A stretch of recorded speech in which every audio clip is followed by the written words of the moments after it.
music.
Wave beats music.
Wave beats music. Wave beats music.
music.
Wave beats music.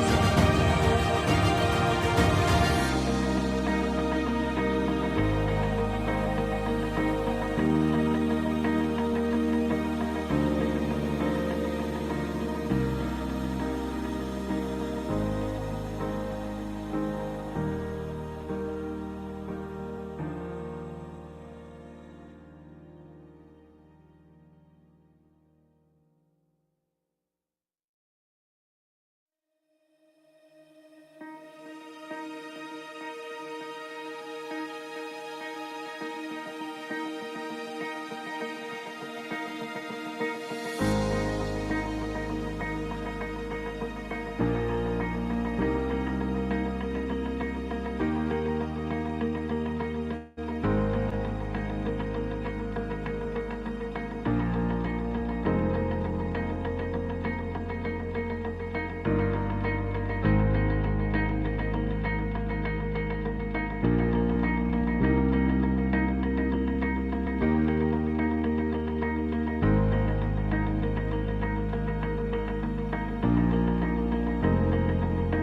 Wave beats music.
beats music.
Beats Music.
Wave Beats Music. Wave Beats Music.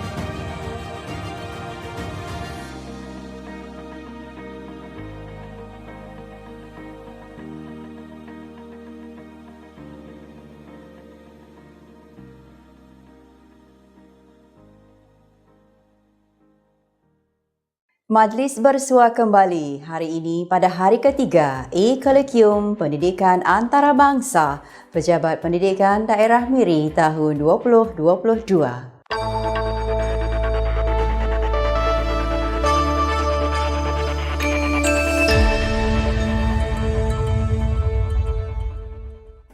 Untuk makluman hadirin, majlis ini dipancarkan terus secara langsung menerusi laman Facebook dan channel YouTube rasmi PPD Miri.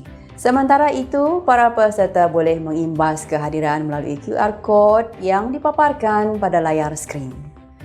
Para peserta juga diminta untuk bersedia dalam sidang selari masing-masing dan bersedia untuk menjawab sebarang soalan yang dikemukakan oleh audiens dalam chat box melalui channel YouTube rasmi PPD Miri pada hari ini. Majlis mengucapkan terima kasih kepada semua penaja yang telah memberikan sumbangan dalam menjayakan E-Colloquium Pendidikan pada tahun ini. Aktiviti hari ketiga dimulai dengan ucap tamat 4 bersama Dr. Keshri Abdul Rani dan Cik Faizah binti Zakaria. Seterusnya, sesi plenari 4 Dr. Alexander D. Smith bersama moderator diikuti oleh forum bicara ilmu. Berikutnya, sesi plenari 5 bersama Profesor Dr. Ana Christina binti Abdullah yang akan dirungkai dengan mendalam oleh moderator mengikut sidang selari 1 iaitu International Early Childhood. Hadirin sekalian, majlis dimulai dengan ucap tamat 4. Majlis dengan hormatnya mempersilakan Dr. Keshri Abdul Rani dan Cik Faizah binti Zakaria. Embracing diversity and nurturing potential of students with special needs through curriculum. Dengan segala hormatnya, dipersilakan.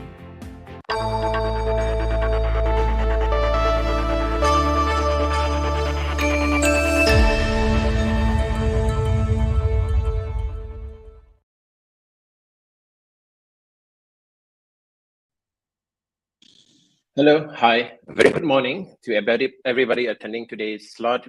Today we're going to be introduced to Dr. Kashri and Ms. Paiza. So today is the third day of the International Education Colloquium 2022, organized by the Miri Education Office. So without further ado, let me introduce our presenter today. Embracing Diversity and Nurturing Potential of Students with Special Needs Through Curriculum, presented by Dr. Kashri bin Abdurrani and Ms. Paiza Zakaria. Now, let me introduce you to Dr. Kashri is a very prominent person. He's currently the Deputy Director of Special Education Sector Curriculum Development Division in the Education Ministry of Malaysia. Besides that, he is the Assistant Director in Assessment and Research Unit and Head of Geography and Environmental Education Unit. He's also managing the Special Education Curriculum for Learning Disability Difficulties, Hearing Disability Unit, and Vision Disability Unit. Now, Dr. Kashri was also awarded the Bentara Setia Mahkota Kelantan Medal and the Satya Mangku Negara Medal. Next, we have Miss Paiza. She's a very special person, and she is very involved in the special education and started at Secondary Special Education Vocational School in Shah Alam from 1995 to 2003 by teaching the deaf students. Based on her experiences and excellent performance, she has been promoted to serve in Special Education Division, Ministry of Education, Putrajaya from 2003 until today. And she has presented several papers on transition support and inclusive education at local and international seminar. Now, without further ado, let me introduce you to. Welcome to our presenters today, Ms. Paiza and Dr. Kashri. Thank you, Daniel. Thank you. So today we are going to talk about embracing diversity and nurturing potential of students with special needs through curriculum. So this is a very special topic that will be introduced by the two of you, and I'm very sure that we have a lot of teachers, we have a lot of audiences, and also we have a lot of parents listening to your talk today. So I would leave the floor to you. So all the best, and may everybody be inspired by your talk today. Yeah, thank you. Okay, thank you. Okay, thank you to Cikgu Daniel Ashraf as a moderators for this morning colloquium, the International Education 2022 Innovate with the theme Innovate to Inspire. Thank you very much to our moderators. Assalamualaikum warahmatullahi ta'ala wabarakatuh, and a very good morning to all who are joining this colloquium through online today. So I'm grateful, very thank you to Miri District Education Officer for inviting us in this e-colloquium. So today with my colleague, my topic is about embracing diversity and nurturing potential of students with special needs through curriculum. When we talk curriculum, it's not just for a normal student only, but it also we take consideration about our special needs student. So when we talk of our special needs student, of course, these students have a different abilities and potential, as well as complexities of their disabilities. Why we need to know about the topics, the concept of embracing diversity and nurturing potential of students, because as usual, as we know that these students, they need love, they need caring, they need security. That's why we come out with this topic, because it's very, for us together, that this topic is very broad, and we try to make it specific what kinds of embarrassing and nurturing that our special needs student need it through the curriculum. So as usual, as I have said just now, that each of our special needs students have diverse abilities and potential, as well as the complexities of their disabilities. So this diversity and complexity are constantly giving challenges.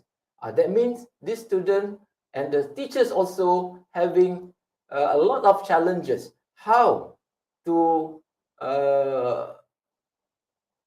keep in touch with this student to make sure they got the proper education. The first step to take to face the challenge is to acknowledge, welcome, and embrace this.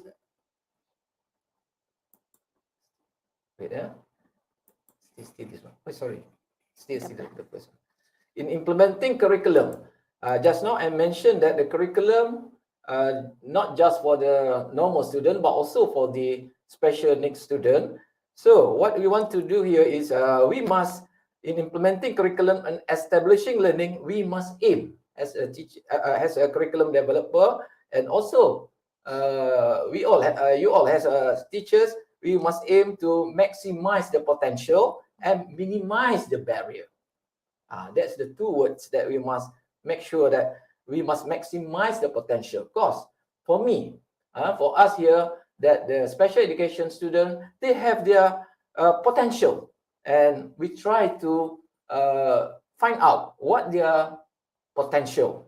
We try to maximize and make their well known. Of course, we want to make our student to well known, not just among the peers, but in the communities. That's our aim. Okay.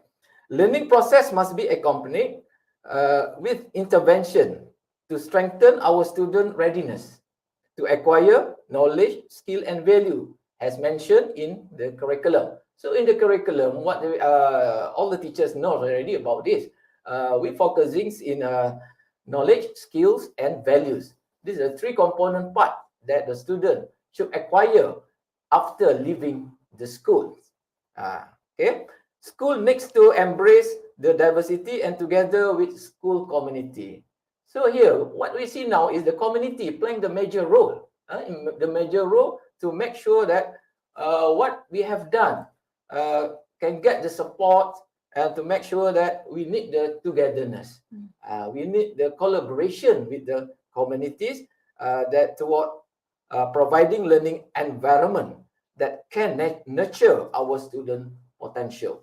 That means here that the learning environment is playing an important role for our student to make sure that the teaching and learning and our life of our student are very happy when they come to school, and they're very safe. They have a teachers. Teachers want to know them. Okay, so sorry. Okay. Let's see together about this photo. You can see the photo. Yes. The photo. Let's see the photo. Okay. If you see the photo, that lady is on the boat with the paddle. See, this is the paddle. But this lady, she didn't know where to go. So, what I'm trying to say here is, if we want to embrace the diversity and moving forward to provide better learning outcome for our students, we need to have a vision. If you are working on something that you really care about, you don't have to be pushed the vision, but the vision pull you. That means here that the vision is very important. If this lady have a vision, they know where to go to one destination with the paddle, with this lady's hands. Everyone involved need to work together to fulfill the shared vision. With strong and clear vision that is understood and shared by everyone, program and activity designed by school will meet the needs of the students. So that means the program that we provide must meet all the needs of the student, not just for the certain people. We want the special education next student to be inclusive. The word inclusive is very important. When everyone, especially teachers and school administration, strongly believe and support the vision, learning activities that have been planned can be implemented more successfully. What I have mentioned just now, the vision is very important, because when we have a clear vision about this, this student, what to do with this student, so we, for sure, I'm sure you, the teachers, and we here as a curriculum developer, we plan to be implemented more successfully to the needs of our student.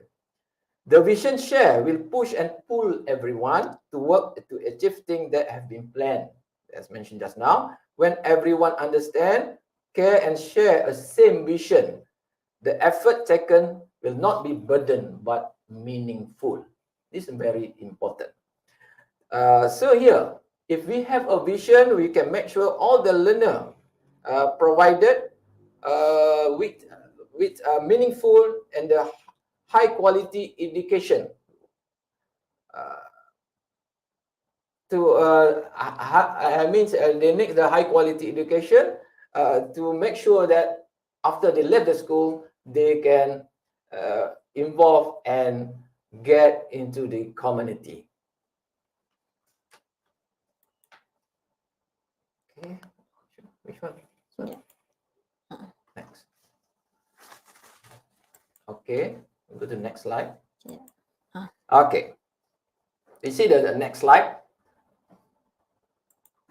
Okay, we see here that on this slide, to inspire, to innovate, to integrate, to inspire. Now, school are ready to embark on fulfilling the vision and mission that were developed and shared by all stakeholders. In line with the aim of curriculum to provide quality education, school must be able to equip their students with 21st century skill. As a teacher, as you all teachers know that 21st century skill is very important to equip our students. After they left the school, they know what to do. Hopefully, the special education needs student also can be marketable in our societies.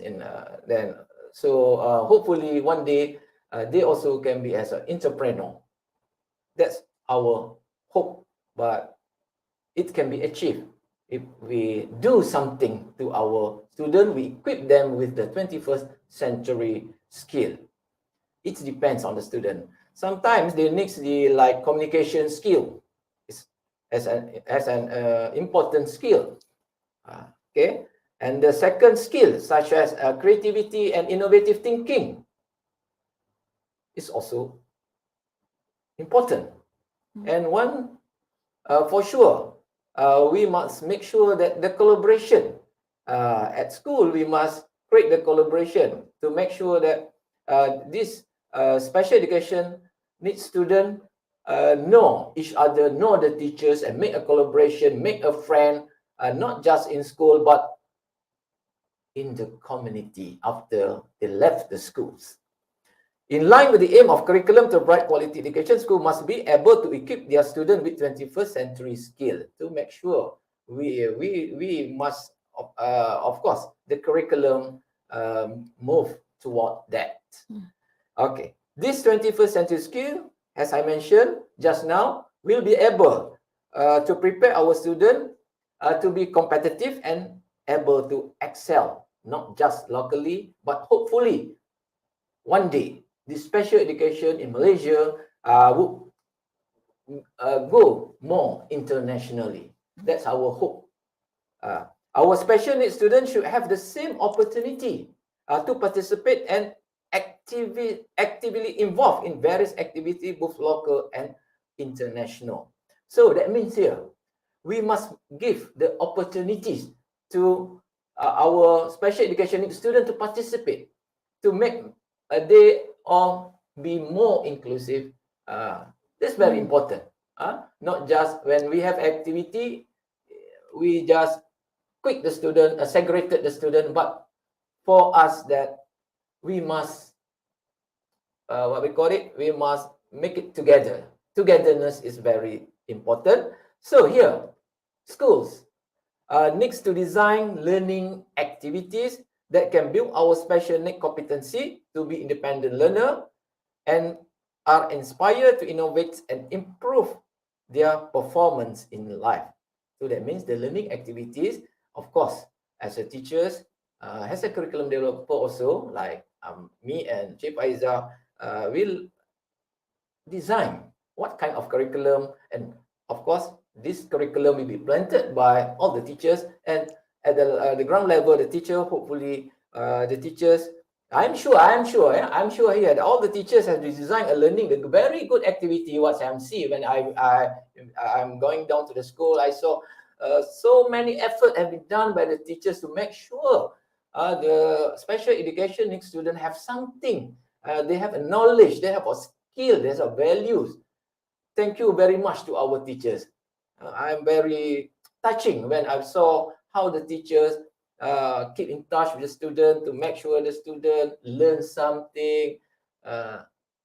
How important the teachers in our systems. Yeah.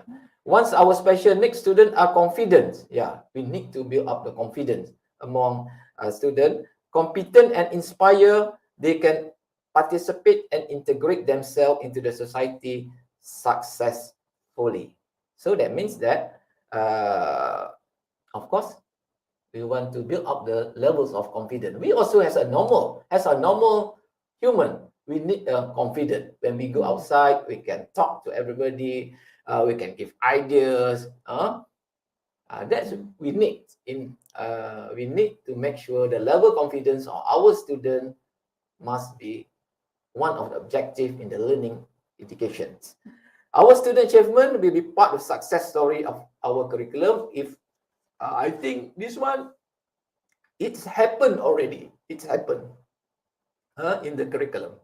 Okay. Yes. Okay. Just okay. The term in the term inspire.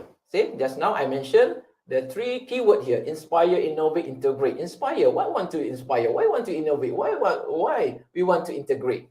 Inspire, of course, we must inspire to make sure that our student can be engaging.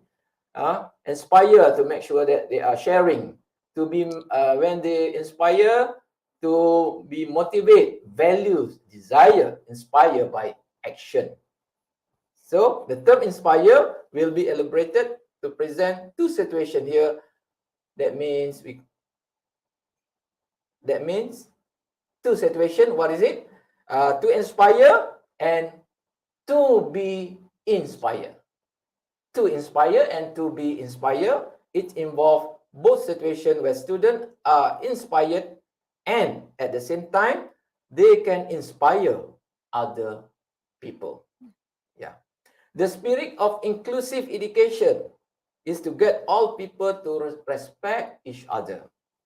So this one thing, the inclusive education, we want special education also to be respected by the normal students, to accept our difference and our diverse need and strength.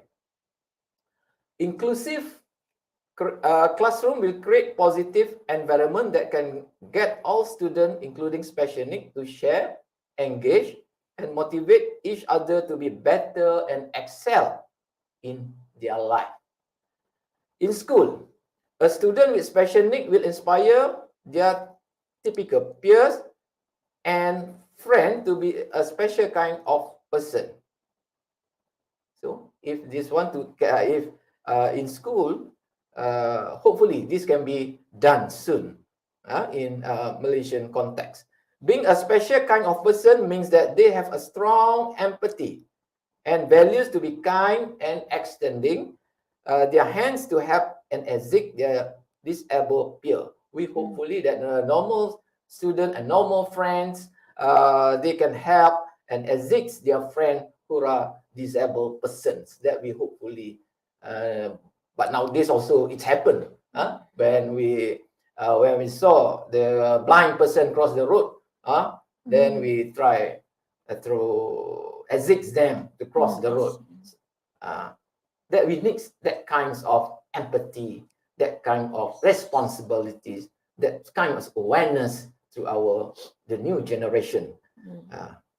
Being a special kind of person means that they have strong empathy and values to be kind and extending their hands to help and assist their disabled peers. What I have mentioned just now, like a blind person, they come, we cannot just, why you come here? When we saw the blind person with a stick and come and with us to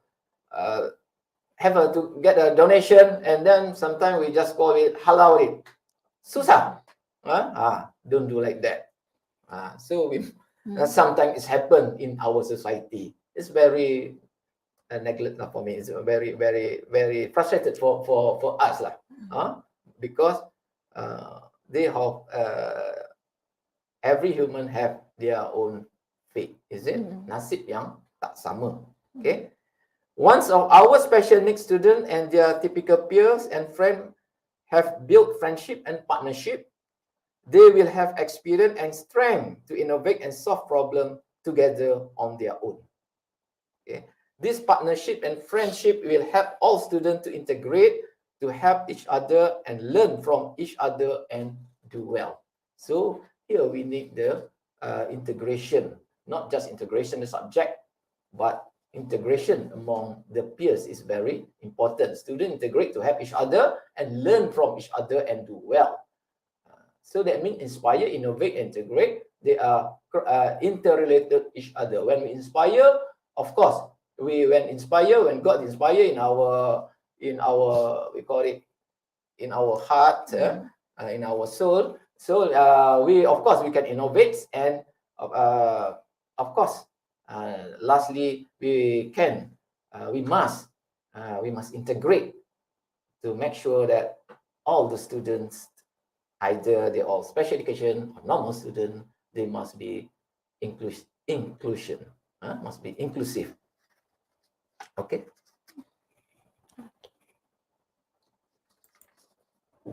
Okay.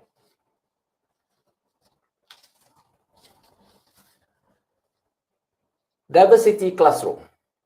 What is diversity classroom?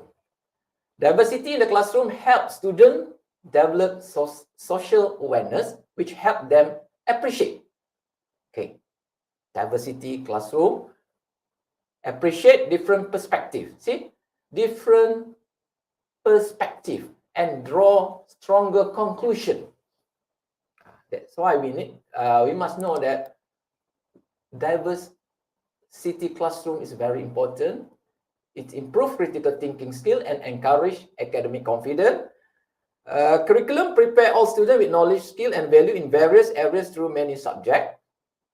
Knowledge and skill will greatly increase our ability to make innovation. Yeah, without knowledge or without skill, nothing we can do to our student. So we need knowledge also, and skill. It depends on depends on the levels of our student.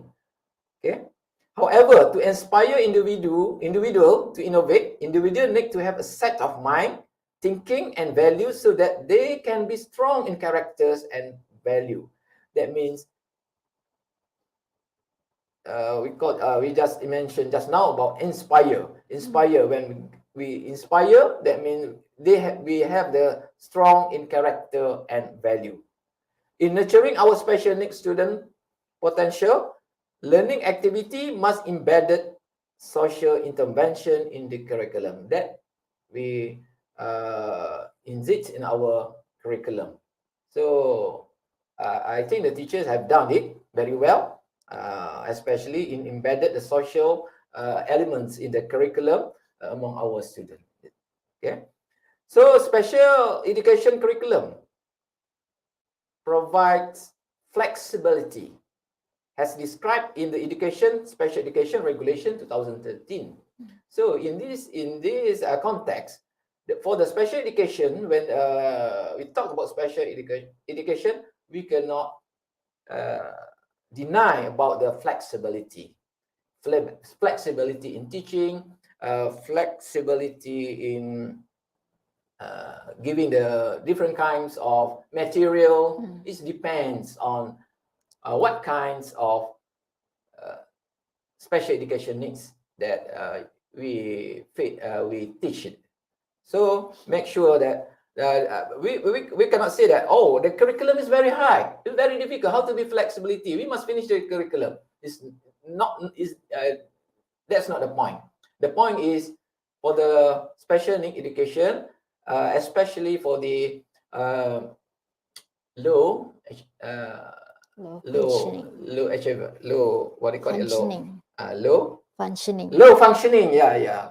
okay, low functioning and moderate or average functioning, they need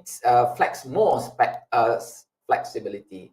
Even though also for the high functioning, they also need some additive and augmented material, for them to make sure they study well.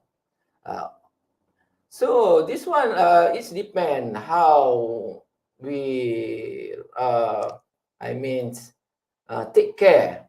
We are focusing on our student. What kind of flexibilities that we can equip with our special education needs students. School must ensure to integrate social intervention, aim at build person strengths and identity in teaching subject matter. Classroom life will be filled with meaningful interaction and communication through learning subject. So we hopefully the meaningful interaction, meaningful learning, joyful learning is very important to our special education needs. I think this one has been done by all of you as teachers. School has a whole need to focus on both academic and social performance of our special need for them to survive in life. See, when I mentioned just now about the survive in life. Through whole approaches, all students, including special needs, can develop partnership and relationship to grow and excel together. So this special education need, we not left behind because they are also as part of the community, part of our citizenship. School should design learning activity that reflect the student daily life to make more meaningful and effective. That's mine. This one we mentioned after this by Chief Faiza. How meaningful? How to be meaningful when we do teaching? Maybe inside the classroom, outside the classroom, everywhere to make the teaching and learning more joyful and meaningful. Okay. Innovative learning activity can help to develop social, emotional, and academic competency. So here, what I want to mention here is about how important we keep in touch with students when we have the curriculum and how we plan the curriculum through IEP. We use the flexibility, and with this flexibility, we plan the activity that will attract the student. We don't want the student very scared. Very scared to come to school. When they wake up in the morning, oh, mom, I want to go to school because they have an activity. This one we need. Okay. So next. So nurturing individual potential through curriculum. Existing special education curriculum for primary level is developed based on 3 categories. Okay, as teachers knows already, 3 categories. I mean, hearing impact, vision impact, and learning difficulties.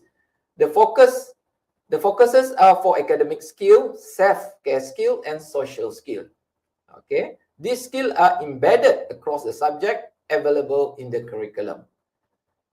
Activities are planned to achieve the learning standard given in the curriculum. Okay, see the curriculum. I mean we implement the curriculum. We plan the curriculum. Of course, we hope the teachers I'm sure the teachers can do. I saw when I visit the school, they are very keen, passion to the student. Sometimes I'm very heartful. My I mean, what I call sedih, very Sad. very sad. I see the student, they Disappointed. need the education, but I'm very salute to all of our teachers as a curriculum developer, that the teachers can implement the teachers with a lot of activities, and they not just stick to finish the content only, but they develop, they integrate the content, make it fun and make it a activity. And a lot of things can be do actually, not just for the special education student, but also to the normal student. The focus are for academic skill, of course, in our curriculum, as you saw in our DSKP, academic skill, self-care skill, and social skill. These skills are embedded across the subject available in the curriculum. So activities are planned to achieve the learning standard given in the curriculum. I hope this one can be done very well, and now it's done very well by our teachers already. This planned activity should integrate academic and intervention to strengthen their readiness and abilities to learn and excel in learning as well, to acquire self-confidence, and to make sure they all become more independent after life. All this achievement during primary education will help the student in embark their journey into secondary education. Okay, that means, of course, from preschool, and then going to their journey to primary and secondary school. As for secondary level, our special curriculum is developed based on the functional by focusing on medium and low functioning students. Okay, secondary students are equipped with vocational skill, okay, life skill and social skill to get them ready for adulthood and employment, what I mentioned earlier. We want the student also marketable as a normal student. Marketable, it depends what kinds of, so we try to give the special skill. As you know, we have a KVS, kemahiran, vocational, specific subjects for the student. At least the student get the skill, asas kemahiran, basic skill to the student since primary school until to the secondary school. At least for me, as a curriculum developer, for me, we want the student, when they go out to left the school, they have some basic skill for their needs of their life, is it?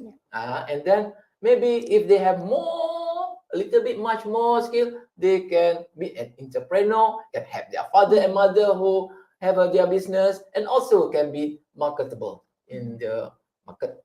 Okay. Vocational skill curriculum that uses industry standard will increase the employability of our student after finishing school. This one we have done a very good collaboration with the Jabatan Pembangunan Kemahiran to make sure that our student can get the very the very good skill for them. At least we got this one. I cannot mention here lah. We just mentioned that hopefully that the student can get the special skill after they left school. After that, they can join. For example, they can join the industry and join also like to make more challenging and to make more to take more skill. They can go to the community, pusat community, and other places like pusat daya or everything. I know. Okay. Okay, next one. Okay. So this special education curriculum, school need to understand that classroom instruction. So here we have a standard competency base, and we have mentioned just now about the three categories: hearing, impaired, vision, learning. Hearing, vision, learning. self-care skill, academic skill, and social skill. These are the components in our curriculum. And for the secondary curriculum is a functionality, mediums. There's a we develop the curriculum for the medium support, for maximum support. We give it a life skill, vocational skill, employment skill, social skill, preparing for them to prepare to adulthood. So school, I think another one. Then, yeah. That's right. Okay. Okay. So here, concern of curriculum functionality is the Sorry. so sometime say concerns of curriculum. What is the concern of curriculum? Caring of curriculum, functionality. So in the meeting the needs of the individual student. It means that the degree to which the curriculum prepares students for the environment in which they will live, work, and learn. So that means here that we need the hopefully the subject can be more functionally, more function.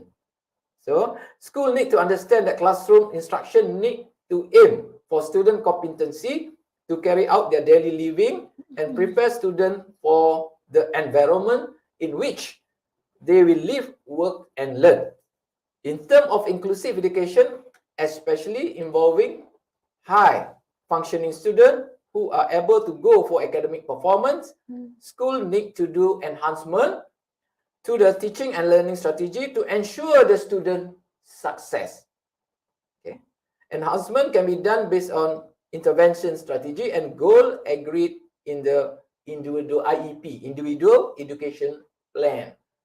This one are very familiar with the teacher, individual education plan. So everybody needs the individual. One size doesn't. I always tell my friends that one size doesn't fit all. That one size doesn't fit all. So we must have a vision.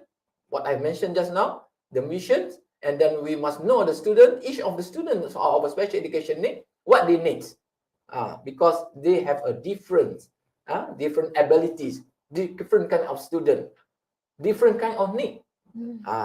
So hopefully the teachers hopefully I think the teachers know already about this one, and we just sharing for today. I'm with Cik Faizal. We're sharing about the embrace and nurturing the curriculum, the special education need through the curriculum. Actually, this one is all of this have been done by the teachers, but we try to make sure we to inspire you all, and we strengthen what we try to strengthen. Okay, teachers need to accommodate the student needs and IEP goals to strengthen the student potential to pass their way to make innovation and inspire that.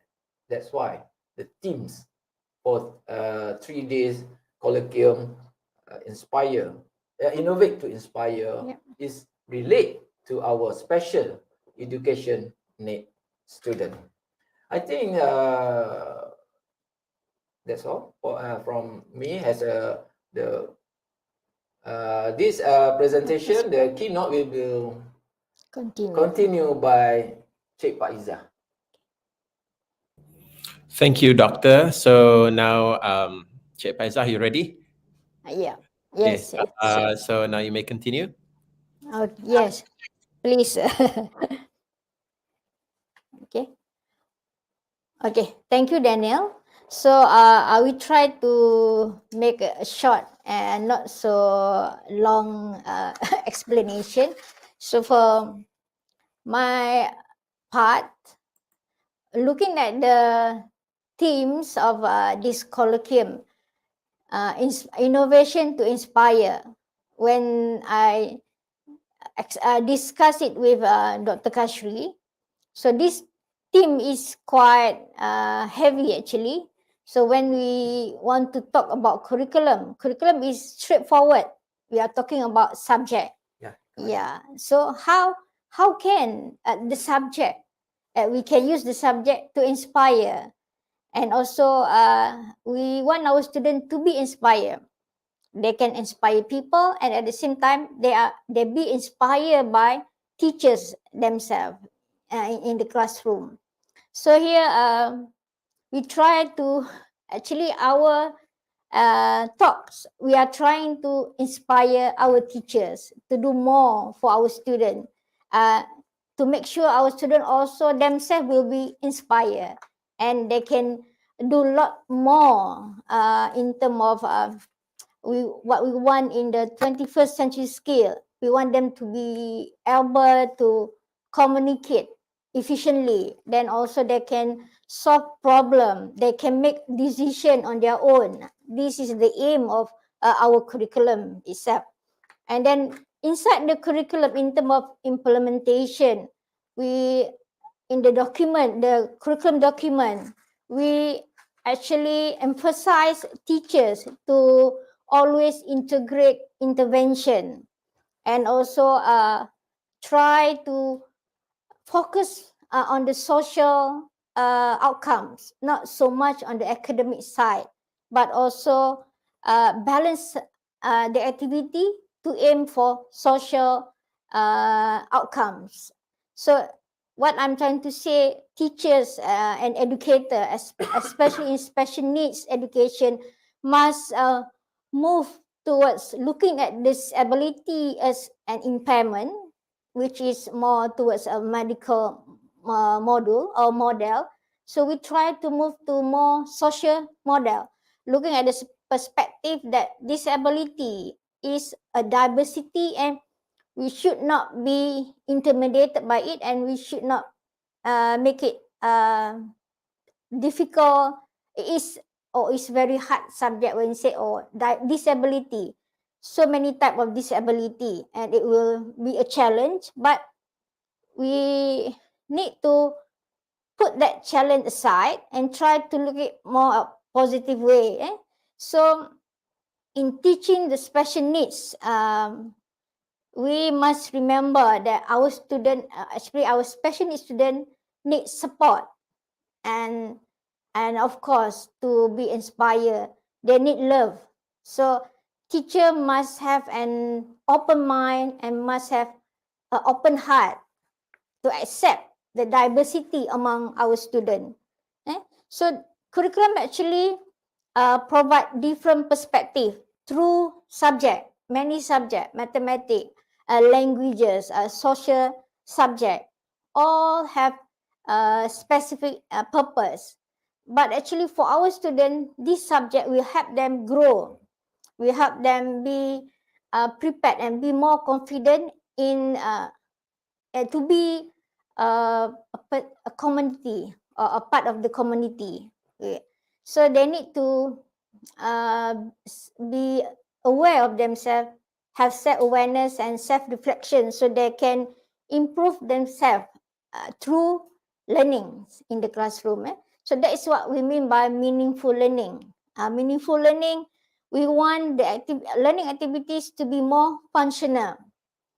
The subjects are providing students with knowledge, skills, and through activities they can we impart values to the student. So to make sure these activities are meaningful, so we must go beyond the academic side. We must actually make sure our classroom activity linked to the daily life of our students, so they can see, oh, this is important, why I must learn this subject, why I need to know about this subject, why do I need have to have skills like communication skill, how I can be able to make a decision. So through subject they can have the knowledge how to do it. But in terms of confidence, that confidence must come from practical training, which teachers must allow them, give them opportunity to participate and to involve. So involve in terms of social competency. So we must make sure our special needs get more involved with their typical peers, especially in inclusive classes. There is inclusion. So here I want to emphasize that teachers must teaching with justice, equity, diversity, and inclusion. That is the message that we trying to inspire our teacher. Must have an open mind, open heart, so we don't be intimidated by the diversity that we have in our classroom. Like we have autistic children with Down syndrome, with ADHD, but we take it in positive way. These students still have potential that we should nurture them to be to have confidence, to have self-awareness, and be able to make their own their own decision, and they know what they want in life, and then how to improve themselves. Okay, so here, through love, through justice, diversity. Sorry. Okay, so here in we we would like to take this opportunity through this colloquium to inspire our teachers and also others that involved in the education for the special needs. We would like to introduce a concept, what we call it, neurodiversity. So before I started talking about neurodiversity in the classroom, I would like to a little bit explain what do we mean by neurodiversity. So the term neuro already indicated is a more towards a medical perspective. So actually neurodiversity is trying to say to us that our student is different. They have different way of thinking, different way of doing things because of their disability. So their things that they do or their character are a bit different from us, the typical person. I don't really like to use the word normal, so we use a typical. So typical student have different way of thinking, different way of doing things. So our special needs also the same. They have different way of doing things, and they have different thinking patterns. But this shouldn't be a problem. So we must take it in a positive way. So rather than we fix the student because of their disability, so through neurodiversity concept, we should fix the environment. So we can make sure the environments are less restrictive. Like Dr. Kashi said, we need to maximize potential and minimize the barriers. Through this environment, we can try to minimize the barrier to learning. So our student can learn better and can have a very good cognitive side, and they can achieve better. Okay, so I think I need to go faster. Okay, so from here we can see that neurodiversity in classroom. Okay, so in neurodiversity concept, they are saying that when we look at the nature, our earth, so when we want organism is like ourselves, a human being, so we need to have environments that are motivate us, that are positive to us, so we can grow. So the same thing to our student. So by directly modifying the environment, making sure the activities are motivate them, can make them think. So we can make sure the student will be more successful. Okay. From here, okay. Sorry. Okay. Okay. So here I would like to explain a little bit about the positive things that the neurodiversity try to teach us, to make sure teachers are inspired to change or to create better classroom activities. So through this concept, they are focusing on the strengths. They are trying to not to talk much about the disability, but talk more on the potential of our student. And then these students, they need to have a positive role model so they can look up and they can follow. So because these students, in terms of cognitive, they are a bit difficult for them to achieve. But when you put it into practical thing, activities, and they can see, they can model what is they see in front of them, they can actually achieve something. Then also in terms of neurodiversity, they are also aiming at using the UDL, Universal Design for Learning, and we tap on the technology aspect, the accessibility devices. So the strength-based, the human resources is we go for toward the social perspective, and then like Dr. Kajis mentioned, we want our students to have a vocational skill so they can have a better career perspective. And then of course, lastly is about we are talking about the environmental modification. We prepare a very stimulating environment for our students. Okay. So this is the positive aspect of neurodiversity. Okay. So here I would like to bring about the situation where when we think about positive side of our student, so the student can be confident, at least they can say, oh, I'm good at something. I'm not totally useless, or I'm not someone who said a troublemaker. So we need to tap on their potential or their good side, not looking so much of the disability. This is what we mean by neurodiversity, looking at the diversity in terms of a positive way. Okay. Next. Okay. So okay, this is in terms of a little bit about UDL.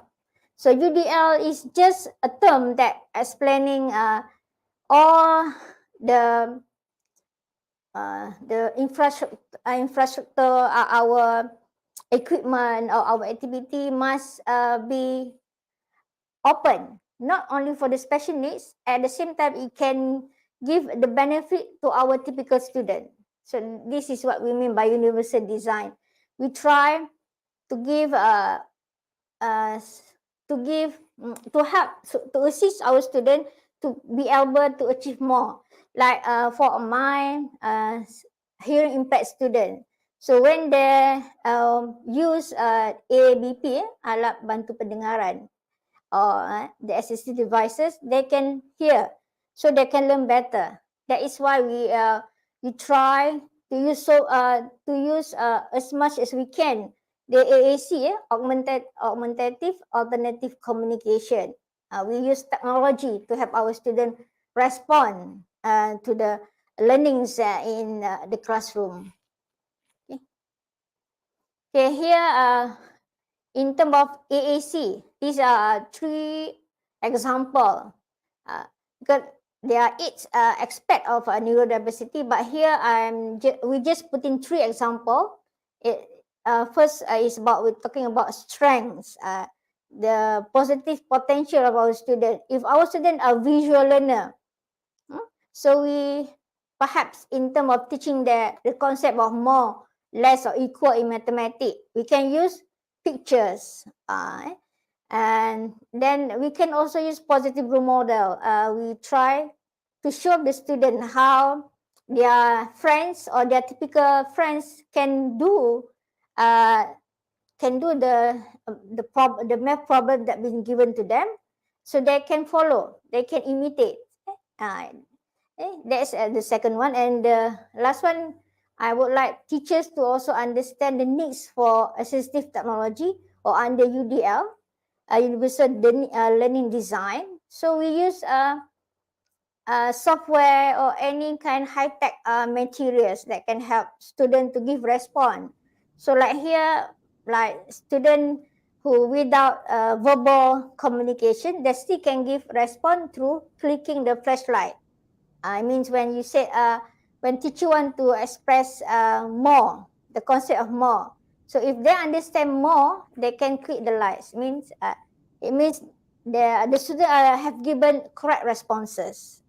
This is what we mean by a positive perspective under neurodiversity concept. Okay. Okay. So here just to would like to take this opportunity to at least we have to have a change, a new perspective in our mind. So to be different, to have disabilities doesn't mean we are less. Different is not less. Different is actually more. But teachers and parents and us as the education, the curriculum developer also must be aware that we need to make sure we assist our students to learn to maximize their strength and minimize their weaknesses. Even more important when we want to go for 21st century skill, and we want to make sure our students have hot and high order thinking skill. So actually, it's not so much on the subject itself, but actually teacher must make sure to give them the environments, the practical situation where student can do practical activities. So because they have a weakness in terms of cognitive achievement, so sometimes through activities we can achieve the cognitive side, and the activities help the brain to connect with each other, the left and the right brain connecting, and then we have more the neuron is inspired to work, to think, to be able to make a decision, to be able to have more innovative ideas. That's what we mean by focusing on strengths. Okay, yeah. So lastly, so here I just would like to emphasize our topics earlier. We talked about nurturing. So actually nurturing is reflected in the ways we support, we encourage, and we believe in our student. So teacher must make sure don't have a negative thinking about, oh, this is disabled student, they cannot do this, cannot do that. But actually when you tap on their strengths and their potential, they can do more. That's what we would like to say about being inspired, or to inspire our teachers and to work towards motivating our students by through activities. Yeah. But using the subject, don't forget the subject. The subject is still important. That's the curriculum. Okay. Lastly, just to remind us all, so through embracing the diversity, students actually, not students, the human beings in general, we can find happiness because with love and with open heart, we can do more. We can do miracles with our heart and our open mind. So in terms of the subject, we go back the subject because it's curriculum. So we would like teachers to integrate the subject, integrate with intervention skill or intervention activities, and then integrate with social skill and social perspective. We would like our students to be able to communicate, to have a strong value in life. So integrate. So in terms of flexibility, like Dr. Kashi have mentioned, actually teachers can do more through this flexibility. They combine subject, they can integrate subject, integrate activity, and also integrate the technologies to enrich the learning environments. And also we would like to take a message to go for more inclusive society, inclusivity, or we say inclusive practices in our classroom. So inclusive learning environment with UDL, with what we call it, love. So we can do, we can inspire our students to do more invention in terms of improving themselves and to be more aware, to be more confident, to be aware of the surrounding. They can have a good life. So yes, I end my presentation, Dave. Okay, thank you, Dr. Kashri and Ms. Paiza. So it's a very interesting topic. So unfortunately, time is not on our side. Yeah, But I just want to show one or two comments from our audience. Says he truly agree with how different perspective helps students to broaden their mind and develop personal growth, which is very, very yeah, good. From yeah, Dewi Manja bin Aleh, another viewer. The world is moving in a fast pace. We teachers should always be at par, if not more advanced than today's generation, and attract interest in learning. It's yeah. very good thing as well. Correctly, yeah, absolutely Yeah. correct. Later on, we have another session later around 10:40, right? So maybe we can continue some of the topics later, some of the questions. Sure. And Thank thank you you. again for today's slot. Thank you so much. Thank And you. again. Okay, thank you, your Thank moderators. you. Thank you very much. Okay. So that concludes our slot for today, this morning, with the topic embracing diversity and nurturing potential of students with special needs through curriculum. So I hope everybody has benefit from this talk today. And we have another slot later on around 10:30, 10:45 with Ms. Paisa and Dr. Kashri. Thank you.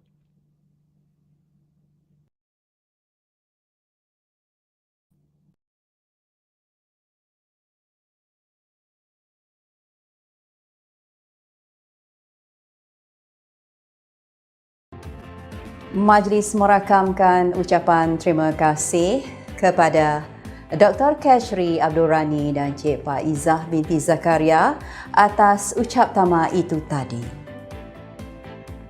Majlis bersua kembali hari ini pada hari ketiga E-Colloquium Pendidikan Antarabangsa Pejabat Pendidikan Daerah Miri tahun 2022. Untuk makluman hadirin, majlis ini dipancarkan terus secara langsung menerusi laman Facebook dan channel YouTube rasmi PPD Miri. Sementara itu, para peserta boleh mengimbas kehadiran melalui QR code yang dipaparkan pada layar skrin.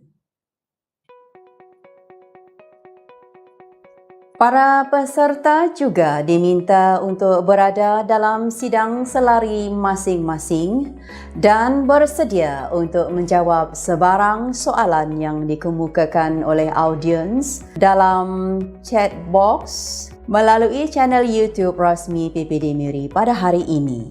Para hadirin juga boleh mengimbas QR code untuk melayari pautan portal rasmi PPD Miri bagi mendapatkan informasi terkini, khususnya senarai peserta, senarai sekolah dan juga penyertaan dari luar negara yang terlibat dalam E-Colloquium Pendidikan Antarabangsa bagi tahun 2022.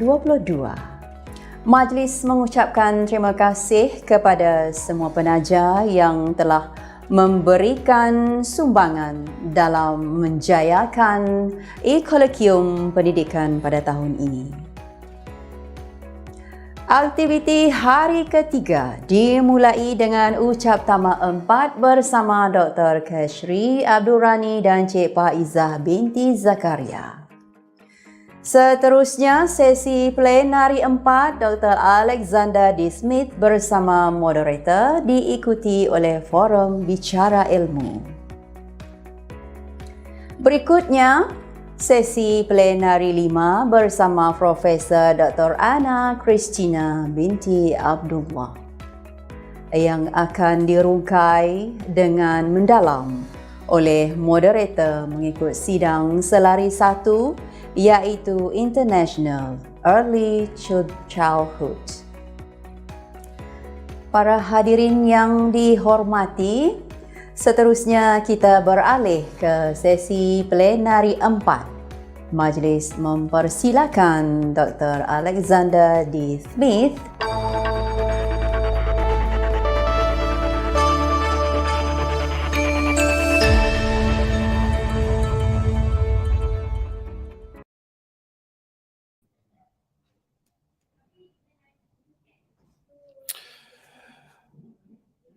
Good morning and welcome to everybody to the MIRI Education Office International Education Colloquium 2002.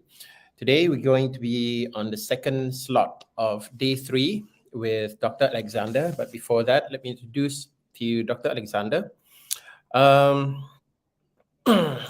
Today is going to be language endangerment and language education, linguistic and cultural endangerment and loss, and its intersection with educational policies and practices.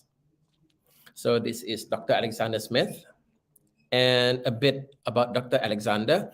He is a lecturer of linguistics at the Chinese University of Hong Kong. He received his PhD from the University of Hawaii at Manoa in 2017. He's a historical linguist, orthodontist, special interest in diachronic phonology and metrical theory, especially diacritic OT, which utilizes constraint re-ranking as a trigger for historical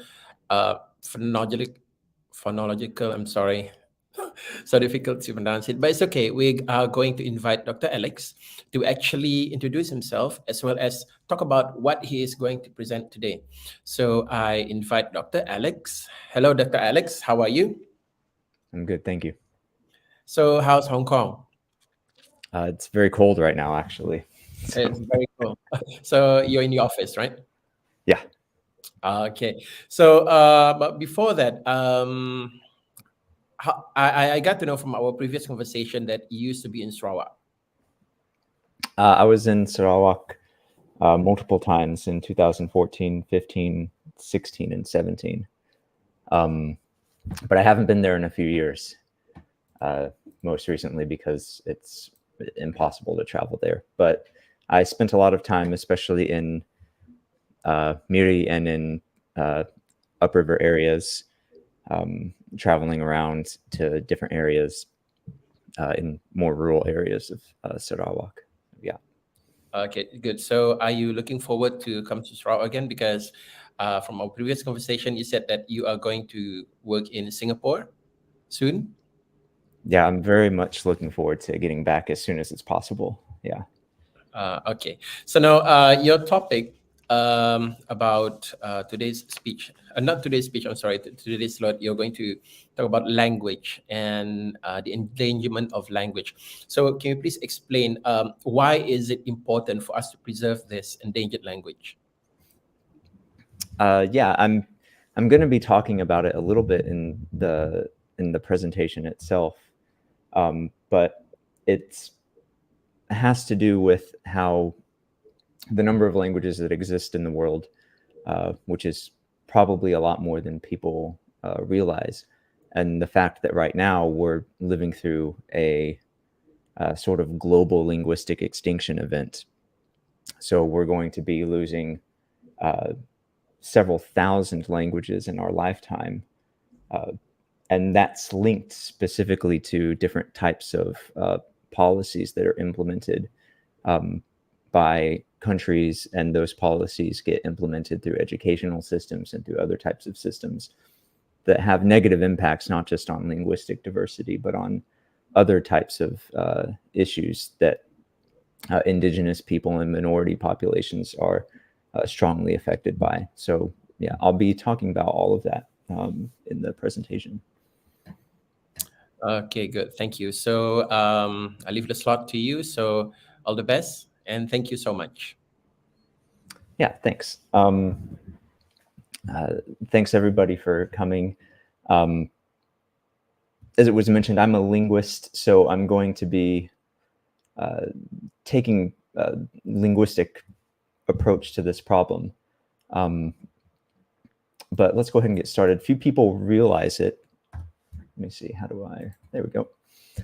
Few people may realize it, but we are currently living through part of the greatest linguistic extinction event in all of recorded human history. And this observation that the world's languages are being lost at an increasing pace was first mentioned in the linguistic literature by Michael Cross in 1992 in his seminal paper, The World's Languages in Crisis. Estimates on the rate of language loss and the number of endangered languages vary depending on the source, but most linguists who do research in this area agree that around half of all of the known languages on the planet are at risk of being lost within our lifetimes. So that's before the end of this century. This means that language loss is occurring at a rate never before seen, and the rate of loss seems to be increasing. So because we can observe that the rate of loss is increasing over time, our estimates may also be modified to increase our estimates of the number of lost languages as time goes forward. Language loss is not an isolated event. However, we cannot say, for example, that language loss is the result of one specific problem, or that language loss can be prevented without also addressing other factors that seem to correlate with language loss. So language endangerment is increasing along with other types of endangerment, including, for example, we observe that there is a global cultural loss that's occurring alongside language loss. Ecological collapse occurs at the same time, as well as global climate change. Globalization is spreading these impacts across the globe. So language loss is not an issue that we see in one place or another place, but it's really an issue that we see everywhere. And even education can play a role in how speakers of smaller minority languages are affected by these changes. So because language endangerment and language loss is so strongly correlated with other problems that we're seeing in the world, it's worthwhile to investigate what some of these underlying causes of language endangerment might be. Since there are several correlates, we expect there to be multiple intersecting variables that push languages towards endangerment. And some of these variables may be surprising, others less so. As I'll get to later in the presentation, level of education is something that's associated with higher degrees of language loss. Specifically education in a national education system that includes speakers of minority or indigenous languages. And we'll talk about why that might be the case later when we talk about specific types of policies. There's a lot of research on the topic of language endangerment, and some of this research I've been directly involved with. So I'll give a brief overview of the different types of, the different topics that I'll be talking about during the presentation. So the first thing that I'll do is talk about the details of linguistic diversity and the endangerment crisis. So I'll just give basic information like how many languages are there, where are these languages spoken, what language families are there in, and I'll try to relate those observations to the language endangerment crisis. So I'll try to answer questions like, where are endangered languages being spoken right now, and what's the current state? I will be discussing conditions of language loss. So I will discuss the types of conditions that lead to language loss and various factors that tend to correlate with language endangerment. So what do endangered languages have in common? What correlates with language endangerment? I'll talk a bit about the response by linguists. And linguists have responded since the 1992 paper by Michael Cross. There have been numerous developments in the field of linguistics that try to target the endangerment issue. I will also talk about how speakers of endangered languages themselves have tried to take matters into their own hands to take back control of their own languages and prevent their languages from being lost. I'll also talk a little bit about why we should worry about endangerment and loss in the first place, as I talked about at the beginning of at the introduction earlier. And then finally, I'll switch over to talking about education's role in language vitality, and talk about how the situation might be improved through changes to policies, specifically policies around education and language in the classroom. So I'll, before getting into that, I'll just do a quick overview of the research projects that I've been involved with.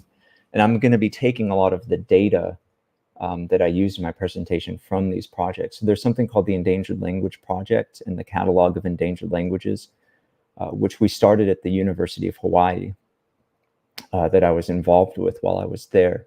So this is going to be the research that I draw most of my information from. I've also been involved in language endangerment and revitalization in the Austronesian world, specifically related to like Austronesian languages in Taiwan, the Philippines, Malaysia, and Indonesia. And my personal area of specialty is in fact Borneo, and there's other things that I've been involved with, but I'm going to try to move a little bit faster since we got a bit of a late start. As I said, much of the data that I'm presenting is from my work with the Endangered Languages Project. There's two components to this project. There's a public-facing website, endangeredlanguages.com, which anybody can go to check out, but I'll show some clips from that website here in a second. And the data on endangeredlanguages.com is pulled from something called the Catalog of Endangered Languages, which I'll talk about as well. These projects represent the largest database exclusively dedicated to language endangerment. So if you go to endangeredlanguages.com, it starts off like this. And if you click on the Explore Language Map button there in the middle, it pulls up this map, which is a very interesting map, but also a very depressing map at the same time. So if you look at this map, every orange and red dot on the map represents a known endangered language. Orange is endangered, and then red is essentially very endangered. So the red dots represent languages that are at the greatest risk of being lost. And the information, those dots come from LCAT. The LCAT database is just a regular database that looks like this. And we take the information from the LCAT database and clean it up and turn it into something that can be easily digested on the web page. And each language has its own entry. The database is the most complete database for endangered languages, but it's by no means finished. There's still a lot of information that needs to be added. But this is the type of thing that you'll see if you look at the web page. So from the data that we've accumulated through the Endangered Languages Project, we can make several observations about the state of the world's languages. There's as many as 7,000 languages in the world today. And this number changes over time as we get more information, but we can say roughly there's about 7,000 languages. Those 7,000 languages belong to about 300 or so language families. And a language family is a group of languages that are related to one another. So Indo-European is a language family which includes English, French, German, Russian, Greek, Hindi, Persian, and others. Austronesian is another language family which includes the languages of most of the languages of Malaysia, the Philippines, Indonesia, and languages in Oceania and the Pacific, including Hawaiian. 56% of all languages belong to only 4 language families. That's Niger-Congo, which is the major language family of Africa, Austronesian, Trans-New Guinean, and Sino-Tibetan. And from this, we can see that the distribution of languages is very uneven. And furthermore, although most languages in these 4 families, most languages in the world are found in these 4 families, they don't represent the language families with the most number of speakers. In fact, language families with a greater number of speakers tend to have fewer languages overall. And the language family with the highest number of speakers is, of course, Indo-European. Half of the world's population speaks an Indo-European language. So this means that while some languages have many speakers, most languages in the world have relatively very few speakers. So even though English is spoken by 1.2 billion people, Mandarin is spoken by 1.1 billion, Hindi is spoken by 800 million, most languages in the world are spoken by only a few thousand people at the most. So most languages are small languages, and those languages are mostly spoken in Africa, Southeast Asia, and Oceania and the Pacific region. And these are also the areas where we find the highest degree of language endangerment, as it turns out.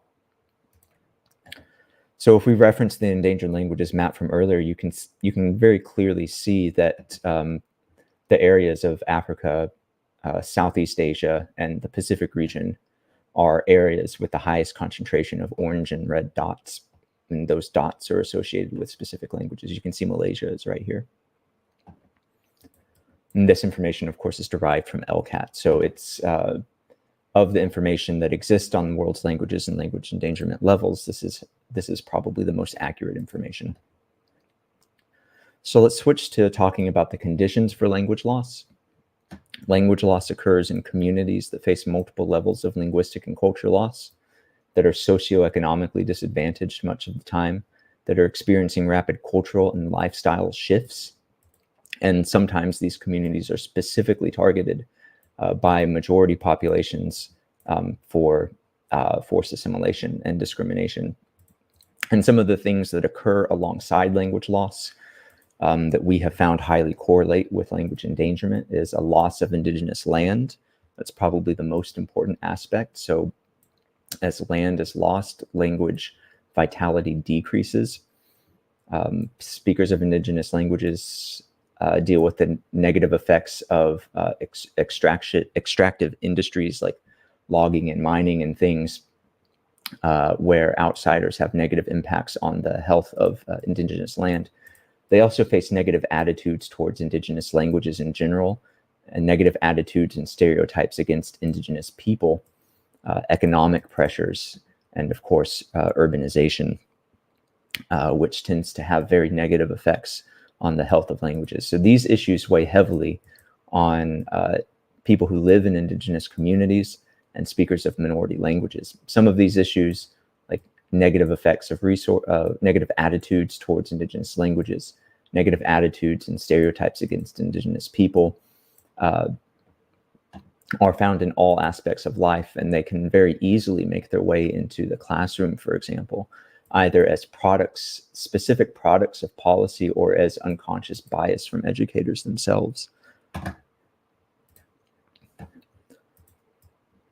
And so it's important to accept that language endangerment is not an issue that exists in a vacuum. Rather, it is an issue that has complex interactions with other factors that tend to affect minority communities the most.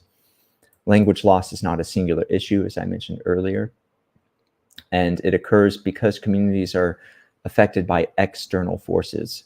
And that's very important to remember, that the things that cause language loss are not things that are inherent to the communities themselves, but usually are the result of outside forces having negative effects on the vitality of languages. And some of those outside forces don't even directly relate to language. So when I talk about things like land rights and things about that, they don't immediately relate to language, but we can see how those sorts of issues can have a negative effect on the community as a whole. And those negative effects make their way into language. And at the national level, of course, policies rarely consider the needs of indigenous communities, but rather focus on issues affecting majority groups. And concepts such as national unity and nationalism and a general downplay of the importance of indigenous culture tend to have these negative effects. So there's been a lot of responses by linguists. I think that since we're a little bit behind, I won't get too much into this, but there's, you may look at your own time on Language Documentation and Conservation, which is a journal dedicated to the issue. There's also the International Conference of Language Documentation and Conservation, which is an international conference dedicated to this issue, but I won't spend too much time on that so that I can try to get to the end of the presentation on time. Speakers of endangered languages themselves have been more involved than ever, so this is kind of an important point to make. There are several community-led revitalization programs that have been quite successful. For example, there's the Ahapu Nanaleo Hawaiian Language Education System in Hawaii, which I'm going to talk about specifically. And these programs are community-led, and they have a high level of community control in education and linguistic policy, and they seem to have very positive effects on language vitality. So it's been established that there is a language endangerment crisis, and that linguistics and community members are becoming more involved in trying to address this crisis. But some people may wonder why worry about language endangerment at all.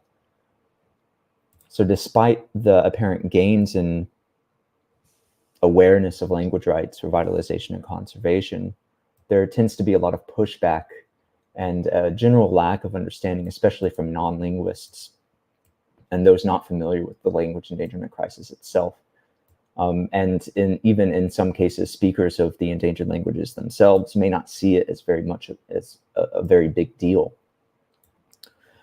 But it's important before we dismiss the concerns of language advocates and people who are experiencing language loss that we spend some time considering the issue a bit more deeply. So for example, if we consider the rights of each community and their desires when we discuss issues in language endangerment, for people who speak majority languages, they never really have to consider the importance of their language and culture because the language and culture of the majority group is rarely ever at risk.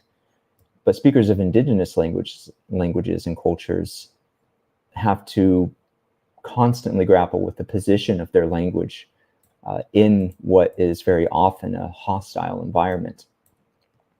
So from the point of view of somebody who speaks a majority language, if a group of people wishes to maintain their language and culture, then it should be recognized that they have the right to do so, and that dominant groups and majority groups should respect the wishes and be aware of activities and policies that are implemented which may undermine local communities' abilities to take control of their own languages.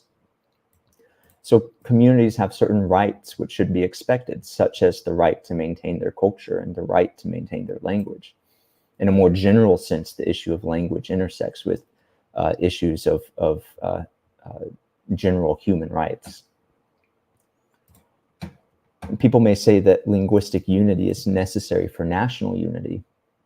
This is a claim that is often made by those who advocate for strict national language education and who have negative attitudes towards indigenous languages.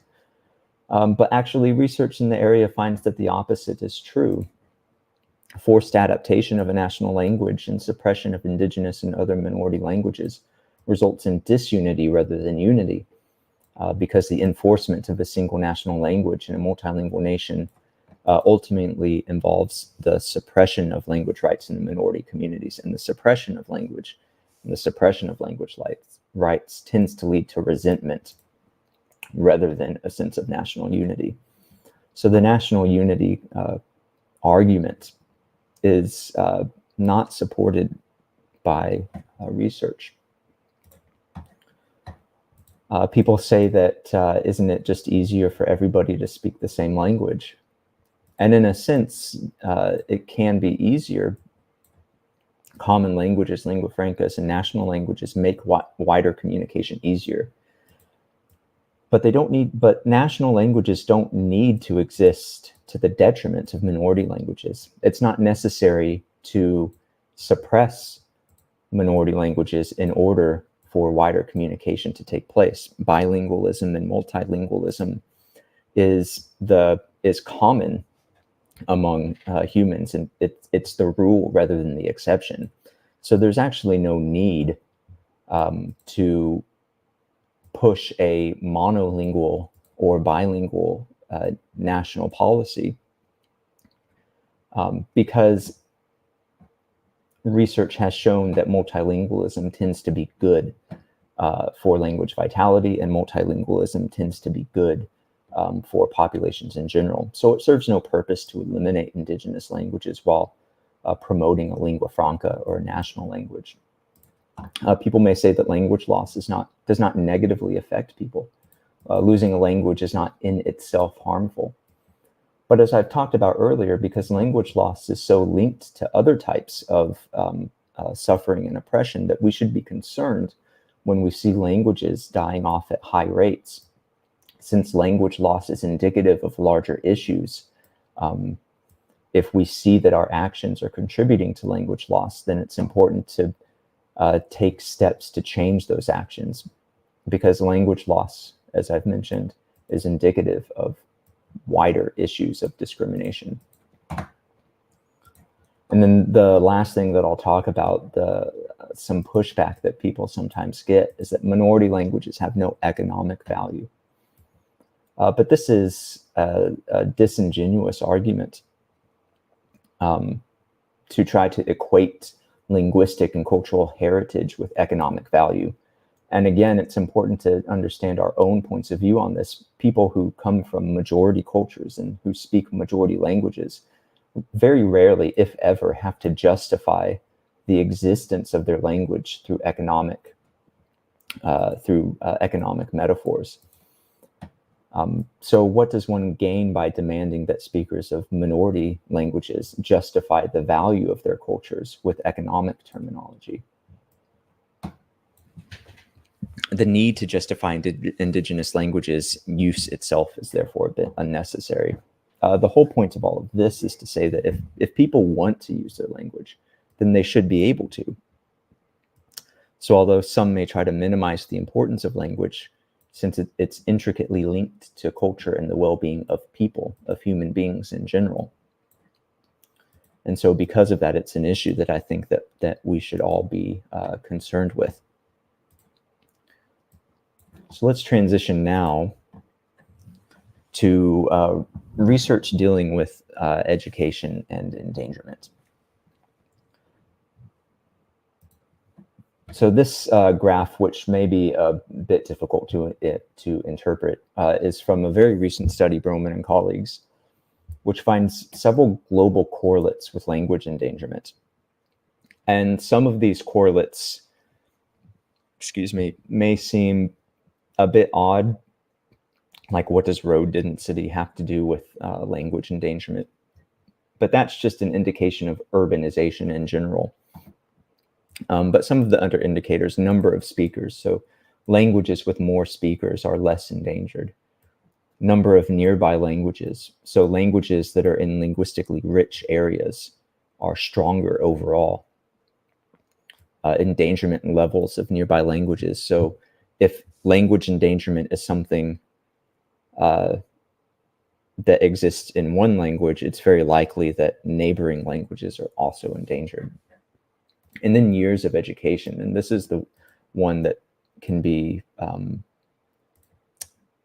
quite surprising. So the more education that exists, the more years that people spend in education, that correlates with higher levels of language endangerment overall.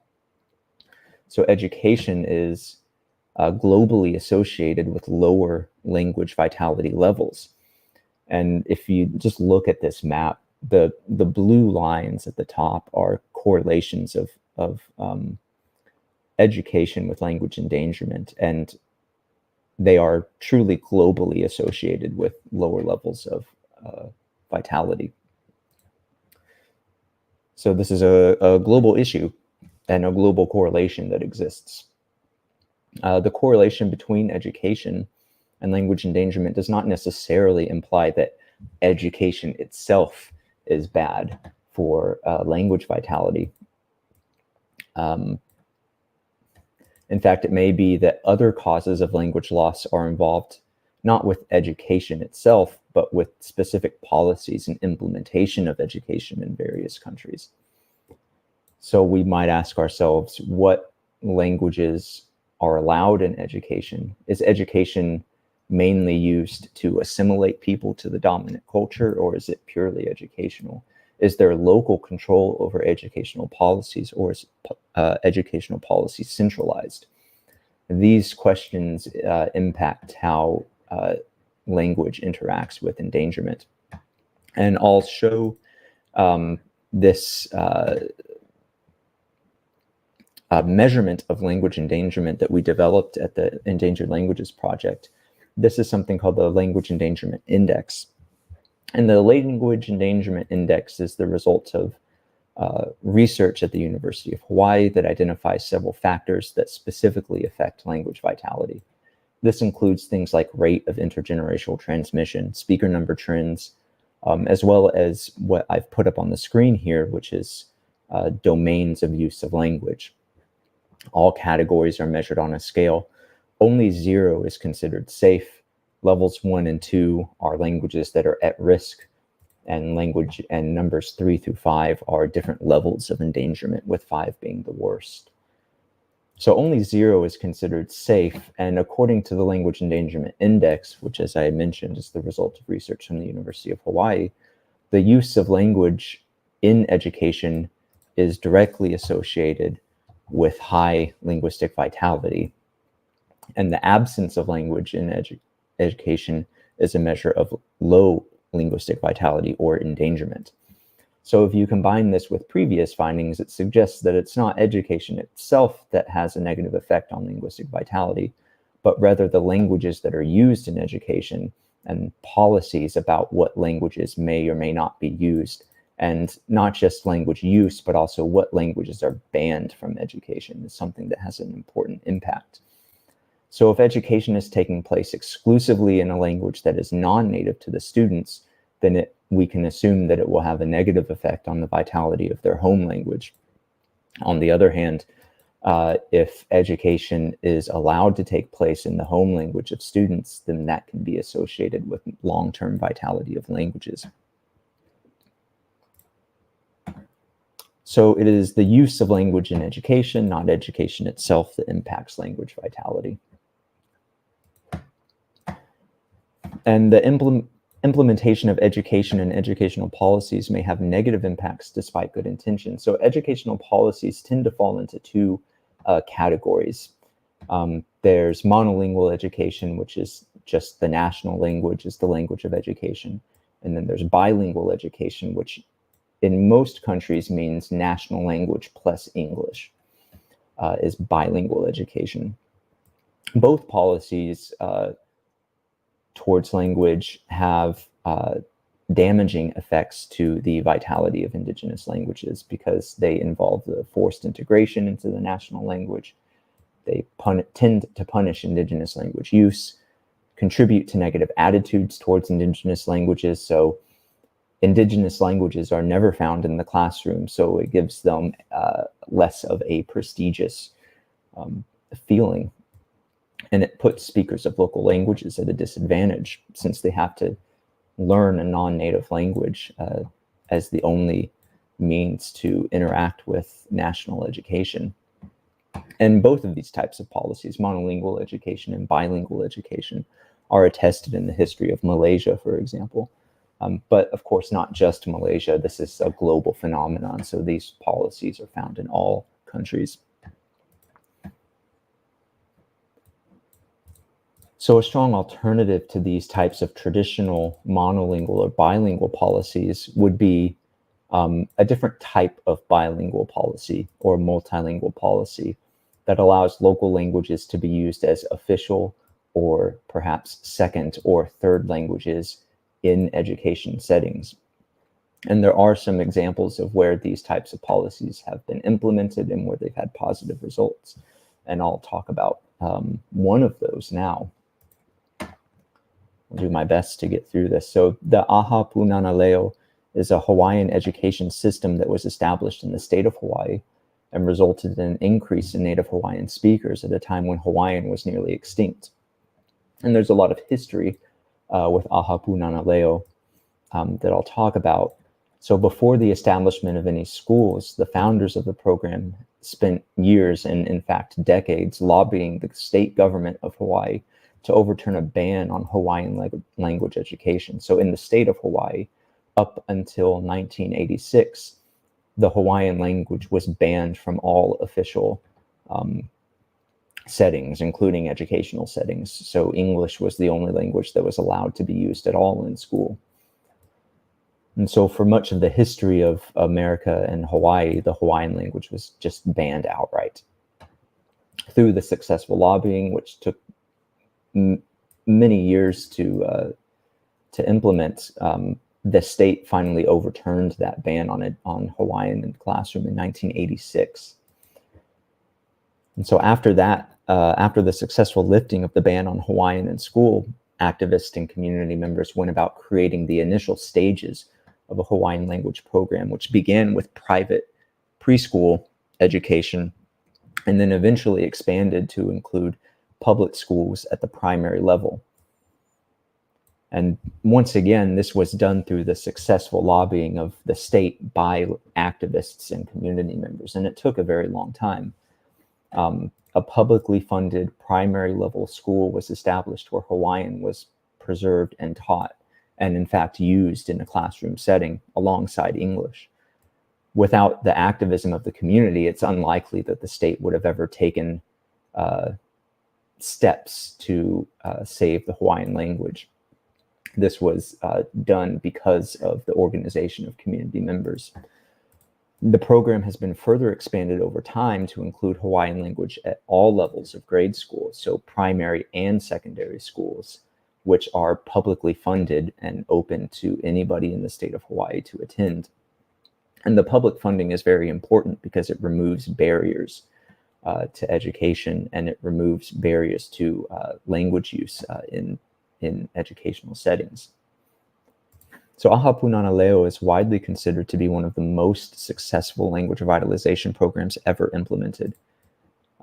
Notable characteristics that made the program successful are that it was community initiated and controlled, so it wasn't part of a centralized policy, but rather fully implemented at the local level.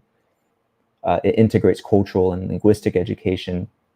It was supported by state funding, as I mentioned, although the state funding was not packaged alongside state planning, which is an important aspect of this. It took decades to implement and incorporate, so it wasn't a short-term goal, it was a long-term goal. There are several features of the program and of Hawaii and Hawaiians' position that naturally worked to its advantage. First of all, this program had broad support from Hawaiian society in general. So there wasn't very much pushback from society at large. People didn't have to be convinced of the worthiness of the project. Most people in Hawaii were okay with Hawaiian as a language being used in schools. Another big advantage that it had, of course, was that it was only oriented towards a single language, Hawaiian. It didn't have to balance the needs of competing indigenous people and indigenous languages. And the state of Hawaii was generally supportive, although historically the Hawaiian state was very unsupportive of the Hawaiian language and actively suppressed it. Its position changed rather dramatically in the 1980s because of the efforts of these community members. So the fact that the state eventually became supportive of these measures has been extremely positive for the success of the program as a whole. And these advantages may not be present in all situations. Another situation that I'll talk about is a situation in Taiwan, where a lot of these the advantages of the Hawaiian system are absent. So in Taiwan, there's a new indigenous education policy that has been implemented. And Taiwan is different from Hawaii in a lot of ways. So Taiwan indigenous culture is multilingual. There are 16 officially recognized groups in Taiwan that are generally have very low language vitality ratings, so they're highly endangered languages. And what happened in Taiwan was that the government created a list of comprehensive textbooks in 16 officially recognized languages commissioned by the government under pressure from indigenous groups. Taiwan's program is fundamentally different from Hawaii's because of the nature of the indigenous language in Taiwan, since there are multiple languages, and the fact that there was a singular government policy that was created towards indigenous languages, despite the fact that there were multiple different groups with different needs. And this has, in fact, been a major problem with the success of the program in Taiwan, since government policy recognizes and supports indigenous language learning, but the programs themselves were created by the central government, not necessarily by the communities that were supposed to benefit from the program. So the programs themselves are still very Chinese oriented and still very culturally alien to the culture of the indigenous people. It's a very Chinese centric program that's being implemented. It's one size fits all, since it was based off of a single language policy. That one policy was implemented on 16 different groups, and local control over language policy was very limited. Oops, let me go back there real quick. It imposed a dominant cultural worldview rather than teaching indigenous languages from an indigenous perspective. And there's an additional problem here, is that because it deals specifically with the 16 officially recognized languages, that means that languages which do exist but that don't necessarily have national recognition missed out completely on this program. So much of the issues with Taiwan could be remedied by giving more local control over the policy and education. So local control would allow local schools to emphasize cultural practices and worldviews that are relevant to the community, rather than trying to shoehorn a singular government central linguistic program into the needs of the specific community. So local control seems to be what really sets apart the Hawaiian example that I mentioned earlier from the Taiwan example that I've mentioned here. This is not to say that the Taiwan indigenous language education policy is terrible. It's good, and it's an improvement, but it can still be improved upon in the ways that I've talked about here. So we may therefore summarize what makes language programs successful and what makes them less effective when it comes to indigenous languages in education and education's impact on indigenous languages.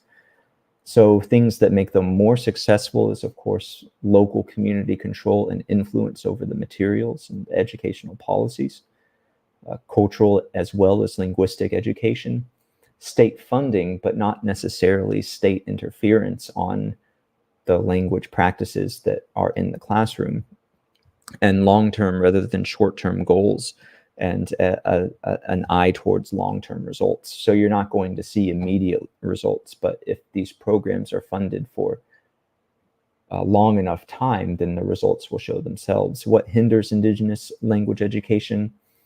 An overly centralized approach tends to hinder indigenous language education, especially that which only recognizes certain languages and denies local control on policy. Education that emphasizes the dominant culture rather than local and indigenous culture tends to have a negative effect on language education. An overemphasis on national language to the detriment of the targeted local and indigenous languages has a negative effect. A one-size-fits-all approach to education and linguistic policy has a negative effect. And of course, this should go without saying, but in a lot of countries, there's just a lack of any support whatsoever. And so, of course, that has a negative effect. So what sorts of recommendations can be made based off of what we see? We would recommend that governments implement a policy of bilingual or multilingual education rather than monolingual education. And of course, when I say bilingual education, I don't mean national language plus English. I mean national language plus local. But that could also be integrated into a multilingual education system, which might theoretically be national language, English plus local, would be a multilingual educational system that could have positive impacts on language vitality. Greater local and community control over indigenous language education rather than centralized control.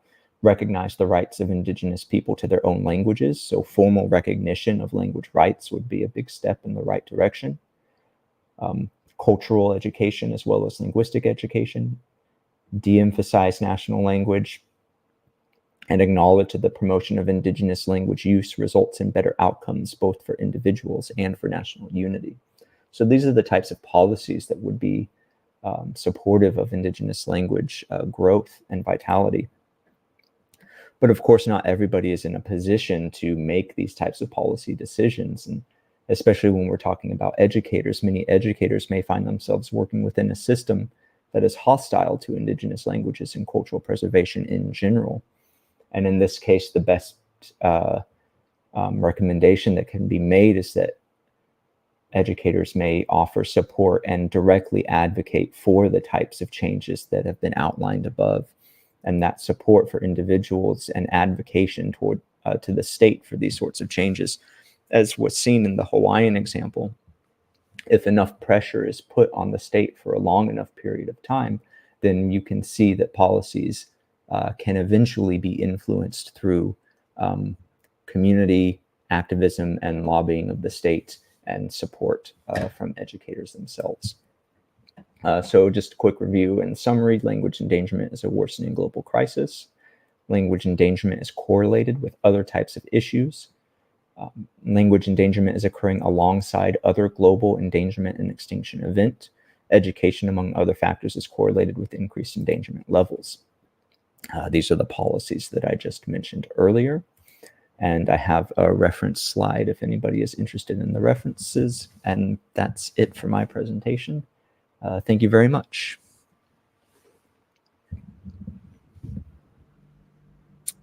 Thank you, Doctor. So before I start throwing you questions, Doctor, so I'm going to share some comments here first.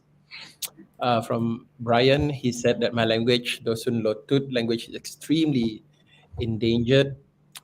He also commented that such a shame that generation of Dusun Lotut people in Sabah who were born late 80s and beyond, many cannot converse in Dusun Lotut. So you've been to Sabah, Doctor? Sabah is actually the one place that I have not been to, no. No. I've been all around Sarawak, but not to Sabah. Oh, okay, that's a pity. I hope next time you can. I know I've met other Dusun people, and I've worked with other linguists who've worked with Dusun, including Dusun Lotut. So yeah, that's it's a real shame. So I hope one day you can actually go to Sabah and do your research there. Yeah, I'd love to go to Sabah. Okay. Another one, Amirah Muhammad said that I feel BM is slowly being endangered as children nowadays are more exposed to English language since young compared to BM, especially from YouTube engagement since young. So you did say something about technology and social media influence. And I would like to comment on one whereby you said that minority language has no economic value. Some people might think they don't speak it because it has no economic value, right, Doctor? Yep. So, yep.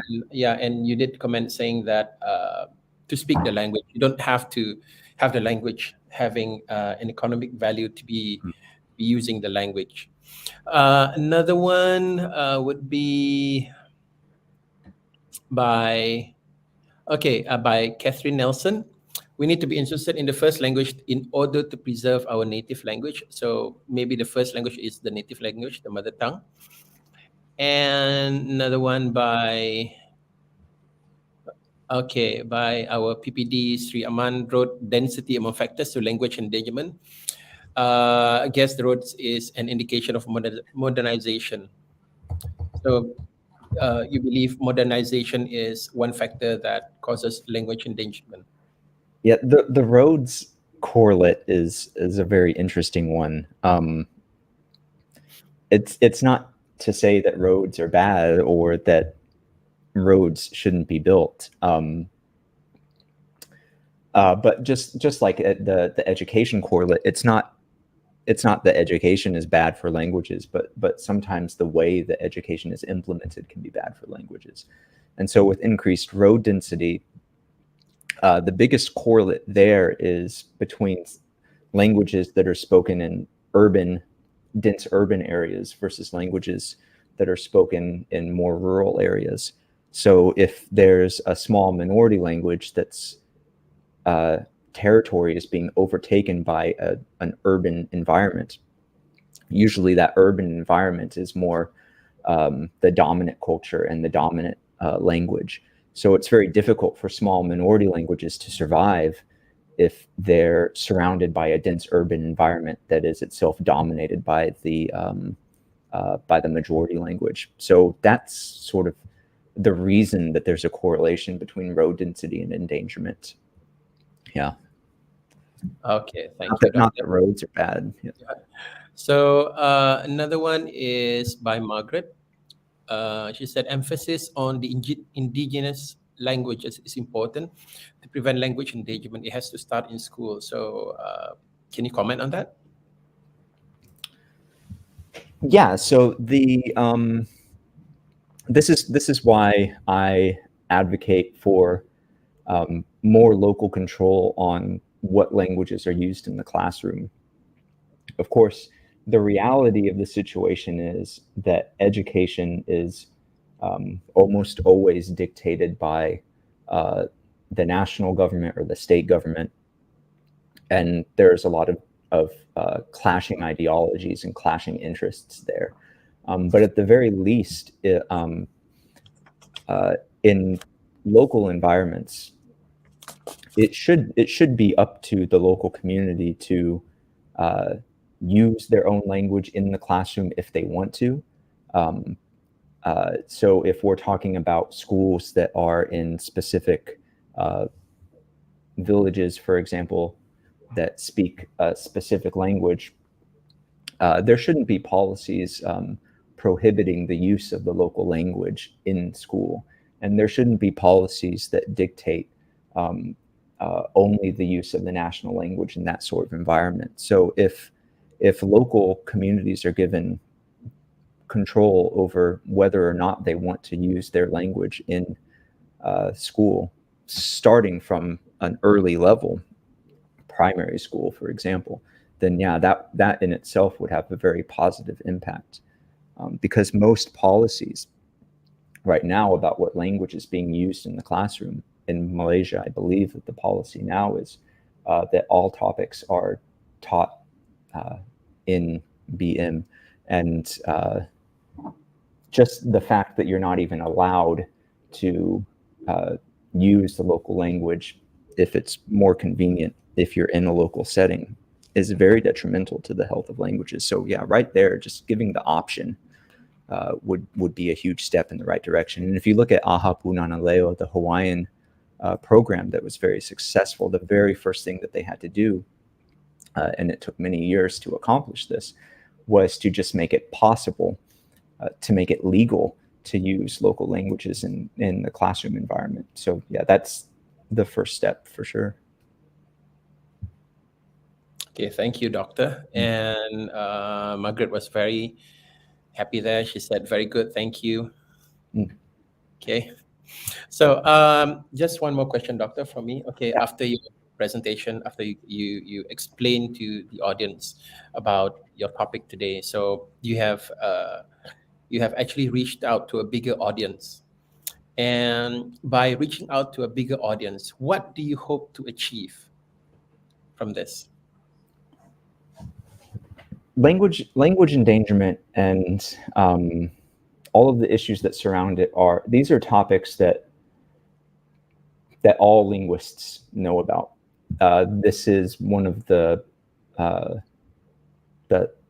hot button issues in linguistics today. This is a major research area and something that linguists are heavily involved in. But if you consider the types of policies, the types of environments that cause language endangerment, you can see that it takes a lot more than just linguists to change these sorts of things. There are specific policies that impact language vitality that will need to involve educators, since education is so heavily correlated with language loss. There needs to be major changes in policies that people might not think have very much to do with language endangerment, but actually does. So it's important to get people who are directly involved in those different areas, like education, for example, to understand just that language endangerment is an issue, because some people don't even realize that it's an issue, to understand that these issues are the direct result of policies that are being implemented, that educators might be in a position to change if they understand the situation that these communities are in. So by reaching out specifically to people in these areas, I think that, you know, the biggest hope that I would have is that in Malaysia specifically, that there could be some changes that prevent the loss of the many dozens of languages that exist in Malaysia. So that's sort of my hope, and the reason that I chose this topic to talk about today. Okay, thank you, Doctor. So one last question, one last comment. It says that the hindrance for successful language preservation is a one-size-fits-all education. So the same approach would not be applicable. If it works in one part, it would not work in one part. So I have to agree with that one. And also state funding, but no state interference, correct? Yes. Yes. So can you just elaborate a bit more about it in just about 1 minute? Okay. So in Hawaii, for example, they were able to have local schools publicly funded so that they would be accessible to the community. But in terms of language policies inside of those schools that were receiving public funding, the decisions about what languages to be used and how they would be used were up to the local community. So what the state government could do in this situation is be very explicit about what they're trying to do. We're going to support more local control over linguistic policy in the classroom, and we're going to give that specific material support through funding or whatever. But we're not going to tell you what languages to use. That's going to be up to the local community to make those decisions. And even though you'll be responsible for making the decisions, we as the state will support and fund those decisions. So that's sort of the relationship that seems to have the best outcome. A generally supportive policy that doesn't impose a specific classroom policy in the local classroom, but a policy that is freeing and allowing local communities to make those decisions. Yeah. Okay, thank you, Dr. Alex. Thank you for today's slot on the topic language endangerment and language in education, linguistic and cultural endangerment and loss, and its intersection with educational policies and practices. So I hope you're doing well there, and I hope the best for your migration in July, August, if I'm mistaken. Yeah. If anybody wants to, I guess maybe my email address is available in the program. Mm-hmm. Yeah, so I'd be happy to continue talking about this topic if anybody's interested. But yeah, thanks. I really enjoyed the questions and I enjoyed giving the presentation. Thank you. Yeah. So just one last one. The comment by one last person. Amira said she agrees, preserve the first language and establish target language in the classroom. Okay, thank you, Amira. So thank you, Doctor, and hope to see you again in the future. And all the best. Thank you very much. So that concludes today's slot. So thank you very much and have a good day.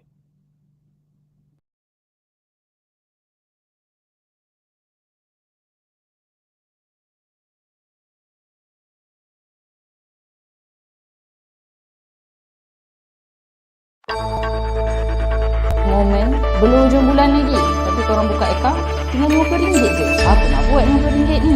makan. Cukup ke? Nak berjoli lagi? Cukup ke? Sebenarnya paling senang untuk kita elakkan daripada berlaku momen yang macam ni ialah kita asingkan duit kita. Masuk je gaji, kita letak kat satu akaun. Lepas tu kita asingkan untuk expenses satu akaun, untuk simpanan satu akaun, untuk duit runcit satu lagi akaun. Alang-alang kita memang nak manage our money wisely, baiklah kita masukkan duit gaji kita dekat dalam akaun Al-Awfar, yang mana kalau korang masukkan gaji dekat dalam tu, korang juga boleh menang cabutan bertuah jom pindah gaji. Tiap-tiap bulan cabutan bertuah dia grand prize boleh dapat RM50,000, second prize RM25,000, third prize RM15,000, dan paling busuk pun korang boleh menang hadiah sagu hati yang diberikan kepada 10 orang bernilai RM1,000 setiap seorang. Maksudnya tiap-tiap bulan ada 13 orang pemenang, setahun 156 orang pemenang. So korang bayangkan berapa banyak chances yang korang ada untuk menang cabutan bertuah ni.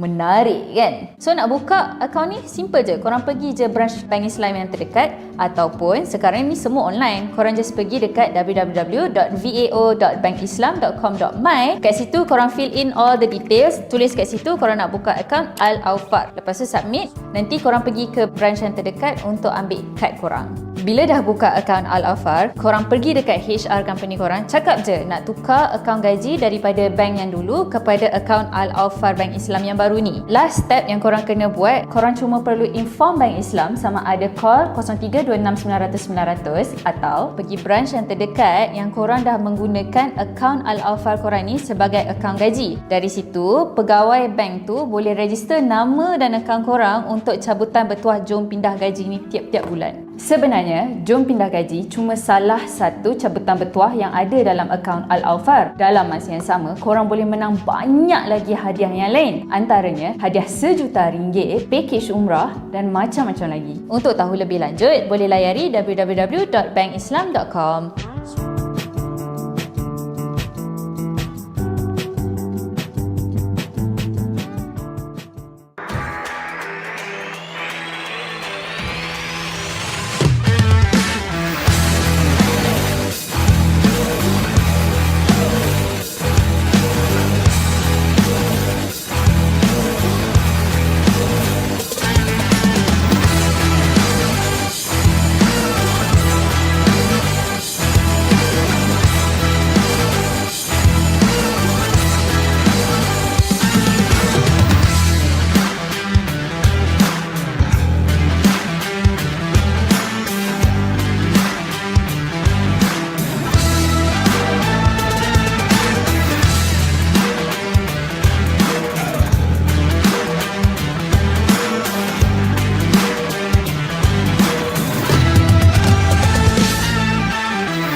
Majlis mengucapkan terima kasih kepada moderator dan Dr. Alexander D. Smith atas sesi plenari 4 sebentar tadi. Hari ini hari ketiga E-Colloquium Pendidikan Antarabangsa Pejabat Pendidikan Daerah Miri bagi tahun 2022. Untuk makluman hadirin, majlis ini dipancarkan terus secara langsung menerusi laman Facebook dan channel YouTube rasmi PPD Miri. Jangan lupa untuk like dan subscribe YouTube channel PPD Miri. Sementara itu, para peserta boleh mengimbas kehadiran melalui QR code yang dipaparkan pada layar skrin. Para hadirin juga boleh mengimbas QR code untuk melayari pautan portal rasmi PPD Miri bagi mendapatkan info berkenaan senarai peserta, senarai sekolah dan juga penyertaan luar negara yang terlibat dalam E-Colloquium Pendidikan Antarabangsa bagi tahun 2022. Majlis mengucapkan terima kasih kepada semua penaja yang telah memberikan sumbangan dalam menjayakan E-Colloquium pendidikan pada tahun ini. Majlis mempersilakan moderator untuk sesi forum bicara ilmu. Innovate to inspire global issues and challenges in special education. Dipersilakan.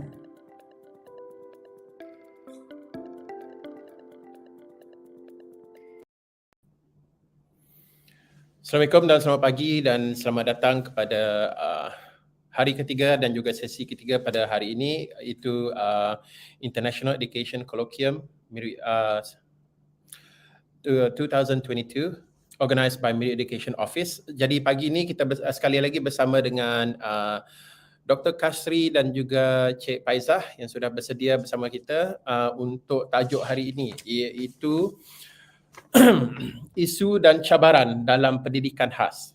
Okey, saya menjemput Cik Paizah dan Dr. Kashri. Assalamualaikum dan selamat pagi.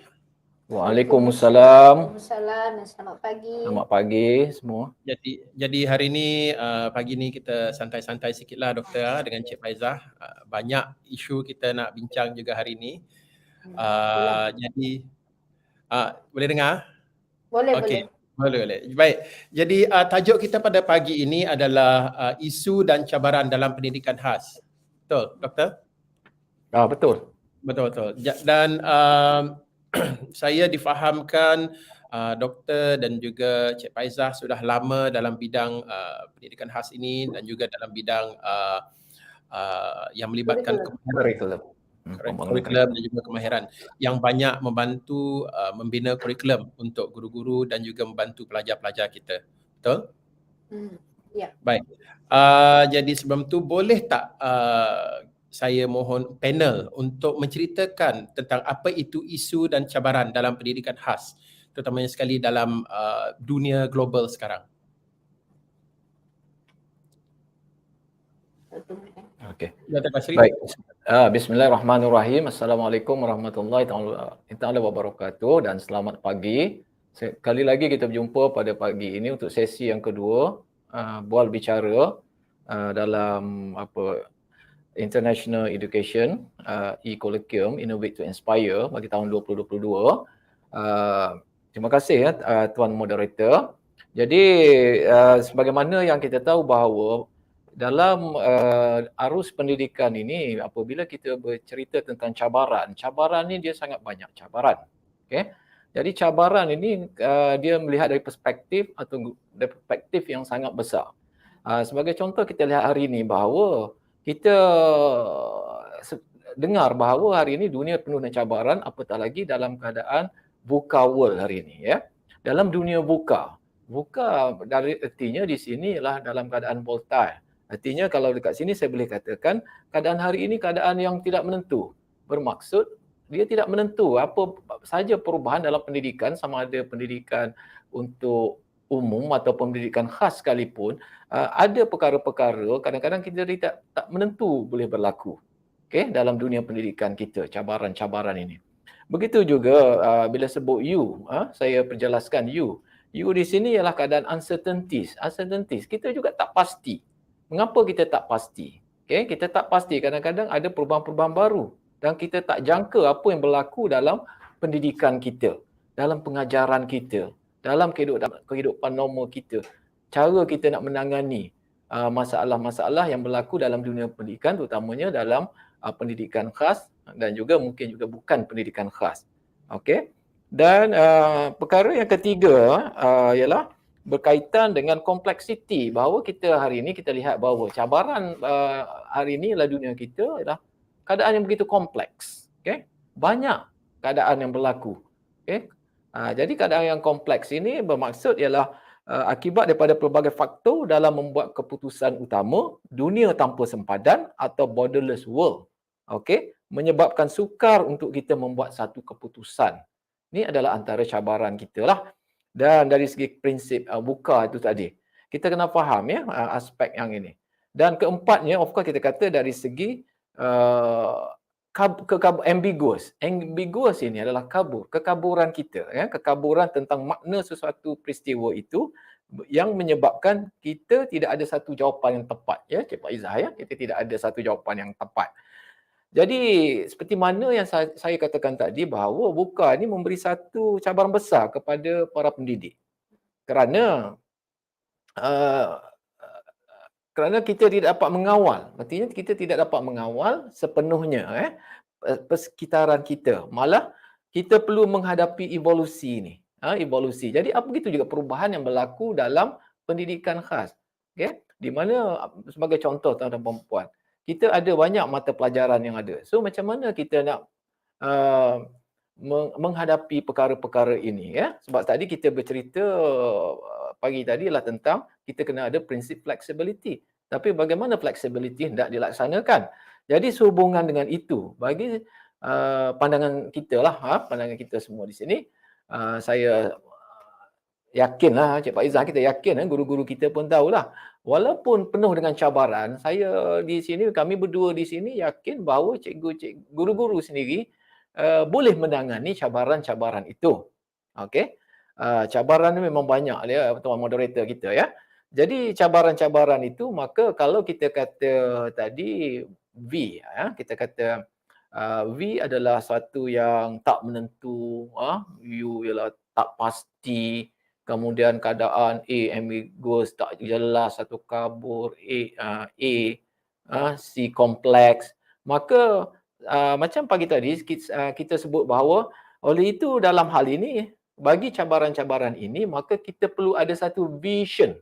Jadi kita tukarkan balik. Okay? Yang ada cabaran tadi kita jadikan sebagai vision. Okay? Vision kita atau visi yang jelas.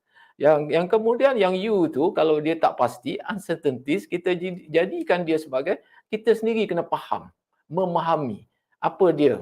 Kalau saya sebut dari kurikulum pendidikan khas. Macam mana yang dikatakan kurikulum pendidikan khas? Bagaimana hendak dilaksanakan? Itu paling pentinglah pada kita, kan.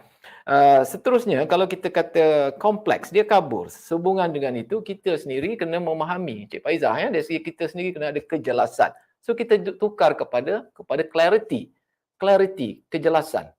Sesuatu yang jelas. Dan akhir sekali, kalau kita kata ambiguous. Ambiguous ni sesuatu yang kabur. Kadang-kadang benda ni boleh laksana atau tidak.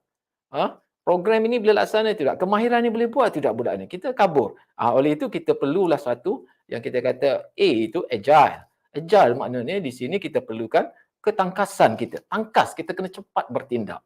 Jadi saya berpendapat bahawa sekiranya kita dapat menghadapi cabaran-cabaran secara umum dahulu yang berlaku di dunia global hari ini, saya yakin kita semua akan dapat menangani apa-apa isu yang berlaku khususnya bagi murid-murid pendidikan khas ini. Saya ambil contoh begini, ya. Saya ambil contoh. Dalam dunia cabaran hari inilah, saya ambil secara umum. Sebab kita melihat bahawa memang, Cik Faizah, memang kita lihat ada murid pendidikan khas, ada murid normal. Tapi bila berlakunya situasi pandemik pada bulan Mac 2020 yang lepas, apa yang berlaku ialah kita melihat bahawa sesuai dengan tajuk ini, dia berlaku innovate.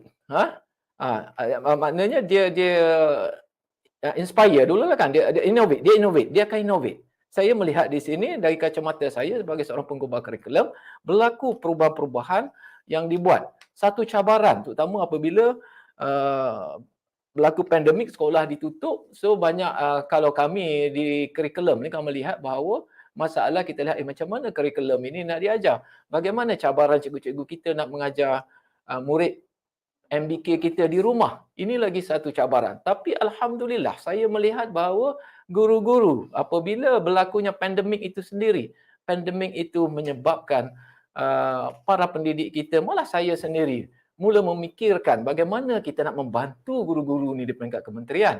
Sebagai contoh, kita menyediakan dokumen penjajaran kurikulum sebagai contoh, termasuk kepada murid-murid pendidikan khas. Dan saya melihat cikgu-cikgu atas inisiatif tuan-tuan perempuan, kita melihat dia telah inspire cikgu. Cikgu banyak guru-guru, hari kita tengok bahawa guru-guru ni mula mempelajari. Memang kita akuilah dengan pelbagai rintangan dan cabaran seperti masalah peranti dan sebagainya kan. Tetapi bagaimana ada pelbagai cara bila dikatakan buat secara online. Okey. Ada guru yang menjadi YouTuber, membuat kelas Google Classroom, menggunakan perkhidmatan di bahagian teknologi pendidikan, di PKG. Malah ada guru, selama ni kita tak berfikir cabaran-cabaran ini. Jadi ia wujud, dia telah inspire. Kadang-kadang kita lihat bahawa keadaan buka, kita tak menentu. Pandemik ini kita tak menentu. Okay? Hari ini berlaku, esok kita tahu, mungkin berterusan, akan datang kita tak tahu. Sama juga bila berlaku banjir. Inilah contoh-contoh lah. Okay? Jadi saya melihat bahawa bila keadaan begitu, keadaan tadi yang menyebabkan kita inspire, kita mencari jalan untuk menyelesaikan sesuatu perkara itu. Jadi kita lihat bahawa alhamdulillah guru-guru kita telah berjaya. Saya beri satu pujian kepada guru-guru kita yang telah berjaya mendidik anak-anak berkeperluan khas kita apabila semasa PDPR itu semasa di rumah. Malah ada yang menyediakan bahan-bahan sokongan untuk mereka. Saya tak nafikan ya. Memang cabaran tu sangat besar, terutama apabila nak mengajar dalam masa pandemik itu sendiri. Tetapi pandemik itu telah menyebabkan kita inspire kita memikirkan alternatif, apakah caranya. Sebab murid pendidikan khas ni apabila duduk di rumah, kita fahamlah bila di rumah kita mengharapkan mereka buat latihan atau aktiviti yang bersesuaian mengikut dokumen penjajaran yang kita sediakan. Okey, jadi sebagai contoh pihak kami di bahagian pengenalan kurikulum kita melihat cabaran. Kurikulum apa kita nak bagi? Sebab itu saya bercakap di sini bahawa dari perspektif kurikulum ya, kita berbincang di sana, kita bagi konsep asas.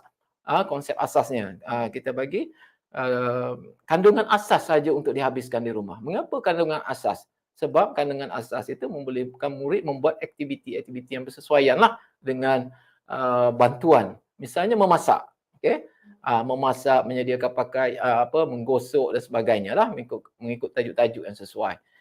Jadi itu adalah antaranya usaha-usaha yang dibuat oleh kementerian dalam menghadapi cabaran gitu. Begitu juga apabila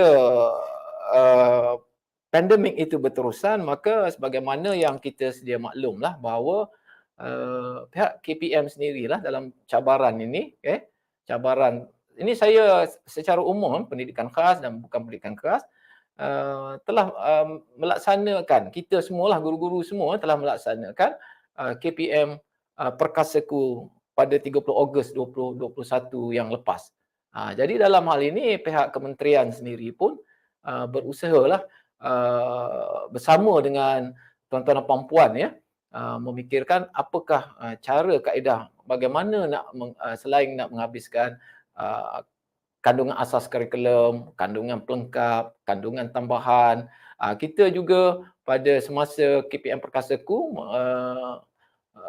dalam catch up plan 1 tu masa lalu kita menyarankan beberapa strategi pengajaran pembelajaran yang bersesuaian lah kepada pelajar-pelajar kita. Kalau pelajar-pelajar pendidikan khas kaedah fleksibel.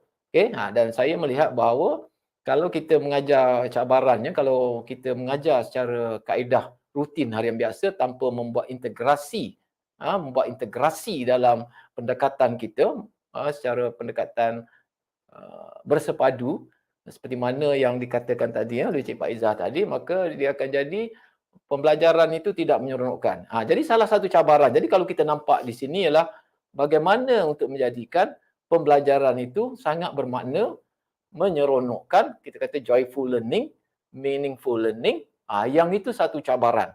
Sebab kita ada pelbagai jenis murid. Okay? Pelbagai jenis murid, diversity kan. Cik Pak Izzah tadi kita bercerita ini kepelbagai ni. Memang kita akuilah guru memang menghadapi cabaran bagaimana nak menangani. Tapi walaupun saya melihat bahawa guru-guru ni memainkan peranan yang sangat penting. Misalnya sudah ada IEP tadi kan, individual educational plan tadi menyediakan. Malah pembantu-pembantu murid pun sendiri saya melihat memainkan peranan.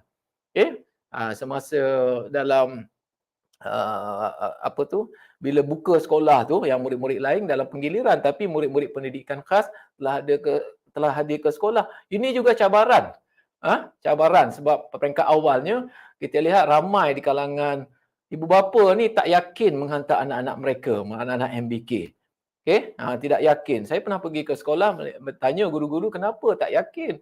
Dia kata pandemik ni takut ni sebab budak-budak pendidikan khas ni dengan juga prasekolah ni pertamanya dia cepat ni. Tapi apabila guru-guru memberi keyakinan pada ibu bapa, okey, bahawa ada ibu bapa yang hantar anak-anak tu tidak ada apa-apa berlaku, maka dia menjadi tarikan kepada ibu bapa yang lain yang tak menghantar. Sebab dia tengok anak dia duduk di rumah. Yang lain datang ke sekolah. Tapi saya akui itu adalah satu cabaran dalam menghadapi, memastikan keselamatan SOP pelajar-pelajar itu. Okay, ini cabaran pada guru-guru. Tapi tahniahlah kita ya pada guru-guru kita. Saya melihat daripada awal pagi, tunggunya cikgu guru-guru semua menanti kehadiran pelajar MBK, pelajar prasekolah pada masa itu kan, menyambut anak-anak istimewa kita. Lepas tu mengadakan aktiviti yang bersesuaian dengan SOP. Inilah antara cabaran-cabaran yang boleh saya kongsilah sedikit sebanyak kepada tuan-tuan dan puan-puan. Ya, Encik Daniel. Dikatakan ada satu pepatah mengatakan necessity is the mother of all invention. Jadi buat masa sekarang ada keperluan untuk mengubah cara kita membuat penyampaian, kan doktor? Ya, betul.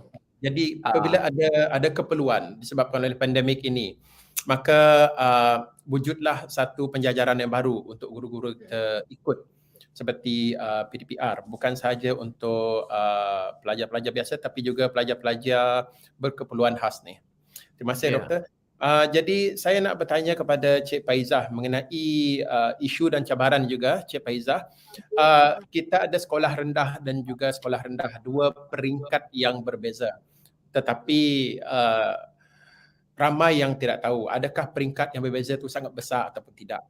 Adakah SOP berlainan ataupun tidak. Jadi dalam menghadapi isu dan cabaran dalam pendidikan khas, terutamanya pendidikan khas, ada tak isu-isu yang boleh dibangkitkan, boleh diterangkan dalam isu sekolah rendah dan juga sekolah menengah ni? Okey. Terima kasih Daniel. Okey, ini saya ambil cue daripada Dr. Kashri bila kita bercakap tentang cabaran. Okey, bila bercakap tentang cabaran ni, saya kalau boleh tak nak pergi kepada sejarah, tapi kita nak melihat ke way forward, ke depan. Kalau kita tengok perkembangan global, okey, kita ada peringkat prasekolah, sekolah rendah dan sekolah menengah. Okey, untuk murid berkeperluan khas ni, sebenarnya pendidikan itu bermula daripada rumah. Sebab itu dalam pendidikan khas, kalau kita tengok di peringkat global, mereka bergerak ke arah inklusif. Bila inklusif ni, kurikulum adalah sama dengan murid tipikal atau murid arus perdana. Dia tak ada beza kurikulum. Yang bezanya apa? Yang bezanya nanti ada akomodasi ataupun penyesuaian yang cikgu pendidikan khas perlu buat untuk memenuhi keperluan individu MBK. Kesesuaian dari segi aktiviti, dari segi kesesuaian peralatan atau bahan bantu belajar dan bahan bantu mengajar. Okey, kita tengok isu ni pengalaman saya jugalah.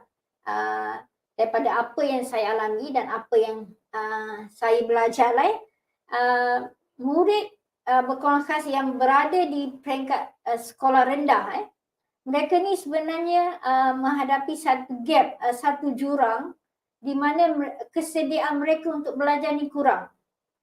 Sebab kalau di peringkat global, contohlah kita ambil di United States yang memang perkembangan pendidikan khas ni kalau berbanding dengan kita Malaysia agak jauh lah dalam 60 60 tahun ke hadapan.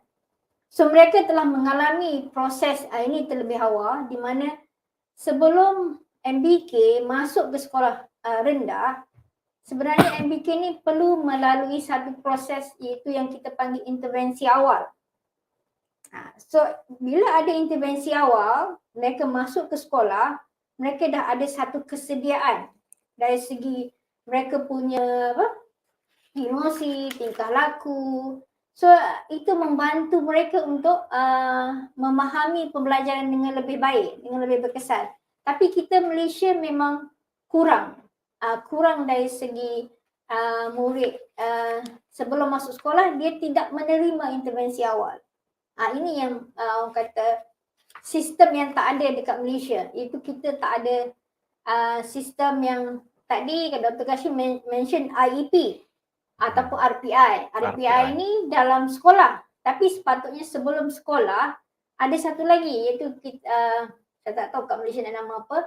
Tapi kalau di US nama dia IFSP. Individualized Service Family Plan. Ini yang memberi penekanan kepada intervensi supaya sebelum murid MBK masuk sekolah dia dah bersedia, dia tak ada isu sangat dengan tingkah laku, tak adalah membawa isu emosi yang sangat berat supaya bila dia masuk sekolah rendah, cikgu tak adalah orang kata menghadapi tekanan untuk mengurus tingkah laku murid. Sebab cikgu kita ni, kita tengok latar belakang dia memang more subject matter. Tapi kalau kita lihat cikgu pendidikan khas, dia dah diberi satu kekuatan iaitu untuk memahami ciri-ciri MBK. So sebab itu seperti Dr. Kash cakap, cikgu kita memang ada kompetensi, boleh mengajar murid pendidikan khas dengan baik. Tapi perlu mengambil kira lah, perlu menyepadukan aktiviti intervensi ni dalam kurikulum. Dia tak boleh mengajar semata-mata subjek. Dia kena embeddedkan aktiviti yang boleh meningkatkan dia punya apa kita panggil ni developmental domain, iaitu dia punya domain komunikasi, domain sosial emosi, domain psikomotor dia dan domain dia punya tingkah laku. So ini cabaran saya dampaklah di Malaysia. Kesediaan murid ni kurang. So bila masuk sekolah rendah, cikgu yang kena tackle. Cikgu yang kena tackle semua. Bukan sahaja mengajar untuk mereka memahami kandungan kurikulum, tapi pada masa yang sama untuk meningkatkan kesediaan ni dari segi intervensi itu. Sebab tu dalam kurikulum kita, dalam dokumen kurikulum kita memang nyatakan cikgu pendidikan khas perlu memastikan aktiviti intervensi ni digabung jalinkan, embeddedkan dalam aktiviti untuk mencapai standard pembelajaran yang telah dinyatakan dalam setiap subjek lah. So itu cabaran untuk peringkat sekolah rendah. So sekolah rendah ni memang kita menyediakan dia murid dari segi yang paling penting asas literasi. Asas untuk dia membaca, menulis, mengira, untuk dia berkomunikasi. Ini pentinglah di peringkat rendah.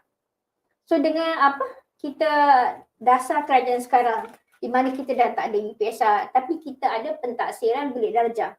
So pentaksiran bilik darjah ni memang amat sesuai dengan murid kita MBK sebab dia melihat perkembangan murid daripada peringkat awal secara proses kan. Dia tak adalah kata murid ni belajar 1 tahun you bagi dia ujian, tak ada. Tapi setiap proses yang dia alami tu kita ukur, kita tengok dia punya peningkatan. So PBD ni amat sesuai untuk murid kita. Tapi itulah cabaran pula bila kita punya standard prestasi adalah more pada bidang ilmu subjek. Bukan kita mengukur potensi murid untuk melalui proses pembelajaran, tapi lebih kepada penguasaan bidang ilmu. Tapi cikgu dalam PBD, cikgu diberi ruang untuk membuat professional judgement. So maklumat-maklumat itu kita perlu eksplisitkan dia lah, timbulkan dalam kita punya laporan pencapaian murid. Di samping dia dapat capai bidang ilmu ikut subjek, tapi pada masa yang sama dia capai benda-benda yang untuk domain dia, untuk dia punya peningkatan kendiri dia. Ini sebagai persediaan dia untuk ke menengah. Sebab tu dalam pendidikan khas, kalau kita tengok di peringkat rendah sendiri ada RPI dan pada masa yang sama kita ada transisi. Ini menengah, rendah. Nanti menengah dia ada, tapi transisi bentuk lain.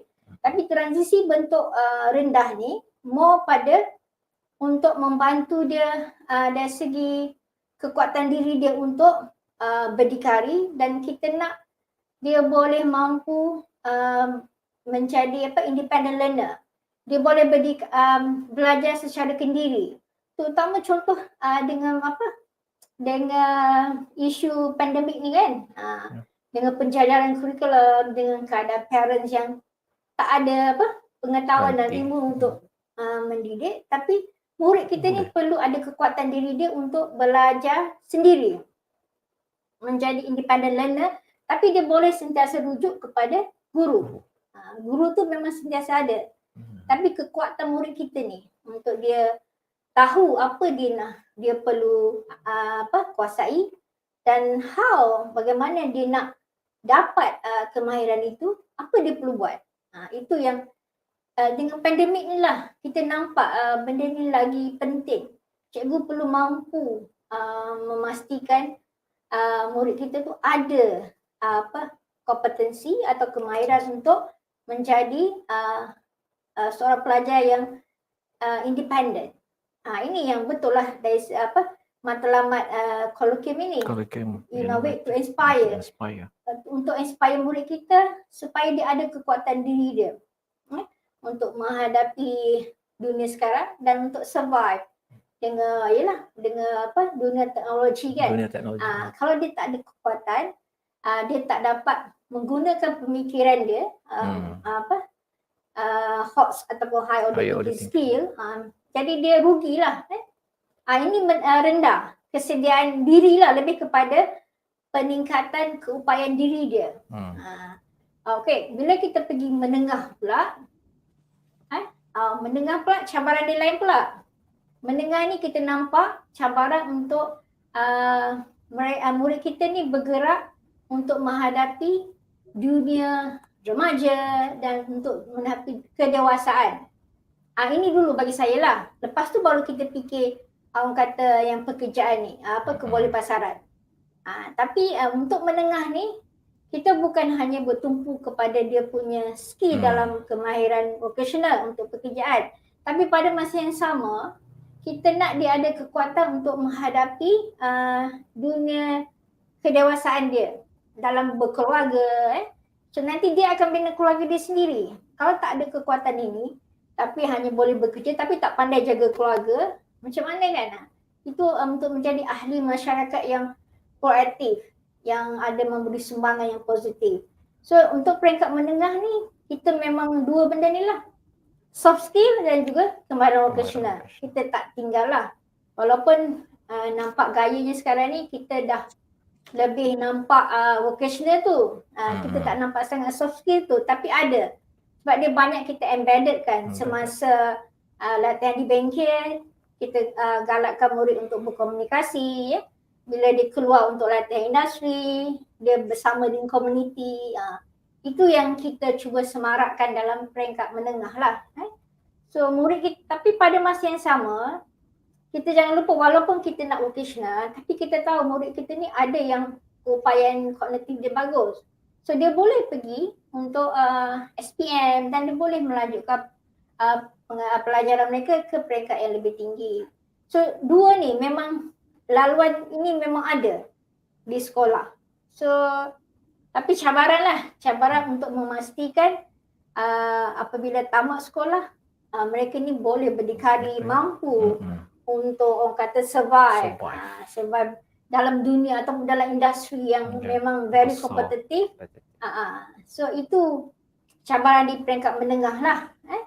So dari segi yang kami dapati, satu lagi cabaran untuk menengah ni, bila kita ada vocational, kita pun dah bagi soft skill, tapi kita nampak murid kita ni masih belum yakin juga, dia perlu ada lagi satu sokongan, perlu ada bantuan. Sebab tu di kementerian, terutama di bahagian pendidikan khas, mereka telah menyediakan satu modul iaitu PTK, Program Transisi Kerjaya, supaya nak mengukuhkan kurikulum ni lah. Di samping ada kurikulum, mereka ada PTK ni untuk membantu mereka membuat hubungan dengan komuniti. Dan kami juga di kurikulum untuk memastikan murid kita ni orang kata dapat secara positif terlibat dalam komuniti, kami pun telah menyediakan satu kurikulum untuk murid yang berkeputusan rendah, di mana kurikulum ni lebih dipetakan dengan community need, iaitu kita panggil community based vocational education, pendidikan vocational yang berasaskan komuniti. Kalau semua aware, kita memang ada PIMA, program PIMA, Perantisan Industri Menengah Atas. PIMA ni adalah satu program vocational yang memang kita kalau boleh nak melibatkan komuniti lebih. Sebab murid khas ni memang towards the end mereka perlu balik kepada komuniti. So mereka tak ada sebebas macam murid tipikal. They can go on their own, mencari. Tapi pendidikan khas ni perlu dibantu, disokong untuk mereka boleh connect dengan bakal employer ataupun ada industri yang boleh menerima mereka. So dalam konteks kata kesediaan di luar selepas sekolah, kalau kita tengok peringkat menengah ni, sebenarnya kalau untuk ke arah pekerjaan, kalau murid-murid yang agak kepusian rendah, sebenarnya di luar ada disediakan bengkel terlindung, di mana mereka boleh menyambung latihan vocational ini untuk tujuan untuk kebolehpasaran lah. Ini ada bengkel terlindung ni sebenarnya di bawah Kementerian Pembangunan Wanita, Keluarga dan Masyarakat. So kita ada satu jabatan GPOKU, Jabatan Pembangunan Orang Kurang Upaya. Di bawah ni mereka memang akan menyambut lah murid kita daripada sekolah, dah habis sekolah, di mana mereka boleh sambung latihan selain daripada yang kita ada di college community lah, dan juga di politeknik, dan kita ada juga di bengkel terlindung, contoh pusat daya Kelang lah. Dia tak banyak, tapi yang banyak bengkel terlindung ni dibuka oleh NGO. NGO banyak buka. I think di Sarawak pun ada, di Sabah pun ada. Ini adalah ruang terutama murid yang berkeputusan rendah, yang mungkin masih perlukan sokongan untuk mereka mampu berdikari. Dan pada masa yang sama, kita pun ada bentuk laluan untuk supported employment. Supported employment ni maksudnya sokongan daripada pihak komuniti atau pihak industri. Contoh KFC, Maiden, Giant, mereka menyediakan laluan untuk murid kita boleh bekerja. Dan disokong oleh GPOKU, di mana mereka menyediakan job coach.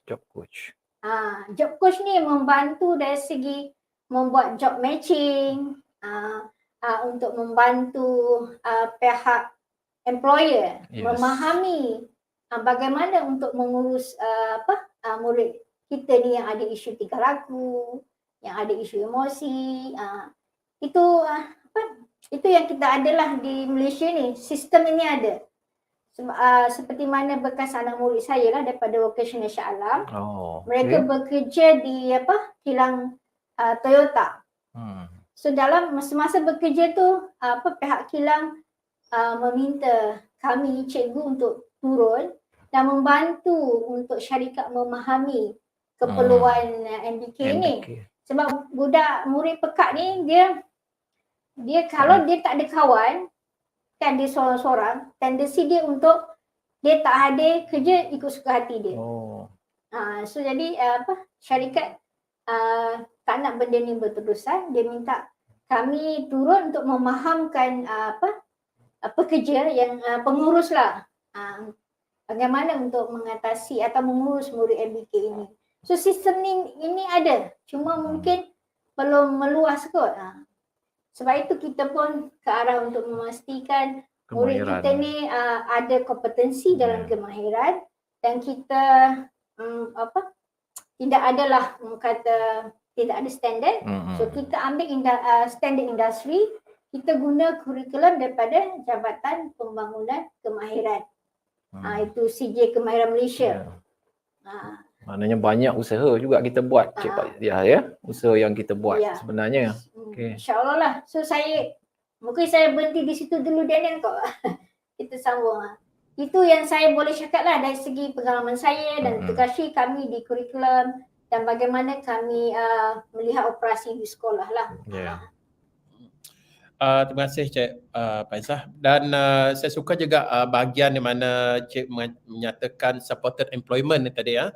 Di mana kita industri ada membantu pelajar-pelajar murid berkeperluan khas kita ni untuk mendapatkan macam di kilang-kilang assembly, contohnya KFC, McDonald ada juga.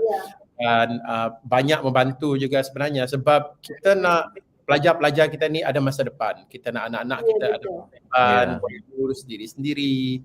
Dan juga menunjukkan dalam arti kata lain, apabila kita berjaya membantu anak-anak kita ni, anak-anak berkeperluan khas kita ni, menunjukkan bahawa sistem pendidikan kita pun berjaya untuk mendidik kita menjadi individu yang boleh membantu dalam masyarakat.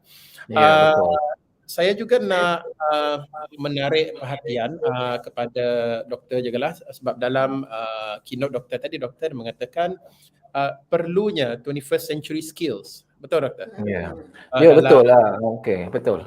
21st century skills untuk supaya kita boleh equip anak-anak kita ni, pelajar-pelajar kita ni untuk berhadapan dengan cabaran-cabaran yang akan datang ni. Cabaran ni memang bila dia datang, dia terus datang macam angin. Jadi kita kena mempersediakan pelajar-pelajar kita ni, pelajar-pelajar tak kisah agama, bangsa, keadaan bagaimana betul. Boleh tak doktor terangkan 21st century skills dari segi contohnya yang saya ingat lagi dari segi komunikasi, kreativiti, kebolehan berfikir ni doktor. Terangkan kenapa ianya sangat penting dalam zaman sekarang ni. Okey, terima kasih Daniel. Jadi memang kita akuilah bahawa dunia akan datang ni penuh dengan cabaran. Di mana yang Cik Pak Izzah cakap dan saya cakap tadi kan, dan kita semua maklumlah. Jadi bagi menyediakan cabaran itu, maka kita perlu menyiapkan apakah cabaran-cabaran itu. Jadi cabaran-cabaran itu merujuk kepada cabaran bagi menyediakan murid ke alam pekerjaan itu sendiri sekurang-kurangnya dia boleh marketable ataupun boleh menjadi usahawan, kan, paling tidak pun dia boleh untuk diri dia sendiri untuk survive of their kehidupan mereka sendiri. Jadi asas kepada kalau dalam kurikulum tu sendiri, saya bercerita dari kurikulum dari segi asas untuk budak-budak kemahiran abad 21 ni, seperti mana yang saudara Daniel cakap tadi, memang itulah yang asasnya. Yang pertama ialah macam kita kata komunikasi. Mengapa penting komunikasi? Jadi melalui kurikulum tadi kita ada asas 3M, kita ada mata pelajaran bahasa, itu dah mata pelajaran. Jadi komunikasi ini kita bukan ajar dalam konteks orang kata ayat, subjek, predikat, itu tidak. Kalau dalam konteks bahasa kan, tapi kita nak tahu komunikasi. Kita latih budak dengan konteks komunikasi. Macam mana budak nak komunikasi? Komunikasi dengan rakan dia, komunikasi dengan bahan, komunikasi dengan guru, komunikasi dengan masyarakat. Ini adalah satu elemen yang sangat penting dalam abad 21. Berkomunikasi. Kalau dalam bahasa Melayu lah. Bahasa Malaysia lah. Kalau bahasa Inggeris lah. Inilah komunikasi yang perlu kita tanam. Jadi dari segi adab berbahasanya, ini supaya budak-budak pendidikan khas kita ini ada cara-cara mereka menggunakan bahasa yang betul. Sebab mereka nanti seperti mana yang rakan saya cakap tadi, Cik Bazar cakap, mereka ini akan masuk dalam pasaran. Mereka ni akan bekerja di McDonald, ataupun menjadi usahawan. Jadi sudah tentu mereka perlu tahu asas komunikasi, termasuk juga bila sebut komunikasi. Ini kalau saya sebut asas 3M, membaca, menulis, mengira. Itu prinsip asas yang kita ada. Kita bagi pada sekolah rendah kurikulum itu. Saya melihat ini contohnya ya. Ada murid MBK kita yang berjaya, yang berjaya menjadi usahawan. Yang ada pun tahun lepas, tak silap saya, tahun lepas kita pergi ke kedai, dia membuat cendol di Kajang ya, Cik Faizah. Sangat sedap cara dia. Tapi kalau kita, itu komunikasi, aspek komunikasi yang kita tanam kat situ ialah dia boleh macam mana dia boleh mempromosikan hasil jualan dia. Okey, cara dia ni, bila kita lihat bahawa pelajar tadi berjaya lah. Okey, bukan saja satu gerai cendol bila kami tanya, tapi itu budak LD, budak masalah pembelajaran. Tapi dia boleh juga kira.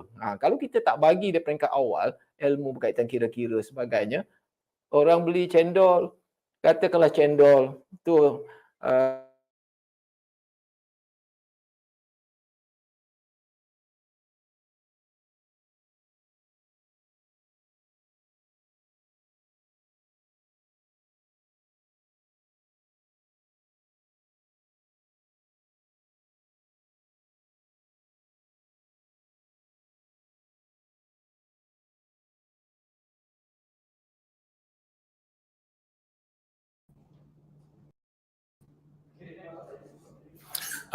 Kita ada maaf ya tuan-tuan dan puan-puan, hari ini sekarang kita mengalami masalah teknikal sekejap. Kita akan bersambung selepas ini. Untuk mengulas kembali, Dr. Kashri dah membentangkan tentang perlunya skills untuk menghadapi 21st century. Jadi skills yang diperlukan adalah seperti skills komunikasi, cara berfikir dengan kreatif dan juga cara berfikir dengan kritis. Sebab anak-anak kita ni walaupun mereka dalam golongan pelajar-pelajar yang berkeperluan khas, tidak bermakna mereka boleh berjaya dalam hidup nanti. Mereka perlu bimbingan, mereka perlu diajar dan mereka perlu dididik dari awal lagi. Sebab itu penting untuk anak-anak kita pergi ke sekolah dan masuk dalam kelas yang betul supaya mereka boleh dididik. Selamat kembali Dr. Ya, okey. Okey, saya menjelas tadi. Okey, kita belum lagi ya? Ya. Okey. Betul lah tu kata Cik Daniel ya, betul. Jadi kita lihat bahawa selain daripada komunikasi, kita lihat kalau pelajar-pelajar ini tak dilengkapkan, maka sudah pasti saya rasa dia menjadi ketinggalan lah pada saya. Dia suka nak mengamalkan. Okey. Yang kedua, betul kata moderator tadi bahawa elemen kreativiti, inovasi perlu juga diterapkan melalui kurikulum kita kan ada. Macam contoh kemahiran Pak Manik kan, batik. Ini adalah beberapa contoh lah. Okay, sebenarnya banyaklah kalau tuan-tuan dan puan-puan lihat pada kurikulum kita, itulah asasnya. Supaya pelajar-pelajar ini ada elemen-elemen kreativiti, kritis. Sebab itu kita sebenarnya apabila kita dalam PDP utamanya, saya rasa tuan-tuan dan puan-puan lagi arif lah bila sebut PDP dari segi elemen kreatif dan kreatif. Kadang-kadang kita lihat bahawa pelajar-pelajar pendidikan khas ni bila dia melukis tu sangat cantik mengikut idea mereka sendiri, melontar idea, dia ada seni dia sendiri. Okey. Jadi kita di sini tak kira siapa guru ke ibu bapa kena meraihkan pandangan anak-anak pendidikan khas ini. Okey, kena meraihkan cara mereka. Sebab tu daripada pagi tadi kita kata budak ini perlukan caring, perlukan kasih sayang kan, perlukan keselamatan, perlukan penjagaan, perlukan perhatian. Okey. Itu yang paling penting pada saya ya. Bukan pada saya lah, pada kita semua sebagai warga pendidik dan pada kami selaku penggubah kurikulum. Kita meraihkan kepelbagaian itu. Okey. Kemudian kita lihat satu lagi yang saya tekankan pagi tadi pun saya cakap tentang collaboration, kolaborasi. Ini juga sebab kita tak nak murid pendidikan kelas kita ni duduk dalam kelompok dia saja. Okey. Kelompok bergaul pun sama dia. Kalau hari sukan dia kan. Di asing semua kan, paling tidak kita inklusifkan mereka ini dalam aktiviti-aktiviti ke ataupun sebagainya. Okey, kita kata kalau ada aktiviti luar, libatkan. Okey, memang ini pun ada berlaku lah, saya melihat, tak nafikan, tapi cuma yang saya katakan di sini lah, kita nak macam membugarkan balik lah antara salah satu collaboration yang penting. Kalau tak ada collaboration, macam mana besok kalau dia nak keluar dalam masyarakat, kerjasama, dia pun tak tahu kan. Macam mana nak wujudkan orang kata networking yang paling simple. Networking, kenal orang tu, itu paling basic lah. Saya kenal Pak Cik ni. Pak Cik, kami ni, ini dia bercakap, kami ni begini-begini kan, kami ni nak kerja kat sini.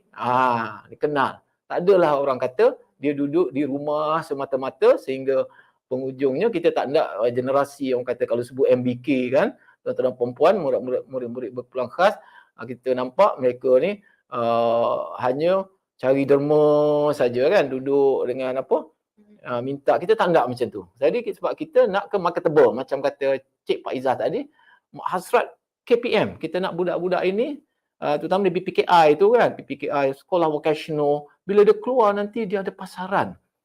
Mengikut itu usaha-usaha yang buat oleh kementerian sebagai dalam tu. Satu lagi ialah of course kita jangan lupa tuan-tuan dan puan-puan ya, aspek yang kita perlu tanamkan walaupun kita nampak mudah tapi ia sukar pada saya lah, aspek nilai. Okey, nilai. Kita nak nilai itu ditanam pada pelajar. Itu juga nilai je sebahagian daripada kemahiran abad ke-21. Macam mana nilai kasih sayang, nilai bertanggungjawab ya Cik Pak Izzah ya.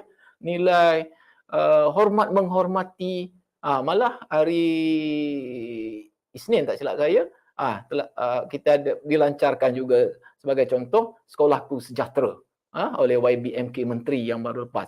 Jadi nilai-nilai elemen 14 elemen ini kita terapkan. Dia bukan macam seperti mana kata YBMK, dia yang Bapak Menteri Kanan Pendidikan kata, dia bukanlah satu mata pelajaran baru. Dilakukan semasa cikgu melaksanakan PDP. Sama di dalam bilik darjah ke atau di luar bilik darjah. Dari segi aktiviti kurikulum atau kurikulum. Nilai ni sangat penting. Kalau kita menghasilkan pelajar yang hanya tahu bercakap tapi tak pandai menghormati guru, tidak ada maknanya kepada kita semua dalam sistem pendidikan. Okay, kita nakkan murid kita ni perlu kita cakap di sini bahawa dalam kurikulum, prinsip asasnya kita berfokus kepada falsafah pendidikan kebangsaan kita. Seperti mana yang tuan-tuan dan puan-puan sedia maklumlah, bila sebut falsafah pendidikan kebangsaan kita, dia merujuk kepada dia merujuk kepada kita nak melahirkan insan yang holistik. Jerry itu kan, jasmani, emosi, rohani dan intelek. Yang itu asas dia. So bagaimana caranya? Caranya mengikut kesesuaian budak tadilah. Sebab tu saya kata ni aspek nilai ni jangan ditinggalkan kepada pelajar-pelajar ini.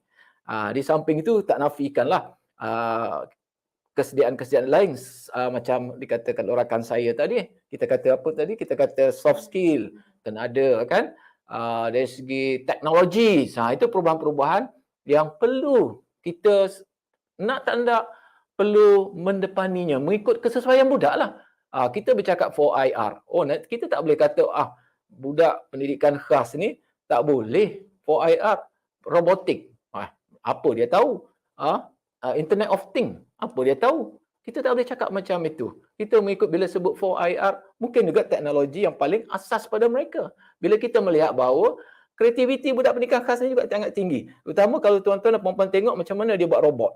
Bukanlah buat robot itu dia seronok dengan robot kan. Kadang-kadang dia lebih kreatif. Tak percaya? Cuba pergi tengok. Saya rasa Cik Pak Izzah ada banyak pengalaman ini. Jadi 4IR ni kita kena bersedia menghadapi. Nanti KPM nanti kita ada bukan program baru tuan-tuan dan puan-puan. Contohnya pendigitalan nanti ya, pendigitalan dari segi pendigitalan pendidikan kita hendak akan datang. Digital macam mana? Sebab yalah bila dalam keadaan contoh sekarang pandemik macam saya cakap tadi ya, Cik Pak Izzah cakap, bila keadaan pandemik macam ini, sudah pasti kita melihat bahawa elemen-elemen ICT, teknologi itu main peranan. Nak mengajar sebagainya kan, malah budak-budak ini juga perlu didedahkan, okay? Didedahkan dengan kaedah-kaedah PDP, PDPR secara online, secara hybrid kan, dan banyak kaedah. Jadi saya nak nasihatkan di sini, 4. Kalau kami, biasa kita nak senang ingat macam ni. Kita ingatkan, satu ialah aspek komunikasi sangat penting berat. Cara nak buat ialah kita embedded. Macam mana cara nak embedded. Yang kedua, kreatif dan kritis. Sama juga kita embedded. Kritis macam mana? Okay. Sebab tu kita terlampau jangan orang kata, oh PBD tahap 6, TP6. Oh susah ni budak pendidikan khas nak dapat. Kita tengok bagaimana TP6 tu, tahap penguasaan 6 tu mengikut kesesuaian budak. Kritis pun dia ada kritis dan kreatif berdasarkan apa tugasan kita bagi pada mereka. Tengoklah kalau budak tu sederhana kan. Mungkin juga tahap 6 tu sesuai untuk mereka yang mengikut tugasan yang diberi. Tugasan mudah. Kita tak seperti mana yang kita katakan pagi tadi, kita tak boleh sama dengan budak arus perdana. Okey? Memang kita nak inklusif, tapi kita dari segi penetapan TP tadi bergantung kepada IEP tadi. IEP setiap budak tu ada dia punya apa panggil tadi, saya kata tadi IEP individual education plan dia masing-masing. Sebab setiap budak tu berbeza. Dan saya ingat pada tuan-tuan dan perempuan kan, bahawa bila bercerita pasal pentaksiran bilik darjah untuk budak pendidikan khas, Wahimah untuk pentaksiran pendidikan budak pendidikan khas sekalipun tentang PBD, yang menentukan adalah cikgu itu sendiri. Professional judgment, pertimbangan guru tu. Sebab cikgu yang mengenalkan, cikgu yang kenal murid itu. Nak letak dia berapa sebagainya. Dan jangan bandingkan antara murid dalam kelas. Yang penting ialah dalam melaksanakan PBD lah contohnya ya, kepada murid pendidikan khas. Kita nak develop skill tadi. Yang penting kejayaan kita. Kita nak pastikan murid ni mencapai tahap yang terbaik. Jangan pula kita terus ini budak-budak ni tak boleh lah. Kita kata setakat TP3 je lah nak ajar macam ni. Tak boleh macam itu guru-guru, tuan-tuan dan puan-puan ya. Kita tak nak lah bila ada nazir datang ke tengok cikgu telah menetapkan TP-TP, tahap penguasaan kepada murid-murid dari awal lagi dalam buku rekod. Hari ini mengajar TP3, esok mengajar TP5. Dia bukan macam itu. Pentaksiran bilik darjah ini adalah proses yang berterusan. Untuk menilai pencapaian seseorang murid. Malah dalam PBD itu sekalipun untuk murid pendidikan khas sekalipun, dia apabila tahap penguasaan itu rendah, kalau kita tak buat apa-apa, tahap 1, katalah saya pergi ke sekolah, saya tanya, kenapa tahap 1 dia tak boleh dah? Itu mencerminkan apa? Mencerminkan bahawa seolah-olah mencerminkan kalau orang luar tengok pengajaran cikgu, apa yang cikgu buat? Kita akan tanya aspek itulah. Orang akan bertanya kita.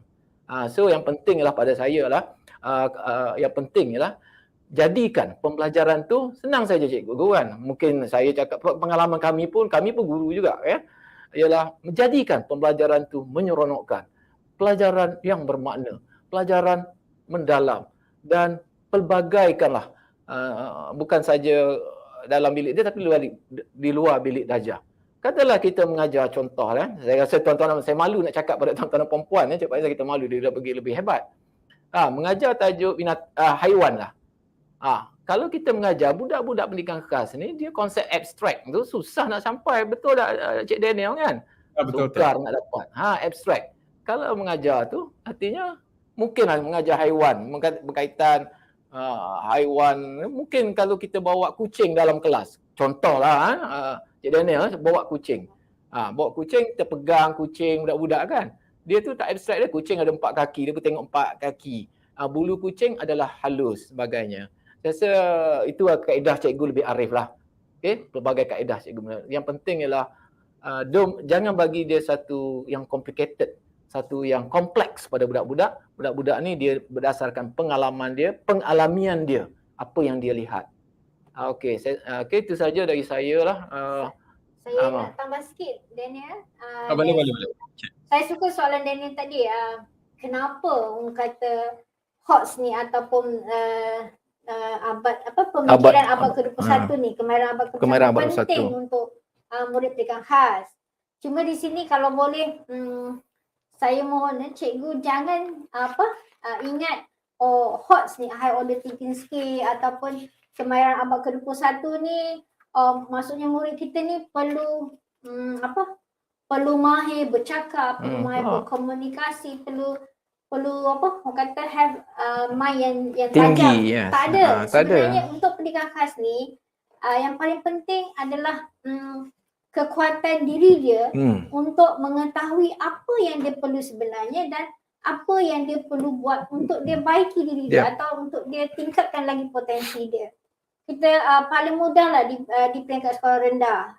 Kita memang murid kita ni memang ada isu domain ni. Komunikasi, tingkah laku, emosi. So kebat ni high order thinking skill ni boleh membantu dia. At least mempunyai self advocacy. Dia boleh memberitahu, memaklumkan cikgu dia ke, parents dia ke, saya sedang menghadapi masalah emosi ni. Kalau saya dipaksa untuk belajar pun saya tak akan dapat menguasai. Betul. So itu penting untuk sekurang-kurangnya murid kita ni ada kekuatan untuk I have to do something. I cannot be in this state forever untuk saya maju ke depan. Itu penting untuk mereka mempunyai kemahiran abad ke-21 ni ataupun HOTS ni, high order thinking skill. Bukan untuk jadi pandai, brilliant dalam menyampaikan, tapi untuk diri dia membuat keputusan dan dia boleh berfikir untuk kebaikan diri dia. Itu yang penting. Artinya dia tahulah apa yang nak dia buat kan. Artinya dia tak terpinggir. Self advocacy ni penting. Advokasi diri. So saya memang percaya pemikiran aras tinggi ni sesuai memang membantu murid kita untuk mempunyai self advocacy. Bukan untuk dia kata jadi bijak pandai. Bijak pandai tak ada. Tidak. Untuk dia mengurus diri dia. Itu penting. So situ je lah. Ya. Terima kasih Cik Faizah. Jadi HOTS ni memang semua untuk semua pelajar dan setiap pelajar ada dia punya level tertentu. Tak semua pelajar sama. Jadi yang paling penting pelajar boleh membuat akhirnya dan boleh melakukan satu untuk diri dia sendiri. Betul tak Cik Faizah? Betul. Exactly. Saya nak ulas sekali lagi apabila Cik Faizah mengatakan inklusif ini, pelajar-pelajar masuk kelas inklusif, dia sebenarnya dari segi kurikulum tak ada beza kan dengan pelajar sekolah pelajaran biasa kan. Hanya mereka memerlukan keperluan individu yang lain sedikit. Hanya boleh diberi oleh guru-guru yang telah dilatih untuk mengajar pelajar-pelajar berkeperluan khas. Jadi salah satu isu dalam pendidikan sekarang adalah terutama sekali kepada pelajar pendidikan khas adalah ada sebahagian ibu bapa, bahagian bukan semualah Cik Faizah, doktor. Ya. Dan ibu bapa yang tidak mahu anak-anak mereka masuk aliran PPKI.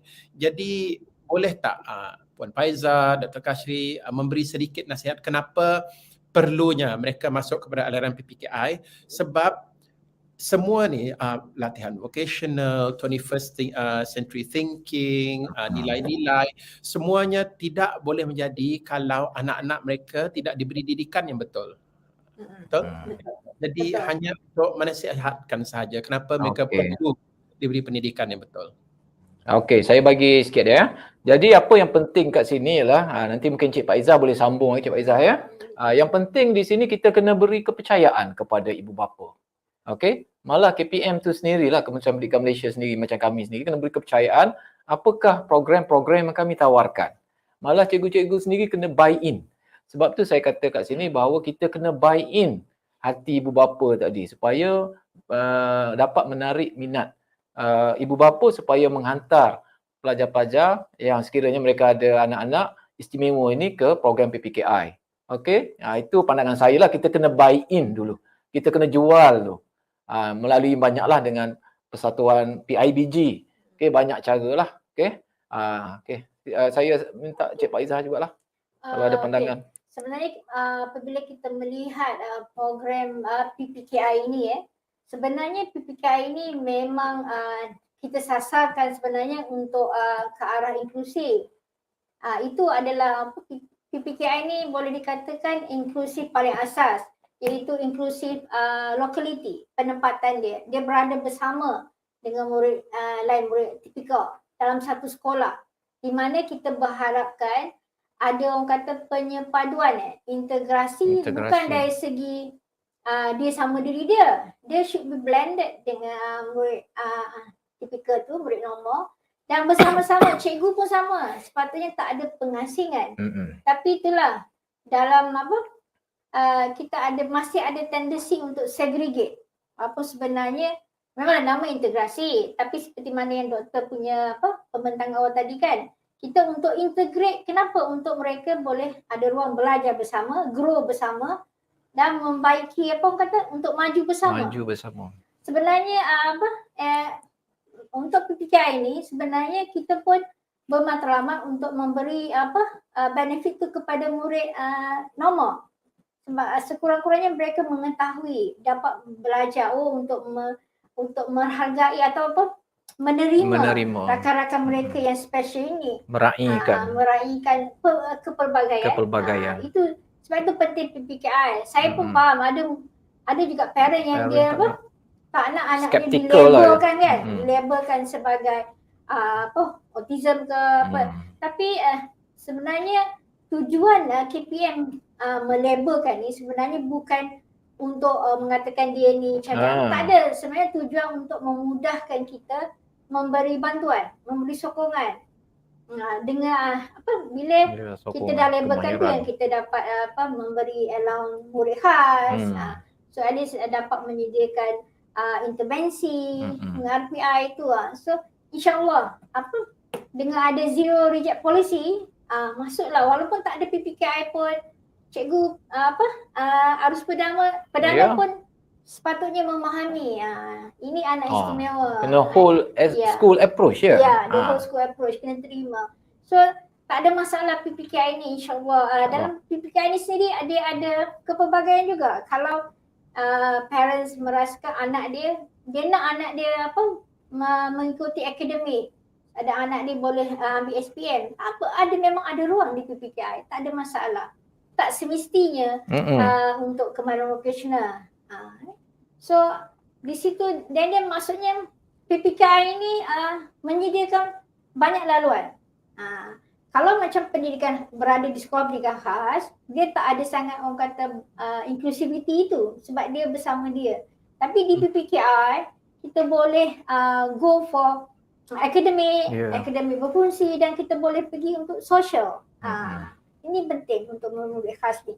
Survival dia kan. Nanti pun at the end dia akan balik kepada community. So kita kena start bina dia punya kekuatan untuk mampu berdikari di PPKI lah. Di PPKI ni satu ruang yang memang kondusif lah untuk murid kita. So saya berharap para ibu bapa jangan sangsi lah, insyaAllah ada support, tak ada masalah. Kalau murid kita PPKI ni dia ada isu tingkah laku, kita ada pakar. Kita ada pakar di 3PK di pusat perkhidmatan pendidikan khas. Dan kita ada pakar, even kita pun boleh dipanggil untuk membantu sekolah. Tak ada masalah. Kita bagi kunjung bantu kunjung bantu ke sekolah. Okey. Okey Daniel, itu. Okey, baik. Terima kasih kepada Dr. Kashri dan juga Cik Faizah dalam membincangkan tajuk pada hari ini, iaitu isu dan cabaran dalam pendidikan khas. Okey, terima kasih sekali lagi kerana sudi hadir ke Colloquium kami. Sama-sama. Okey. InsyaAllah ada masa lagi, kalau dibuat masa depan lagi, kita berjumpa lagi lah. Dan juga saya juga sebagai seorang guru juga, saya amat bersyukur dan berterima kasih atas segala yang telah dikongsikan pada hari ini. Okey. Terima kasih. Sama-sama. Okey. Okey, maka baiklah, sudah slot ketiga pada hari ini, iaitu pada hari ketiga ini juga tentang isu dan cabaran dalam pendidikan khas. Sekian, terima kasih.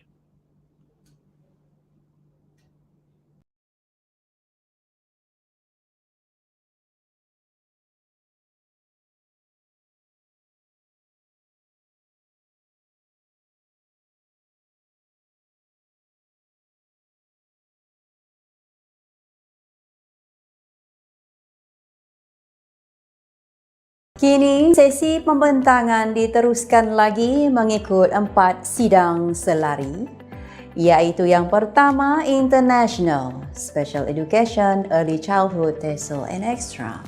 Yang kedua STEM, Science, Technology, Engineering, Mathematics. Yang ketiga Language and Arts. Dan yang keempat Other, management, discipline, counseling, and extra.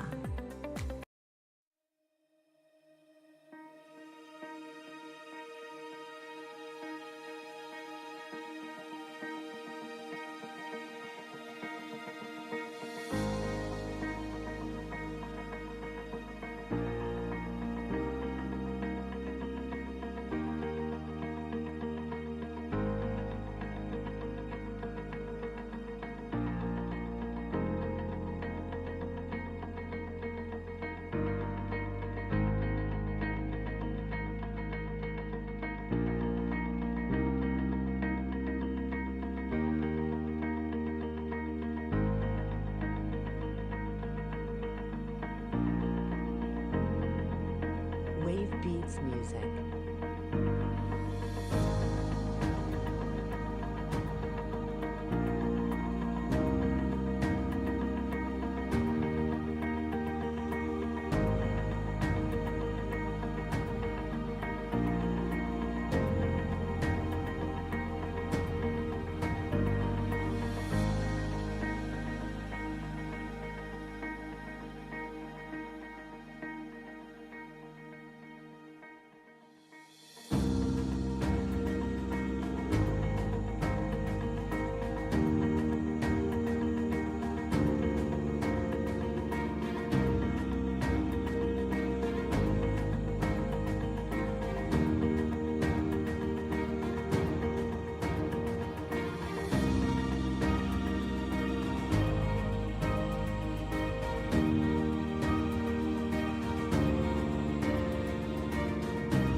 music.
Wave beats music.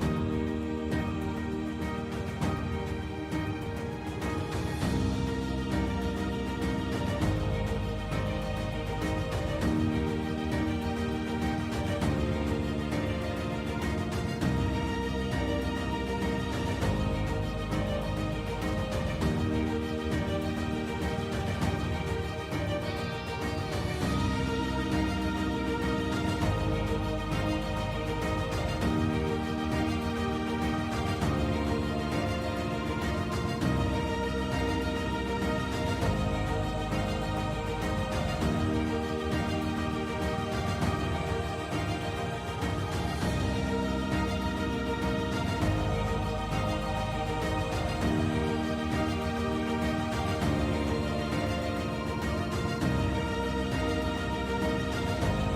beats music.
Wave beats music.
beats music.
Wave beats music.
Wave beats music. Wave beats music.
music.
Wave beats music.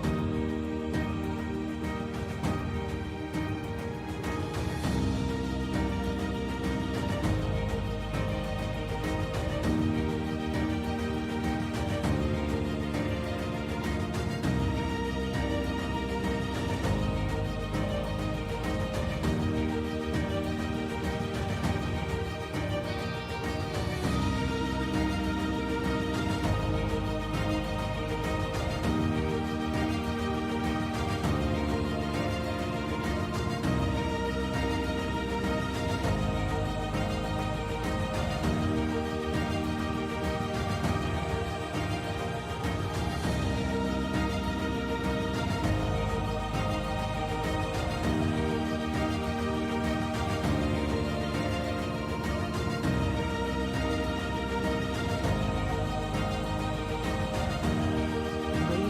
music.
Wave beats music.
music.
Wave beats music.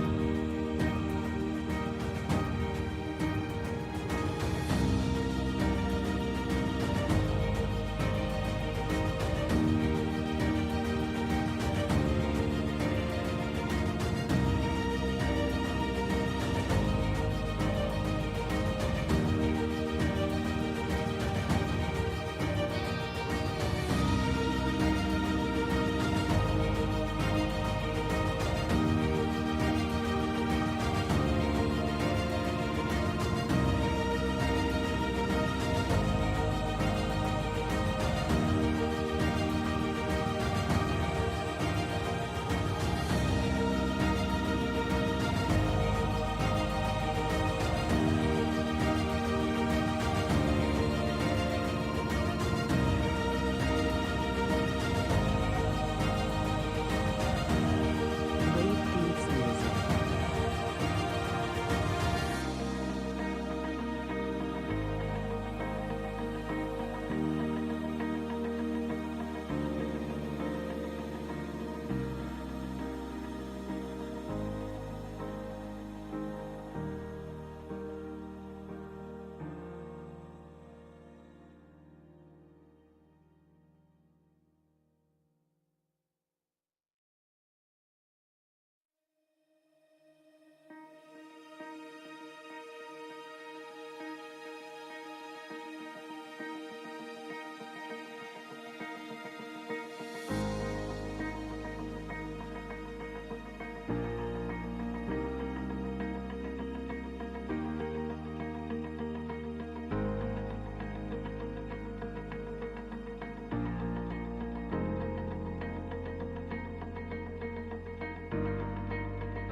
Wave beats music.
beats music.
Wave beats music. Wave beats music.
Wave beats music.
music.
Wave beats music. Wave beats music.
Momen belum hujung bulan lagi tapi korang buka akaun tinggal RM50 je. Apa nak buat RM50 ni?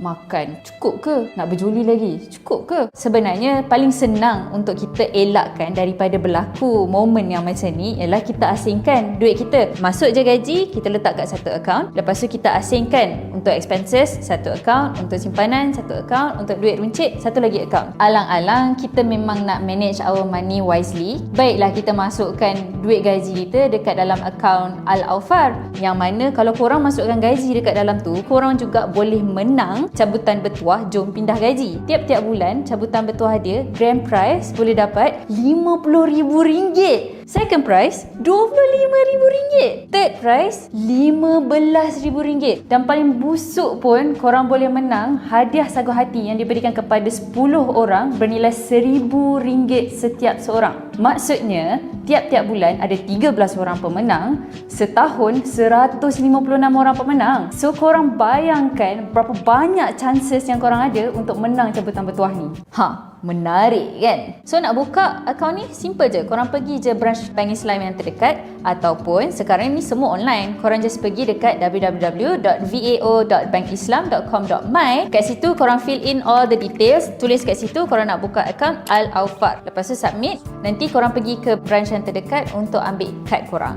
Bila dah buka akaun Al-Afar, korang pergi dekat HR company korang, cakap je nak tukar akaun gaji daripada bank yang dulu kepada akaun Al-Afar Bank Islam yang baru ni. Last step yang korang kena buat, korang cuma perlu inform Bank Islam sama ada call 0326900900 atau pergi branch yang terdekat yang korang dah menggunakan akaun Al-Afar korang ni sebagai akaun gaji. Dari situ, pegawai bank tu boleh register nama dan akaun korang untuk cabutan bertuah jom pindah gaji ni tiap-tiap bulan. Sebenarnya, jom pindah gaji cuma salah satu cabutan bertuah yang ada dalam akaun Al-Afar. Dalam masa yang sama, korang boleh menang banyak lagi hadiah yang lain. Antaranya, hadiah RM1 juta, pakej umrah dan macam-macam lagi. Untuk tahu lebih lanjut, boleh layari www.bankislam.com.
Hadiah apa? Gadget-gadget canggih.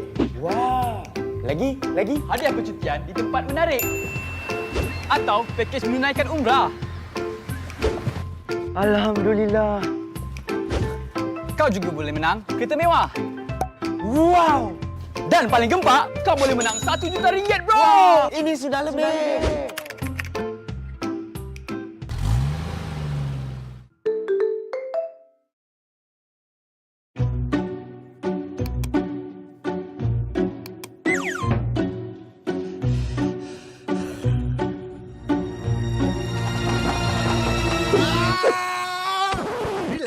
Cara senang kan ada. Tak perlu pening lagi. Layari laman web Bank Islam sekarang.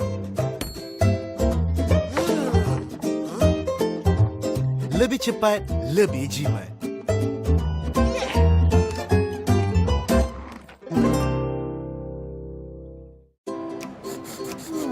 Rasanya dah tiba masa untuk saya beli kereta. Tapi nak beli kereta yang mana ya? Yang ini atau yang ini? Saya juga kena tahu kelayakan, berapa jumlah pembiayaan, kadar keuntungan, bayaran bulanan. Kejap. Saya ni baru je dapat kerja. Slip gaji pun tak ada lagi. Boleh ke mohon pembiayaan kenderaan? Nasib baik terjumpa pelan pembiayaan kenderaan I Bank Islam. Melalui program Grad Hits, lepasan ijazah seperti saya pun boleh dapatkan pembiayaan. Tak perlu slip gaji pun kalau kerja kurang dari 1 bulan. Hanya perlu surat tawaran pekerjaan serta salinan scroll atau transkrip. Yang menariknya, saya boleh dapat pembiayaan sehingga 100% daripada harga kereta. Bestnya! Tahu tak, selain kenderaan nasional, Bank Islam juga ada pembiayaan untuk kenderaan bukan nasional dan unregistered recondition. Biasanya orang panggil kereta recon. Pembiayaan pastinya patuh syariah dan kadar yang ditawarkan pun kompetitif. Kalau berlaku benda yang tak diingini ke atas saya, macam mana? Jangan risau, terdapat juga pilihan pelan perlindungan takaful atas semua pembiayaan yang berbaki.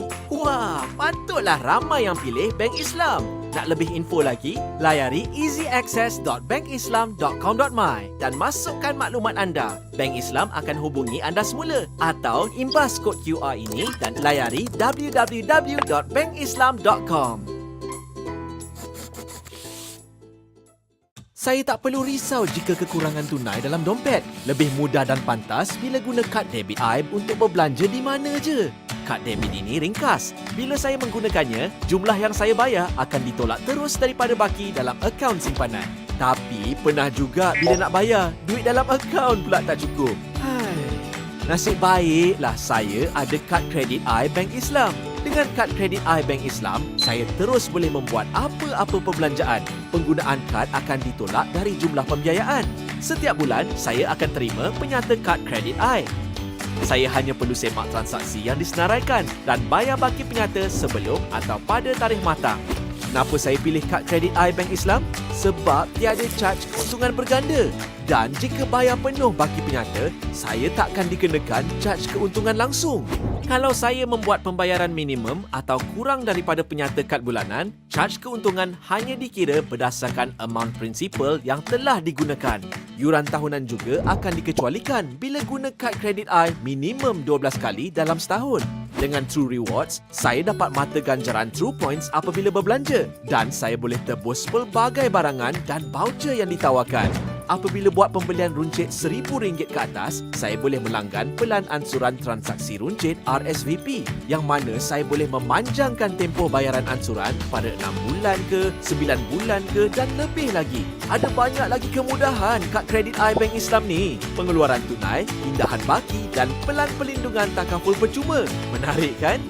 Nak tahu lebih lagi, layari easyaccess.bankislam.com.my dan masukkan maklumat. Pegawai Bank Islam akan hubungi anda semula atau imbas kod QR ini dan layari bankislam.com.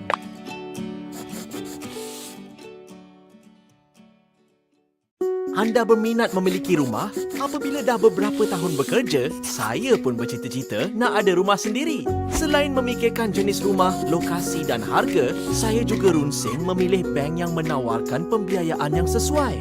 Yalah, saya nakkan margin pembiayaan tinggi, kadar pun okey dan yang paling penting, patuh syariah.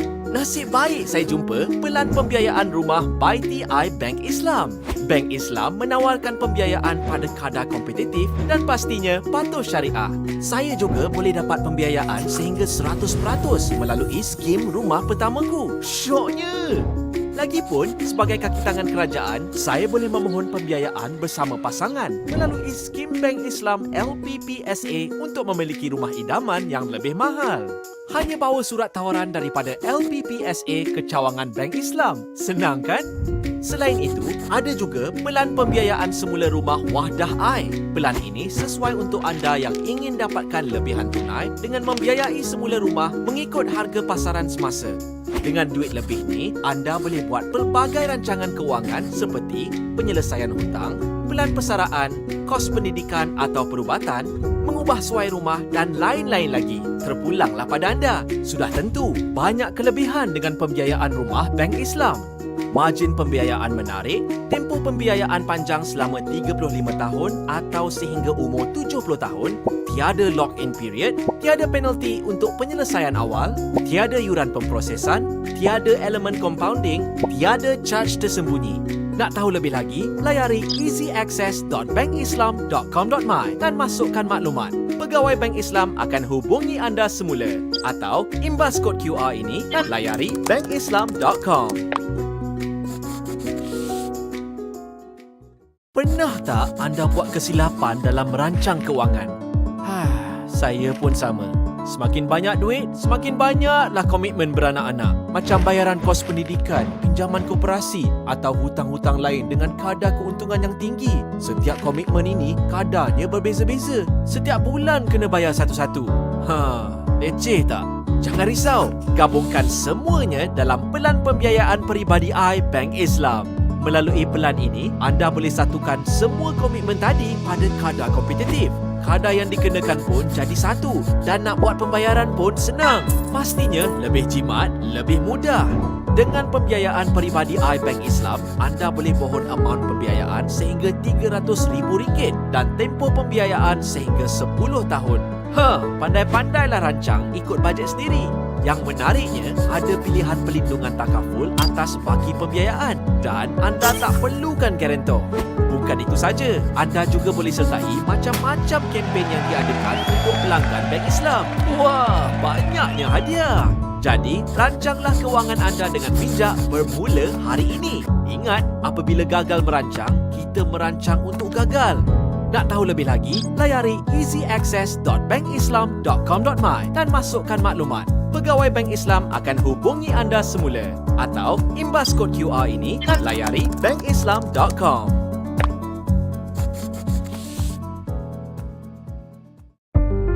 Many parents worry financially to fund their children higher education, and students uncertain about the program that will give them the future. Worry no more.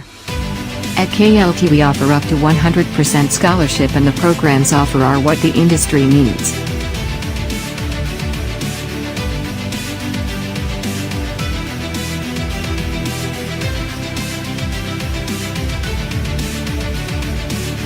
Let us help you to ease your mind from study loan and the uncertainty about your future pathway.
Korang pernah ada tak momen-momen belum hujung bulan lagi tapi korang buka akaun tinggal RM50 je? Apa nak buat RM50 ni? Makan cukup ke? Nak berjuli lagi cukup ke? Sebenarnya paling senang untuk kita elakkan daripada berlaku momen yang macam ni ialah kita asingkan duit kita. Masuk je gaji, kita letak kat satu akaun. Lepas tu kita asingkan untuk expenses satu akaun, untuk simpanan satu akaun, untuk duit runcit satu lagi akaun. Alang-alang kita memang nak manage our money wisely, baiklah kita masukkan duit gaji kita dekat dalam akaun Al-Awfar, yang mana kalau korang masukkan gaji dekat dalam tu, korang juga boleh menang cabutan bertuah jom pindah gaji. Tiap-tiap bulan cabutan bertuah dia grand prize boleh dapat RM50,000. Second prize RM25,000. Third prize RM15,000. Dan paling busuk pun korang boleh menang hadiah sagu hati yang diberikan kepada 10 orang bernilai RM1,000 setiap seorang. Maksudnya tiap-tiap bulan ada 13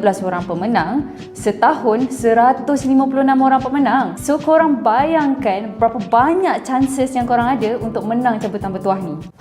Menarik kan? So nak buka akaun ni simple je. Korang pergi je branch Bank Islam yang terdekat, ataupun sekarang ni semua online. Korang just pergi dekat www.vao.bankislam.com.my. Kat situ korang fill in all the details. Tulis kat situ korang nak buka akaun Al-Awfar. Lepas tu submit. Nanti korang pergi ke branch yang terdekat untuk ambil kad korang. Bila dah buka akaun Al-Awfar, korang pergi dekat HR company korang, cakap je nak tukar akaun gaji daripada bank yang dulu kepada akaun Al-Awfar Bank Islam yang baru ni. Last step yang korang kena buat, korang cuma perlu inform Bank Islam sama ada call 0326900900 atau pergi branch yang terdekat yang korang dah menggunakan akaun Al-Awfar korang ni sebagai akaun gaji. Dari situ, pegawai bank tu boleh register nama dan akaun korang untuk cabutan bertuah jom pindah gaji ni tiap-tiap bulan. Sebenarnya, jom pindah gaji cuma salah satu cabutan bertuah yang ada dalam akaun Al-Awfar. Dalam masa yang sama, korang boleh menang banyak lagi hadiah yang lain. Antaranya, hadiah RM1,000,000, package umrah dan macam-macam lagi. Untuk tahu lebih lanjut, boleh layari www.bankislam.com.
canggih.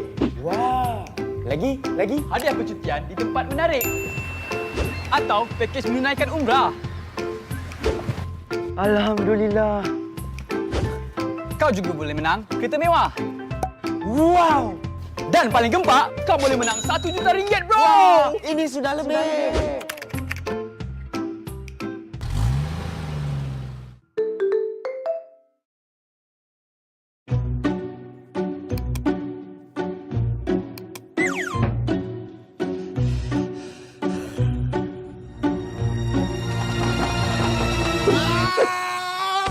Relax, cara senang kan ada.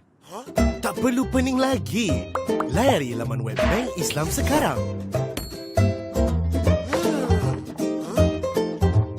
Lebih cepat, lebih jimat.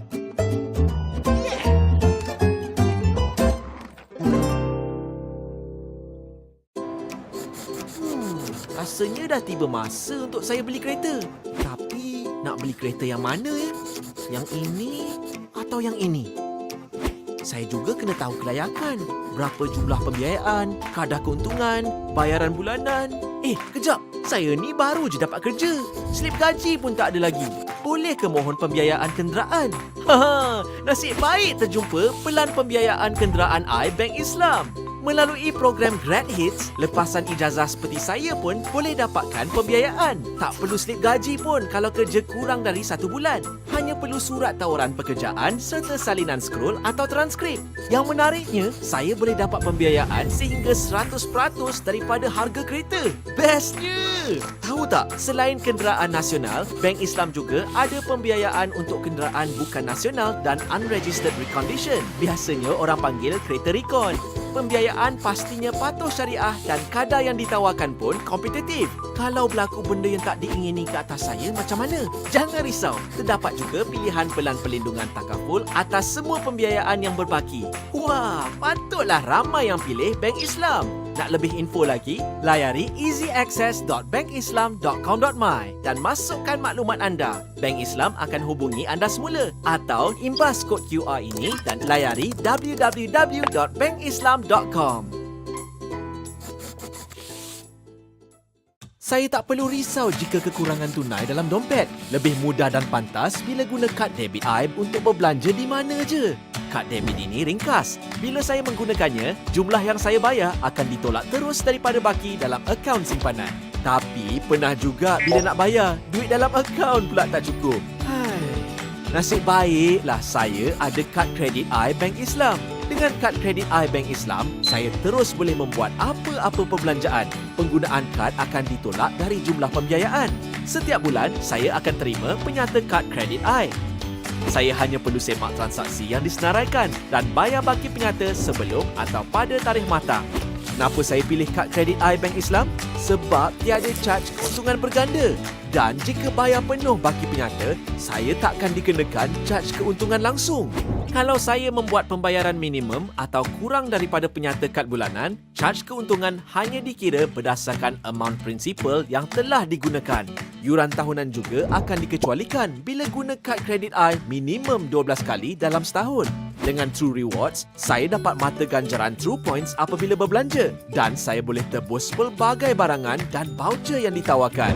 Apabila buat pembelian runcit RM1,000 ke atas, saya boleh melanggan pelan ansuran transaksi runcit RSVP yang mana saya boleh memanjangkan tempoh bayaran ansuran pada 6 bulan ke, 9 bulan ke dan lebih lagi. Ada banyak lagi kemudahan kad kredit Bank Islam ni. Pengeluaran tunai, pindahan baki dan pelan pelindungan takaful percuma. Menarik kan? Nak tahu lebih lagi, layari easyaccess.bankislam.com.my dan masukkan maklumat. Pegawai Bank Islam akan hubungi anda semula atau imbas kod QR ini dan layari bankislam.com.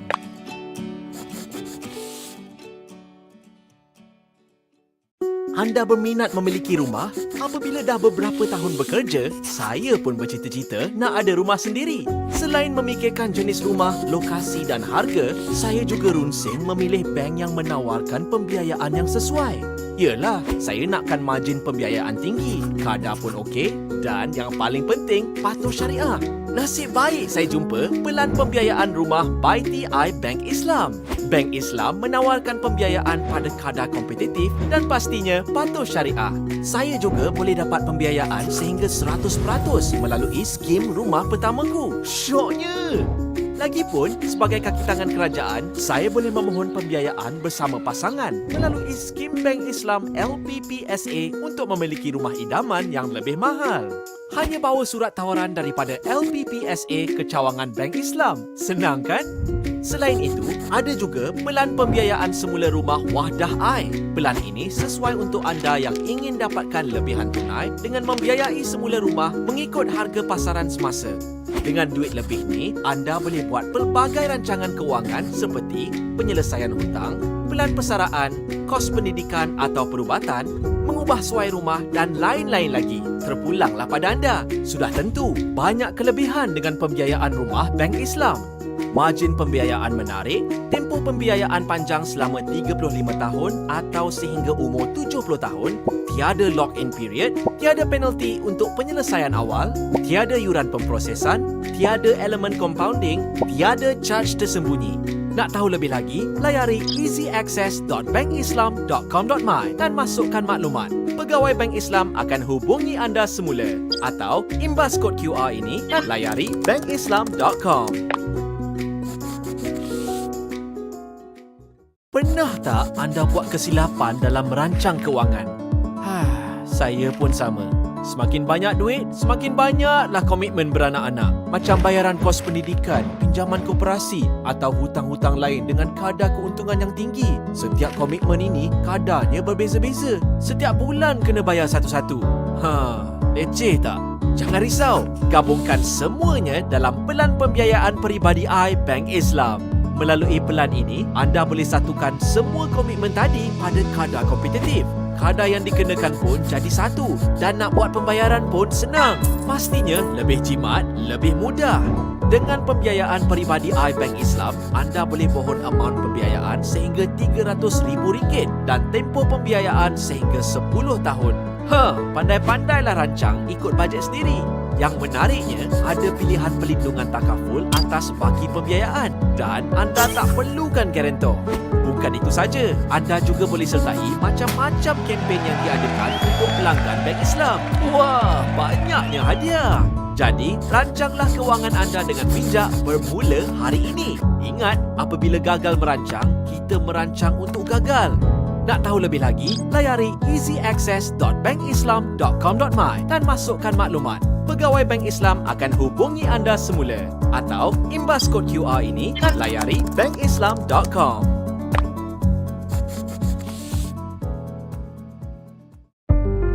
Many parents worry financially to fund their children higher education, and students uncertain about the program that will give them the future. Worry no more. At KLT we offer up to 100% scholarship, and the programs offer are what the industry needs.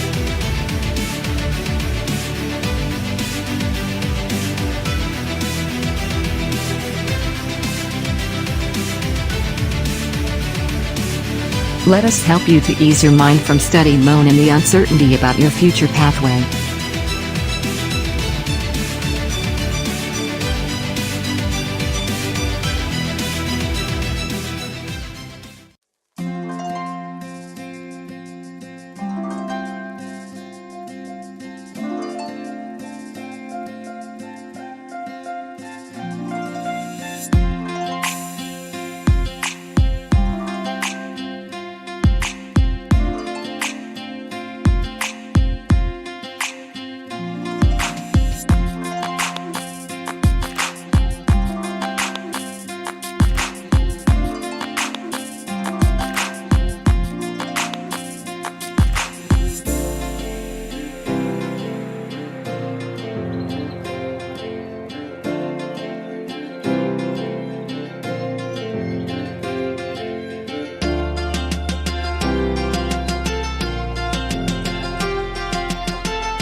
Korang pernah ada tak momen-momen belum hujung bulan lagi tapi korang buka akaun tinggal RM50 je? Apa nak buat RM50 ni?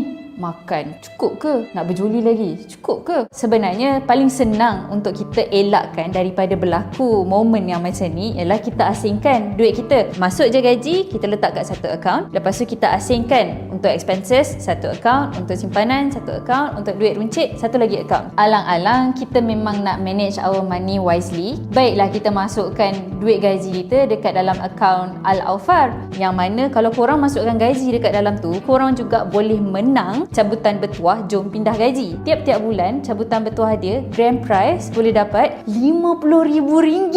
Second prize RM25,000. Third prize RM15,000. Dan paling busuk pun korang boleh menang hadiah sagu hati yang diberikan kepada 10 orang bernilai RM1,000 setiap seorang. Maksudnya tiap-tiap bulan ada 13 orang pemenang, setahun 156 orang pemenang. So korang bayangkan berapa banyak chances yang korang ada untuk menang cabutan bertuah ni.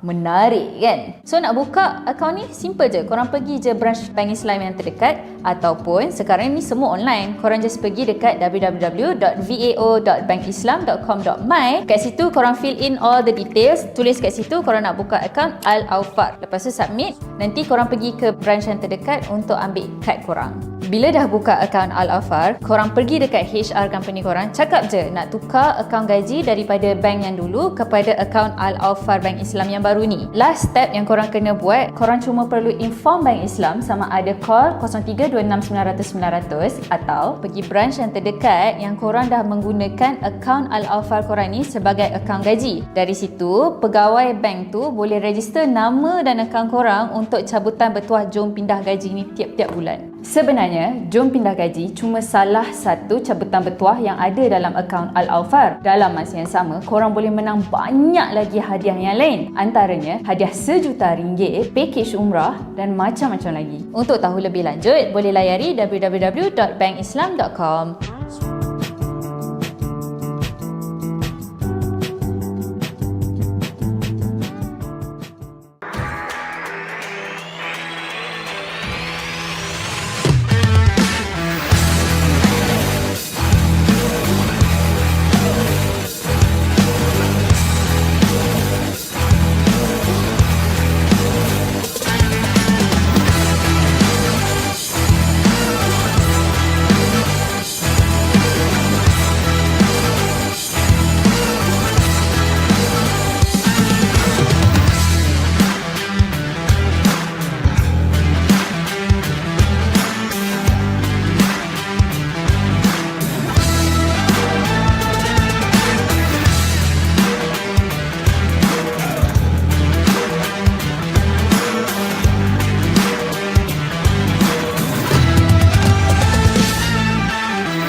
canggih. Wah. Lagi hadiah percutian di tempat menarik. Atau pakej menunaikan umrah. Alhamdulillah. Kau juga boleh menang kereta mewah. Wow. Dan paling gempak, kau boleh menang RM1 juta, bro. Wow, ini sudah lebih.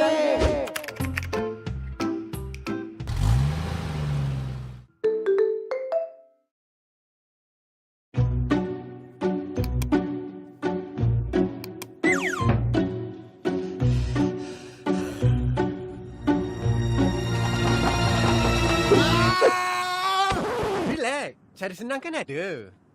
Tak perlu pening lagi. Layari laman web Bank Islam sekarang. Lebih cepat, lebih jimat.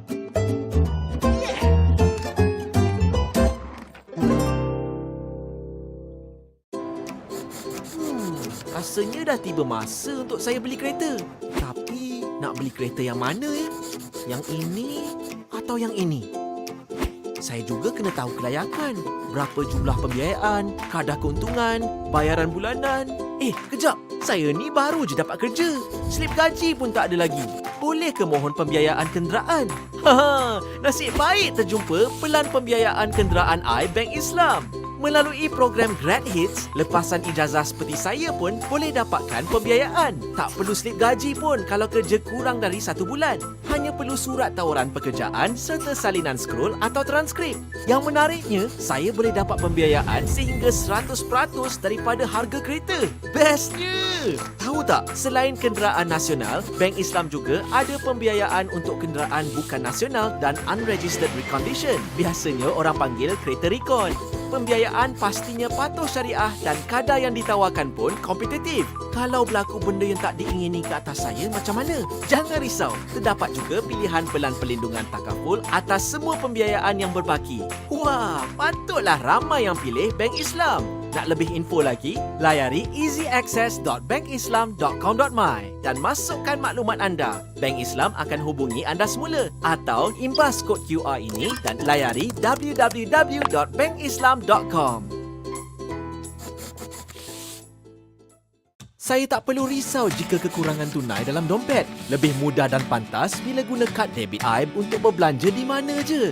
Kad debit ini ringkas. Bila saya menggunakannya, jumlah yang saya bayar akan ditolak terus daripada baki dalam akaun simpanan. Tapi pernah juga bila nak bayar, duit dalam akaun pula tak cukup. Nasib baiklah saya ada kad kredit I Bank Islam. Dengan kad kredit I Bank Islam, saya terus boleh membuat apa-apa perbelanjaan.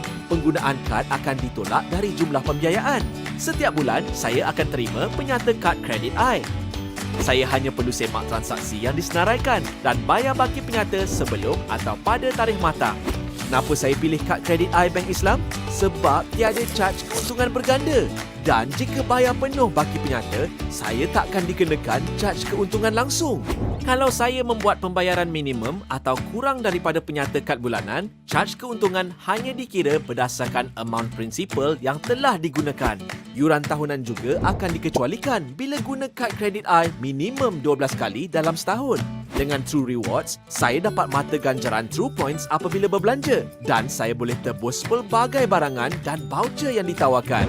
Apabila buat pembelian runcit RM1,000 ke atas, saya boleh melanggan pelan ansuran transaksi runcit RSVP yang mana saya boleh memanjangkan tempoh bayaran ansuran pada 6 bulan ke, 9 bulan ke dan lebih lagi. Ada banyak lagi kemudahan kad kredit I Bank Islam ni. Pengeluaran tunai, pindahan baki dan pelan perlindungan takaful percuma. Menarik kan? Nak tahu lebih lagi, layari easyaccess.bankislam.com.my dan masukkan maklumat. Pegawai Bank Islam akan hubungi anda semula atau imbas kod QR ini dan layari bankislam.com.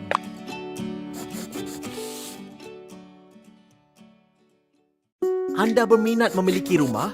Apabila dah beberapa tahun bekerja, saya pun bercita-cita nak ada rumah sendiri. Selain memikirkan jenis rumah, lokasi dan harga, saya juga runsing memilih bank yang menawarkan pembiayaan yang sesuai. Yalah, saya nakkan margin pembiayaan tinggi, kadar pun okey dan yang paling penting, patuh syariah. Nasib baik saya jumpa pelan pembiayaan rumah by TI Bank Islam. Bank Islam menawarkan pembiayaan pada kadar kompetitif dan pastinya patuh syariah. Saya juga boleh dapat pembiayaan sehingga 100% melalui skim rumah pertamaku. Syoknya! Lagipun, sebagai kaki tangan kerajaan, saya boleh memohon pembiayaan bersama pasangan melalui skim Bank Islam LPPSA untuk memiliki rumah idaman yang lebih mahal. Hanya bawa surat tawaran daripada LPPSA ke cawangan Bank Islam. Senang kan? Selain itu, ada juga pelan pembiayaan semula rumah Wahdah I. Pelan ini sesuai untuk anda yang ingin dapatkan lebihan tunai dengan membiayai semula rumah mengikut harga pasaran semasa. Dengan duit lebih ni, anda boleh buat pelbagai rancangan kewangan seperti penyelesaian hutang, pelan persaraan, kos pendidikan atau perubatan, mengubah suai rumah dan lain-lain lagi. Terpulanglah pada anda. Sudah tentu, banyak kelebihan dengan pembiayaan rumah Bank Islam. Margin pembiayaan menarik, tempoh pembiayaan panjang selama 35 tahun atau sehingga umur 70 tahun, tiada lock-in period, tiada penalti untuk penyelesaian awal, tiada yuran pemprosesan, tiada elemen compounding, tiada charge tersembunyi. Nak tahu lebih lagi, layari easyaccess.bankislam.com.my dan masukkan maklumat. Pegawai Bank Islam akan hubungi anda semula. Atau imbas kod QR ini dan layari bankislam.com. Pernah tak anda buat kesilapan dalam merancang kewangan? Saya pun sama. Semakin banyak duit, semakin banyaklah komitmen beranak-anak. Macam bayaran kos pendidikan, pinjaman koperasi atau hutang-hutang lain dengan kadar keuntungan yang tinggi. Setiap komitmen ini kadarnya berbeza-beza. Setiap bulan kena bayar satu-satu. Leceh tak? Jangan risau. Gabungkan semuanya dalam pelan pembiayaan peribadi I Bank Islam. Melalui pelan ini, anda boleh satukan semua komitmen tadi pada kadar kompetitif. Kadar yang dikenakan pun jadi satu dan nak buat pembayaran pun senang. Pastinya lebih jimat, lebih mudah. Dengan pembiayaan peribadi I Bank Islam, anda boleh mohon amaun pembiayaan sehingga RM300,000 dan tempoh pembiayaan sehingga 10 tahun. Pandai-pandailah rancang ikut bajet sendiri. Yang menariknya, ada pilihan pelindungan takaful atas baki pembiayaan dan anda tak perlukan garantor.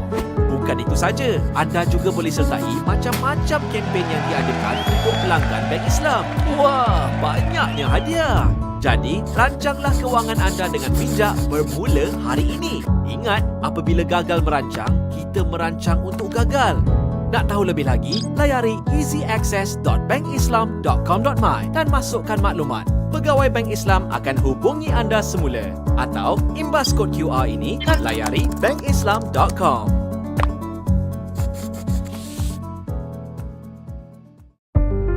Many parents worry financially to fund their children higher education, and students uncertain about the program that will give them the future.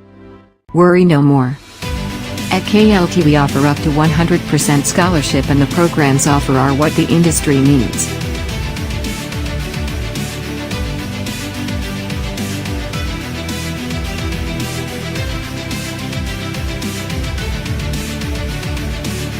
Let us help you to ease your mind from study loan and the uncertainty about your future pathway.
Korang pernah ada tak momen-momen belum hujung bulan lagi tapi korang buka akaun tinggal RM50 je? Apa nak buat RM50 ni?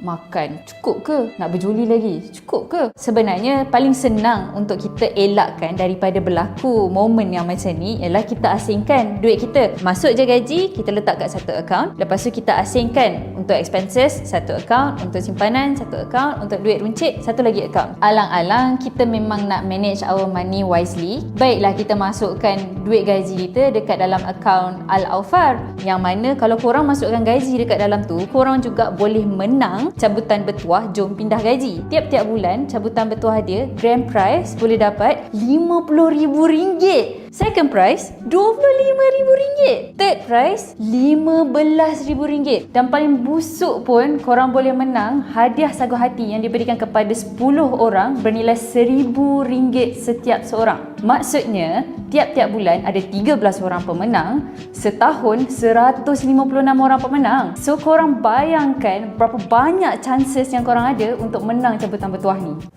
Menarik kan? So nak buka akaun ni simple je. Korang pergi je branch Bank Islam yang terdekat, ataupun sekarang ni semua online. Korang just pergi dekat www.vao.bankislam.com.my. Kat situ korang fill in all the details. Tulis kat situ korang nak buka akaun Al-Awfar. Lepas tu submit. Nanti korang pergi ke branch yang terdekat untuk ambil kad korang. Bila dah buka akaun Al-Awfar, korang pergi dekat HR company korang, cakap je nak tukar akaun gaji daripada bank yang dulu kepada akaun Al-Awfar Bank Islam yang baru ni. Last step yang korang kena buat, korang cuma perlu inform Bank Islam sama ada call 0326900900 atau pergi branch yang terdekat yang korang dah menggunakan akaun Al-Awfar korang ni sebagai akaun gaji. Dari situ, pegawai bank tu boleh register nama dan akaun korang untuk cabutan bertuah jom pindah gaji ni tiap-tiap bulan. Sebenarnya, jom pindah gaji cuma salah satu cabutan bertuah yang ada dalam akaun Al-Awfar. Dalam masa yang sama, korang boleh menang banyak lagi hadiah yang lain. Antaranya, hadiah RM1,000,000, package umrah dan macam-macam lagi. Untuk tahu lebih lanjut, boleh layari www.bankislam.com.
gadget canggih.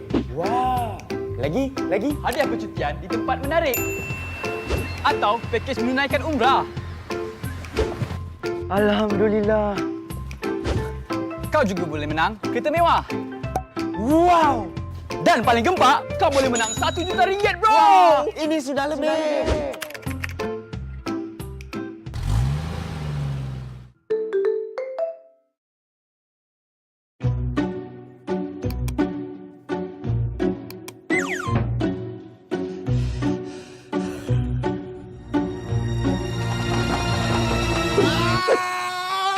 Relax, cara senang kan ada.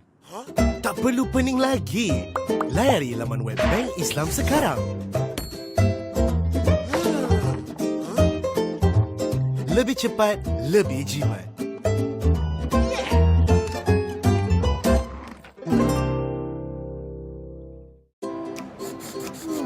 Rasanya dah tiba masa untuk saya beli kereta.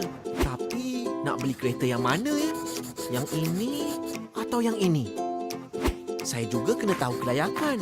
Berapa jumlah pembiayaan, kadar keuntungan, bayaran bulanan. Kejap. Saya ni baru je dapat kerja. Slip gaji pun tak ada lagi. Boleh ke mohon pembiayaan kenderaan? Nasib baik terjumpa pelan pembiayaan kenderaan I Bank Islam. Melalui program Grad Hits, lepasan ijazah seperti saya pun boleh dapatkan pembiayaan. Tak perlu slip gaji pun kalau kerja kurang dari 1 bulan. Hanya perlu surat tawaran pekerjaan serta salinan scroll atau transkrip. Yang menariknya, saya boleh dapat pembiayaan sehingga 100% daripada harga kereta. Bestnya! Tahu tak, selain kenderaan nasional, Bank Islam juga ada pembiayaan untuk kenderaan bukan nasional dan unregistered recondition. Biasanya orang panggil kereta recon. Pembiayaan pastinya patuh syariah dan kadar yang ditawarkan pun kompetitif. Kalau berlaku benda yang tak diingini ke atas saya, macam mana? Jangan risau, terdapat juga pilihan pelan pelindungan takaful atas semua pembiayaan yang berbaki. Wah, patutlah ramai yang pilih Bank Islam. Nak lebih info lagi, layari easyaccess.bankislam.com.my dan masukkan maklumat anda. Bank Islam akan hubungi anda semula atau imbas kod QR ini dan layari www.bankislam.com. Saya tak perlu risau jika kekurangan tunai dalam dompet. Lebih mudah dan pantas bila guna kad debit AIB untuk berbelanja di mana je. Kad debit ini ringkas. Bila saya menggunakannya, jumlah yang saya bayar akan ditolak terus daripada baki dalam akaun simpanan. Tapi pernah juga bila nak bayar, duit dalam akaun pula tak cukup. Nasib baiklah saya ada kad kredit I Bank Islam. Dengan kad kredit I Bank Islam, saya terus boleh membuat apa-apa perbelanjaan. Penggunaan kad akan ditolak dari jumlah pembiayaan. Setiap bulan, saya akan terima penyata kad kredit I. Saya hanya perlu semak transaksi yang disenaraikan dan bayar baki penyata sebelum atau pada tarikh matang. Kenapa saya pilih kad kredit I Bank Islam? Sebab tiada charge keuntungan berganda. Dan jika bayar penuh baki penyata, saya takkan dikenakan charge keuntungan langsung. Kalau saya membuat pembayaran minimum atau kurang daripada penyata kad bulanan, charge keuntungan hanya dikira berdasarkan amount prinsipal yang telah digunakan. Yuran tahunan juga akan dikecualikan bila guna kad kredit I minimum 12 kali dalam setahun. Dengan True Rewards, saya dapat mata ganjaran True Points apabila berbelanja dan saya boleh tebus pelbagai barangan dan voucher yang ditawarkan. Apabila buat pembelian runcit RM1,000 ke atas, saya boleh melanggan pelan ansuran transaksi runcit RSVP yang mana saya boleh memanjangkan tempoh bayaran ansuran pada 6 bulan ke, 9 bulan ke dan lebih lagi. Ada banyak lagi kemudahan kad kredit I Bank Islam ni. Pengeluaran tunai, pindahan baki dan pelan pelindungan takaful percuma. Menarik kan? Nak tahu lebih lagi, layari easyaccess.bankislam.com.my dan masukkan maklumat. Pegawai Bank Islam akan hubungi anda semula atau imbas kod QR ini dan layari bankislam.com.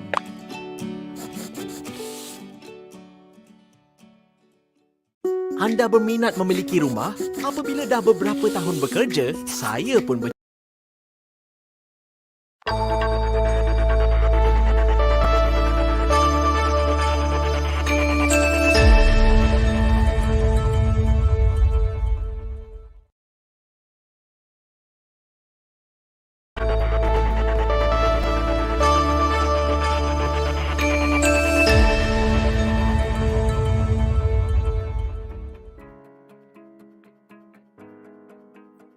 Majlis mengucapkan terima kasih kepada moderator dan Dr. Alexander D. Smith atas sesi plenari 4 sebentar tadi.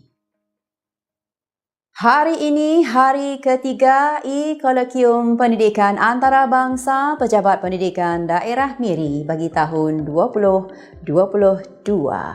Untuk makluman hadirin, majlis ini dipancarkan terus secara langsung menerusi laman Facebook dan channel YouTube rasmi PPD Miri.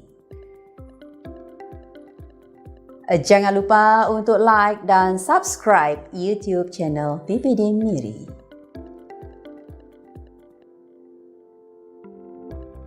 Sementara itu, para peserta boleh mengimbas kehadiran melalui QR code yang dipaparkan pada layar skrin. Para hadirin juga boleh mengimbas QR code untuk melayari pautan portal rasmi PPD Miri bagi mendapatkan info berkenaan senarai peserta, senarai sekolah dan juga penyertaan luar negara yang terlibat dalam E-Colloquium Pendidikan Antarabangsa bagi tahun 2022. Majlis mengucapkan terima kasih kepada semua penaja yang telah memberikan sumbangan dalam menjayakan E-Colloquium Pendidikan pada tahun ini.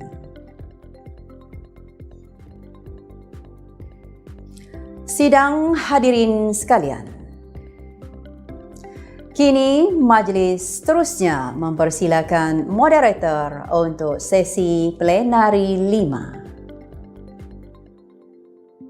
Profesor Dr. Ana Christina binti Abdullah. Teaching and Learning in Early Childhood, Issue and Solution. Dipersilakan.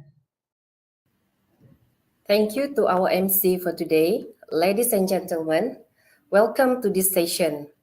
Before presentation begin, allow us to introduce our presenter for today, Professor Dr. Ana Christina binti Abdullah from Wawasan University, Open University.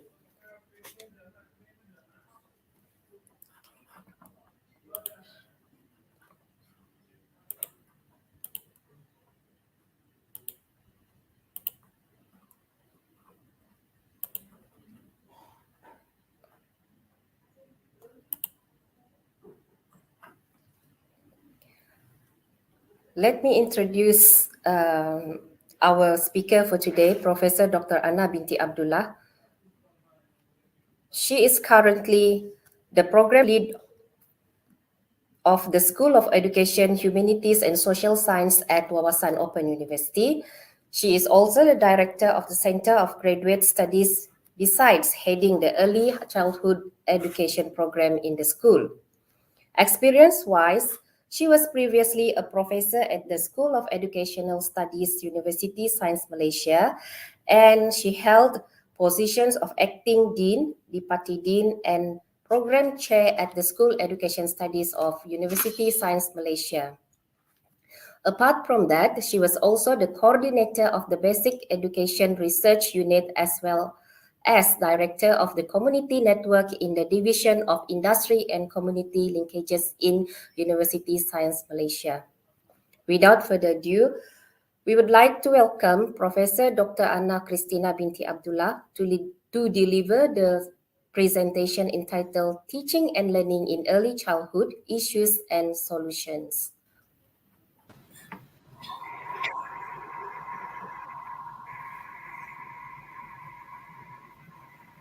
Good day, dear participants. How is everyone doing? I'm really honored to be invited to speak at this E-Colloquium, and thank you very much, Laura, for the kind introduction. I hope that you will be able to benefit a little bit from what I'm going to present today. Let me start by clicking on the slides that I have here. Okay, where are we? Slide. Okay, sorry, I'm just learning how to operate this new platform. So the topic of my talk, as you can see, is teaching and learning in early childhood, issues and solutions. Let me start by outlining actually the parameters of my talk, which will focus on the issues, and the issues that I'll be presenting is not comprehensive by any means, but I've identified the issues based on what I consider significant as well as recurrent for the last several years in the Malaysian setting. And I must also say that not all of these issues have ready-made solutions, but while what I will present will come across as obvious and generic, it is still noteworthy that such solutions have still not been seriously addressed or implemented consistently by those who are responsible and those who have the power in their hands. The parameters that I spoke of are actually the delimitations of the talk to issues related to education for the 4 to 6-year-old age group of children, and therefore relevant for preschools or kindergartens, be they private or public. Therefore, nurseries and nursery age children are not the focus, even though several of the issues and solutions may also apply to them. Yeah. So let me go on to the next slide, which is slide 3. So you can see in this slide that I have divided the issues into 3 main categories, and these are child-related issues, teacher-related issues, and also issues related to the environment of the school. Now, you might think that these categories reflect Bronfenbrenner's ecological systems theory, where he sought to explain the influence of social environments on human development. However, this categorization that I made actually has no connection to that theory, but it is made more to facilitate a structured analysis of the issues that I'm going to present. Yeah. Having said that, it is quite obvious that all 3 categories, the child, teacher, and the environment, are not mutually exclusive, but they do converge at times, as you shall witness once we reach the actual presentation of these issues. Now, for the next slide, slide 4. Okay, you can see in this slide that I have identified 5 issues. So let me go through them one by one. Firstly, readiness. Okay, readiness refers to the extent that the child is prepared and happy to attend preschool without being forced or pressured to do so. It is quite common for children who face attachment issues such as separation anxiety or feelings of insecurity and abandonment to fear going to school and being separated from their main caregiver, who is normally their mother. Those children who have less exposure or opportunity to interact with other children or adults beyond their family circle or home environment may also be less ready to attend preschool or kindergarten. This is because they have less control in new surroundings, and this feeling of losing control is scary, and it creates a sense of unpredictability for children who in this stage of development depend on routines and familiarity to feel secure and safe. Now, the next one, excuse me, social skills. As we know, children in this age group are still rather egocentric following Piaget's stages of child development. Therefore, it is no surprise that among the challenges faced by teachers are children who lack social skills, such as sharing, taking turns, cooperating, and so on and so forth. Yeah. Some of these children may be the only child in the family, and this is a compounding factor in the lack of their social skills. When this happens, there will be many instances of conflict arising between these children and their peers. Next, let's look at attention span. Now, another challenge facing teachers could be children who show no interest in participating in class activities. Besides this, some children have very short attention span and they may be hyperactive, presenting symptoms of ADHD, attention deficit hyperactive disorder. So, hyperactivity and restlessness could be attributed to the uncontrolled use of gadgets like the iPad. Okay, we know these days parents tend to pamper their children and will get them gadgets such as this. And sometimes these gadgets actually act as babysitter. So children who spend a large amount of their time playing games or viewing shows on their gadgets are overstimulated and crave similar multi-sensorial activities to keep them focused. If there's a lack of such stimuli, they tend to feel bored and restless, and they are not able to attend to what is going on in the classroom for an extended period of time. Okay, so next we come to families. Now, we know children come from different family backgrounds. And these days, single-parent families are becoming more and more common, as are blended families, where divorces may result in remarriage and children having to live with step-parents and step-siblings. Additionally, families may become dysfunctional when issues like domestic violence, drug and sexual abuse, as well as other problems cause these children to be neglected or even become victims of abuse.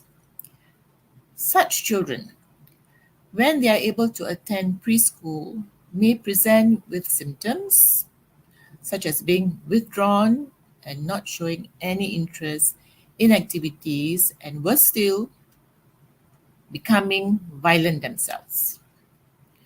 On the other hand, teachers may face problems with parents who are very demanding and sometimes even interfere with school matters.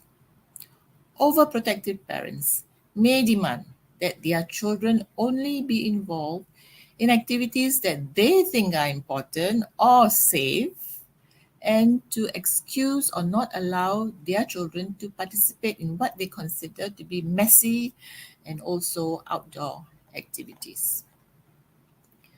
Talking about family, it might be useful here to also discuss a little bit about parenting styles. A parenting style is a psychological construct representing standard strategies that parents use in their child rearing practices. Now, the quality of parenting can actually be more important than the quantity of time spent with the child. Parenting styles are the representation of how parents respond to and make demands on their children. Parenting practices are specific behaviors, while parenting styles represent broader patterns of parenting practices. If you still recall, Diana Baumrind, okay, she has actually, she's a psychologist, and she has outlined three main types of parenting styles, and they are the authoritarian style, the authoritative style, and the permissive style. And she thought that the best style is the authoritative style, which can be described as being supportive, firm, but fair. This style of parenting involves the parent offering an abundance of support to their child. This involves the parents helping their child to progress and become the best version of themselves, guiding them to become successful. So that's the authoritative parenting style. The next one, the authoritarian style, can be described as strict, disengaged, and demanding. The authoritarian style of parenting differs from the authoritative approach. This parenting style is based on a clear set of strict rules, which are often enforced with consequential punishments if they're not obeyed. So the third style, as Bomrin has outlined, is the permissive style. And this style is described as being laid back, very forgiving, very tolerant. So a permissive parent may actually have rules, but then they fail to enforce the rules. Okay, so the attitude of the parent is very laid back, very easygoing, They feel that their children will ultimately find their path in life and learn from their own mistakes. However, this doesn't mean that the permissive parents do not support their child. If there's ever a serious issue, the parent will always step in to offer guidance and support. So the permissive style is actually more with the parent being like a friend rather than a parent, where although the parent will listen to the child's issues, wants, and needs, they prefer to take a back step and allow the child to figure things out for themselves. Now, two other researchers, Martin and Jacoby, they added a fourth style, which they call as neglectful parenting style. So neglectful parenting is the most undesirable style of parenting. Neglectful parents often leave their kids to their own devices while offering no support or guidance that could actually help the children to grow into the best version of themselves. So depending on the dominant parenting style that is utilized by parents, the teacher is potentially at the receiving end of children who may misbehave or pose challenges during the teaching and learning process in the classroom. Okay, so now we go to the fifth issue, and that is language. Okay, so why is language? How can language perhaps be an issue? Now, if the child's proficiency in the language of instruction, it could be that a kindergarten might have either English as the language of instruction, or it could be Malay as the language of instruction, and some are Mandarin speaking, right, or even Tamil speaking. So if that is not the child's first language or mother tongue, teachers will face problems communicating with the child. Okay, if the language of instruction is not their first language. On top of that, there also may be some children who are non-verbal or speech delayed, to make matters worse.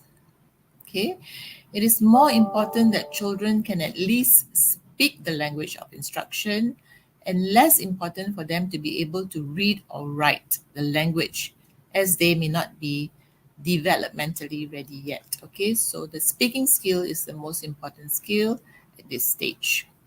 Children who are not able to communicate may also be bullied or ostracized, alienated by their peers, and then develop a negative attitude towards coming to school and have low self-esteem, resulting in learning deficits.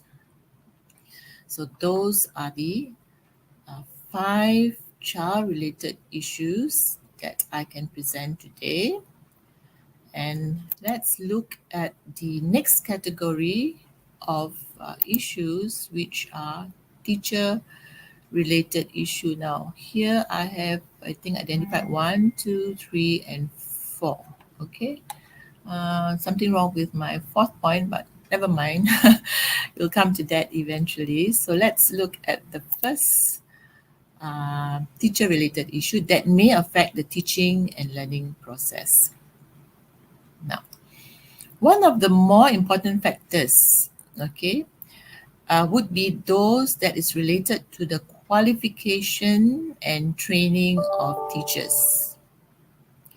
Now, we know that the Ministry of Education has aspirations that all preschool teachers be equipped with a minimum of diploma qualification. The preschool teachers in the government schools, I think they actually have a bachelor's degree, but the private kindergartens, most of them would not have a bachelor's degree, and there are still many who still do not have a diploma qualification, when that is actually the minimum that the MOE requires. Actually, in 2020, that was the benchmark or the deadline. Okay, but we know until today, we are in 2022, there's still many preschool teachers, especially in the private sector, that do not have this qualification. Why is it important? This is because teachers must have the basic knowledge and skills that will ensure they are able to plan and carry out appropriate lessons for children based on the latest knowledge that we have on how children learn and develop. While we cannot deny that personal qualities are also important, formal training and education is needed so that teachers understand why children behave the way they do and how to deal with children based on their individual needs and interests. This also includes the different ways of assessing children's learning and development and how they document and report children's growth and development. Teachers who do not have this basic knowledge and skills will not be able to nurture and facilitate children's learning and growth in developmentally appropriate ways. They may also fail at building effective relationships with children's families that are vital for school-home partnerships.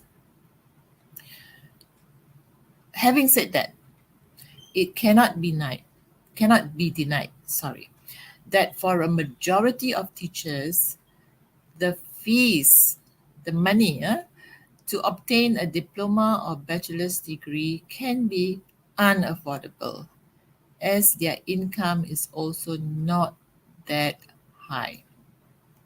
Hence, this is an issue that needs serious attention to ensure that the quality of teaching and learning is not compromised. The next issue, which could be related to issue number 1, are the skills and competencies that a teacher should have. Okay, and here I will focus more on the teacher's proficiency in the English language. As we all know, part of the Malaysian English Language Roadmap 2021 to 2025, preschool teachers are expected to reach the CEFR B1 level. Now, the survey that has done so far shows that quite a high percentage of preschool teachers have still not reached this desired level, although the ELTC is offering, or has been, and I think they still are, offering in-service training to support teachers to raise their English language proficiency levels. Now, this is important if we hope for teachers to be good English language speaking models for the children themselves to learn and master the English language. Okay, so CFR B1, B2 is actually categorized as intermediate or independent user of the language. And above it is C1 and C2, which is the category of proficient user or advanced. While A1, A2, the lowest level, is the category of basic user. And preschool children are expected to be reaching A1, basic user, okay, or even A1. And we know that some preschool children, especially in the urban areas who come from the more well-to-do families, they probably would already be B1 or B2, okay? So it is very important that teachers at least be at the independent user in order to inspire confidence in the children and to also become what I call good role models for English language usage, in the classroom. Okay, so that's for English language.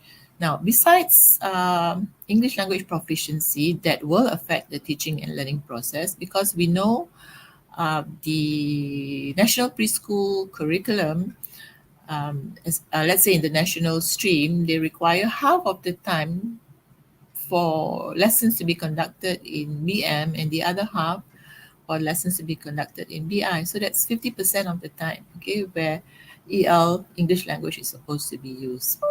Okay, so let's move on to the other important skill that teachers need to acquire, and these are IT skills. We can't run away because now we are in the digital age and IT skills are very important, yeah? So teachers need to acquire IT skills because this will help them prepare and conduct IT integrated lessons and activities. Children, they are natural. They are what we call digital natives. And it will not be appropriate if children are better, more adept at navigating the internet and sourcing materials compared to their teachers. The IT integrated lessons and activities will also make learning more fun and more interactive for children, where game-like activities, they make use of play-based learning. And we know play-based learning is the way to go in early childhood education in order to capture the imagination and interest of children. The more senior teachers, the older teachers apparently, are not as adept or confident in using IT, be it in their lessons or even for, administration purposes like lesson planning and so on and so forth. Right, let's come to the third issue for teachers, and that is I'm looking at their attitudes now. Okay, so equally important as the formal academic and professional qualifications, what I call the intangible attributes required of a preschool teacher. This will include how they view their position as an early childhood educator. Is it merely a means to earn a monthly salary, or is it more of a calling or vocation? There is a difference, okay? As the former does not inspire confidence that the teacher is committed to giving her best and to look after the children's best interests in all she does and say. Whereas if she or he views, the profession as a vocation, this teacher will then be acting as an extended professional, going above and beyond the formal job description to ensure the safety and well-being of her charges at all times that the children are under her care. Besides nurturing and facilitating their growth and development to fulfill their potential and be the best that they can be.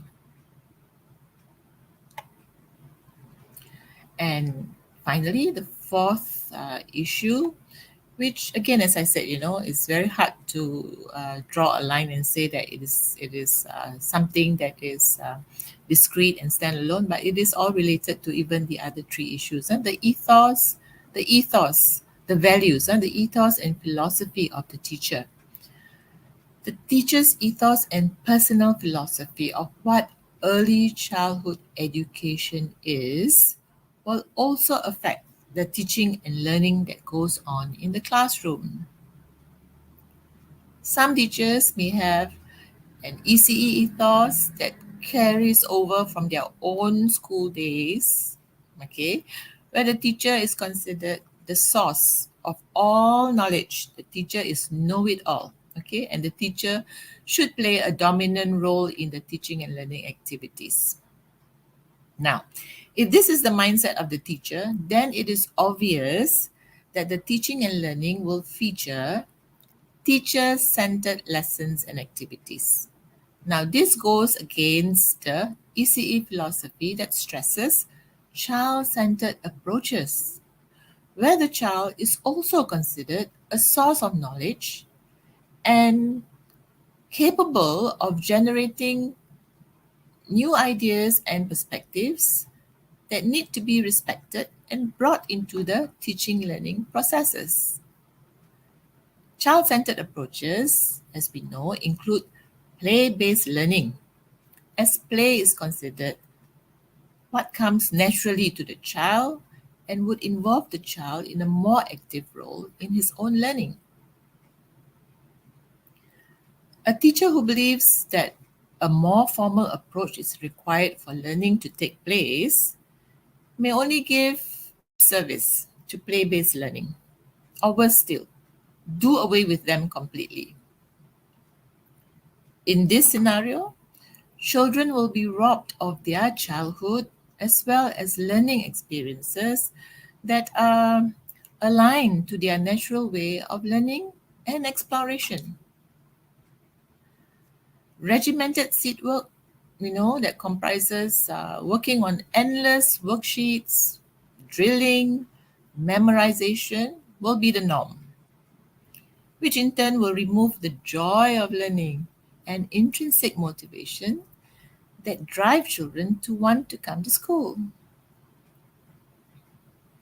Okay, so with that, let us go to the third category of issues, and this would be the environment related issues. And here I've also listed down 4 main issues. We again repeat this issue of ethos and philosophy, but here I will try to differentiate, okay, that of the teacher, and now we're looking at the school ethos and philosophy. So yes, so just now I touched on the ethos and philosophy of the teacher and showed how it may have an effect, okay, on teaching and learning in the classroom. On the other hand, it could be that the teacher is someone who believes in the child-centered philosophy and approaches. But if the school culture and management do not share the same ethos and philosophy, then the teacher is pressured, okay, into carrying out the more teacher-centered and less child-centered approaches in the classroom. Okay, so besides the negative effects of a child-averse environment, the school culture with regards to parental involvement, for example, will also impact the teaching learning activities that goes on in the school. Now, a family-friendly school environment welcomes and supports children's parents and other members of the family to take part and contribute in school activities in a meaningful way. Now, such a culture will have a positive influence on the child, who then develops a sense of belonging and self-worth to know that his or her family can be a part of the school, of his or her school experience. The reverse is true. Should the school discourage parental involvement and instead be dismissive of any parents who might want to volunteer their services or contribute in appropriate ways to the school activities? And the next one, for school issues, okay, we look at facilities now. Obviously, teaching and learning will be affected by facilities available in the school. It is common knowledge that generally, there are inequalities between schools located in the rural compared to the urban areas. And these inequalities include both the quantity, that means the number, and the quality of teaching learning facilities and resources. Now, this could be in the form of computer, IT, facilities, devices like iPads, laptops, and some, more affluent schools have smart devices like a smart board, which is very interactive for classroom activities. What about, Wi-Fi, broadband?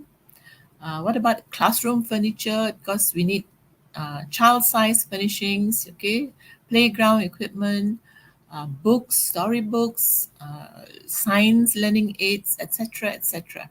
Okay, so there are many facilities that actually make up a good quality preschool or kindergarten.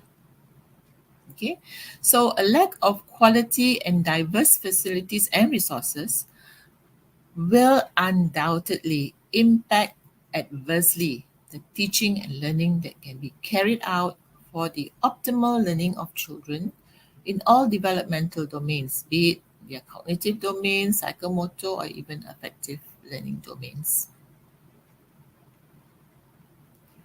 The third aspect, okay, let's look at school culture and environment that values diversity, okay, this element of diversity and the celebration of different cultures. So there are kindergartens or preschools where the children could be predominantly of only one ethnic group. Okay, we know. In such cases, it is important that the school environment is one that exposes the children to other cultures, okay, other than the dominant culture existing in the school. Why? So that they will grow up, the children will grow up to appreciate and respect others who are different from them. The curriculum and learning activities should reflect the multiracial and multicultural makeup of Malaysia, while giving due recognition to the contributions of all cultures and ethnic groups to nation building. The staff themselves, okay, the staff could be the teachers or other supporting staff, should also comprise staff who come from the different ethnic groups. Okay, so this could be another aspect, that the management should look at to the recruitment of staff who reflect the actual population makeup of the country. Besides ethnicity and culture, the staff should also comprise teachers of both gender, females and males. Now, we all know this, okay? The majority of teachers in preschools or kindergartens are all women, are all females. It is very concerning that there's a dire lack of male teachers who would serve as role models, especially for the male children, for the boys. Male teachers would be able to also contribute in ways that are different from female teachers in the teaching and learning activities. Okay, for example, in introducing children to STEAM activities that involves construction and engineering type activities, that some female teachers may not be so interested in, or in terms of competency and skills, besides the more rugged and physical outdoor activities. Yeah. Okay, so now the last one, the which is what do you call that? Something that all of us are experiencing now, and we never thought that we would ever experience such a thing, and that is the COVID-19 pandemic. Almost all areas of life have been affected by the pandemic, and including the education of young learners. Okay, so what are the challenges and issues? The challenges in preschools are to ensure that the SOPs, standard operating procedures, are complied with during in-person classes. Okay, and that parents cooperate as well. So yeah, I know I've heard so many anecdotal reports, from friends, from my students, from my network of early childhood educators, that it has been really, really stressful trying to cope with the new norm, the so-called new norm, yeah. And for virtual classes, when in-person classes are not possible, so you have virtual or online classes.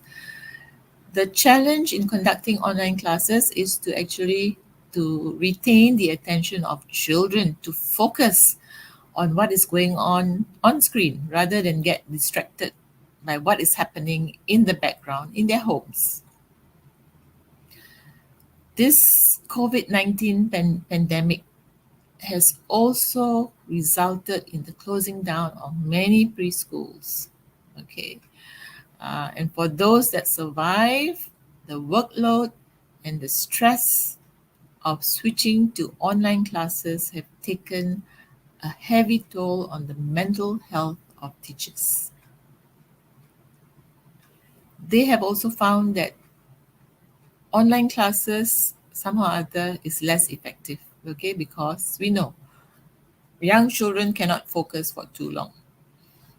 And in most households, I would say, when parents are also working from home and they do not have enough devices, enough laptops, enough phones and so on for the children to actually log on and stay on and be engaged for extended periods, because they have to share these devices with their other siblings as well as their parents. And of course, when we want to carry out hands-on activities that actually involve physical, manipulative tasks, and these are vital for experiential learning, these are severely restricted when doing online classes. Same thing for learning that, that in normal situation they can do collaborative project-based learning with their peers. So all this cannot be done effectively through online classes.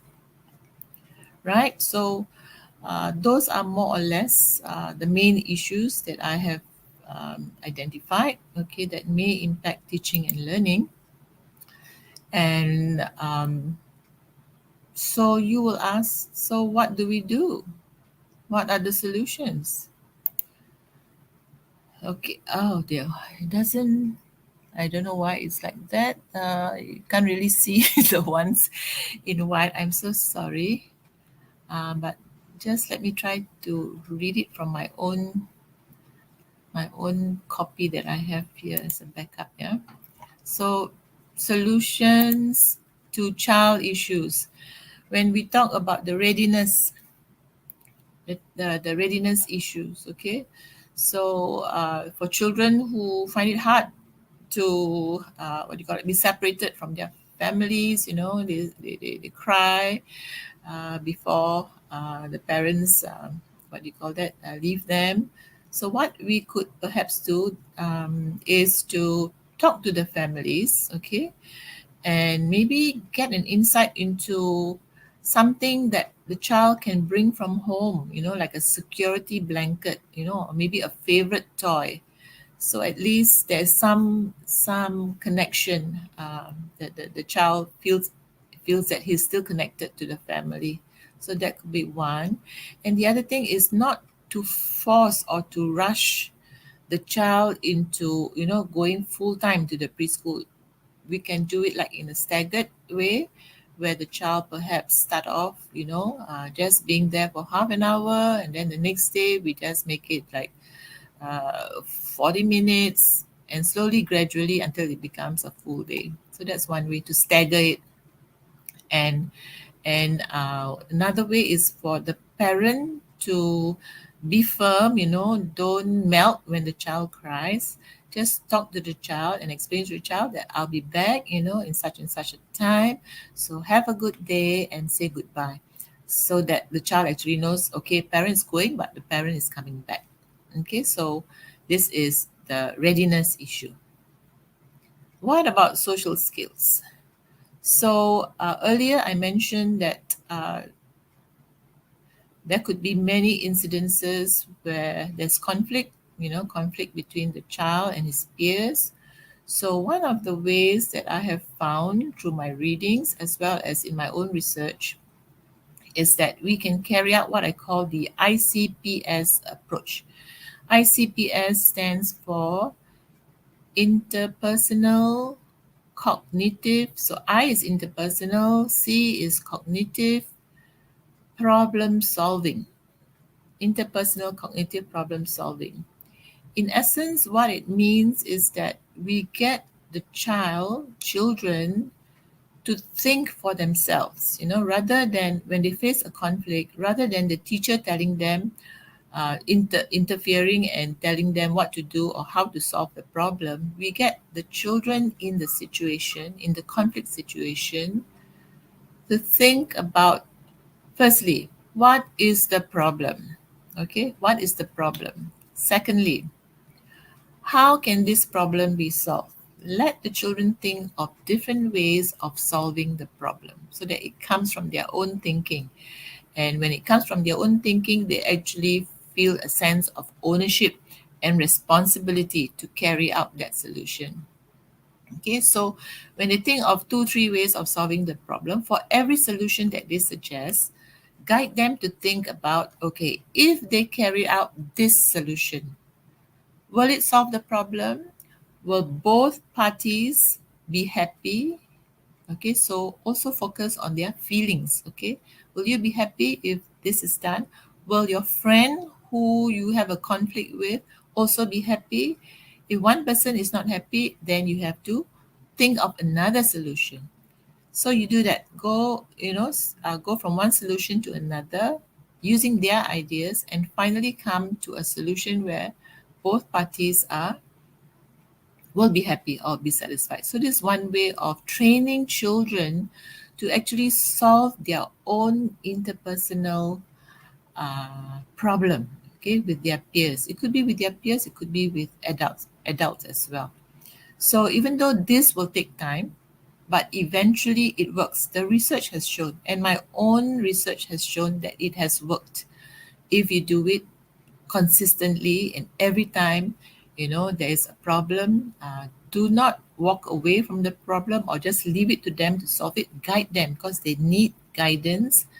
Over time, they will actually learn the skill of doing this, what I call, it actually also stands for I can problem solve, ICPS, I can problem solve. It's actually the interpersonal cognitive problem solving approach. And this one was actually mooted by Schur and Spivak, okay, 2 psychologists from America.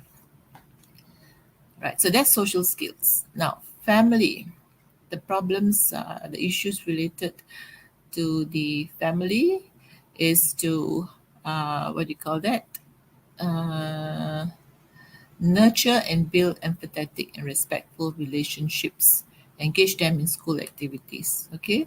So the teacher should build up very empathetic relationships with families, welcome them. So this could be something that is repeated later on because we also had this as ethos and philosophy further down, okay? And the next one, attention span. So this is a common problem, okay? So how do we get children to be focused and to have a longer attention span? One way is to have lessons that are integrated and thematic approach, okay, where you have a variety of activities with movement, music, and this episode should be divided into short segments so that it is not too long. So once you have, say, one activity of what do you call that, movement, then the next one could be something else. Okay, it could be maybe an experiment, and then the next one something else. So just have short segments of different activities in order to keep them focused and engaged, and just have small goals for each segment so that it is not too impossible to achieve in that short time. Okay, and have reinforcement. Reinforcement will keep the the children motivated and engaged as well. Language. So the problem of language is to allow children to use their mother tongue if their mother tongue is not the language of instruction. Allow bilingualism. Okay, allow the use of mother tongue, and slowly and surely they will then learn the main language of instruction when you are able to show how the mother tongue actually can be used as a scaffold, okay, for them to learn the language of instruction. So use developmentally appropriate language and activities. So I know that there are some preschools who penalize children when they use their mother tongue, if the mother tongue is not the language of instruction. That actually creates a very damaging impact on children. Okay, they shouldn't be penalized or punished just because they use the mother tongue.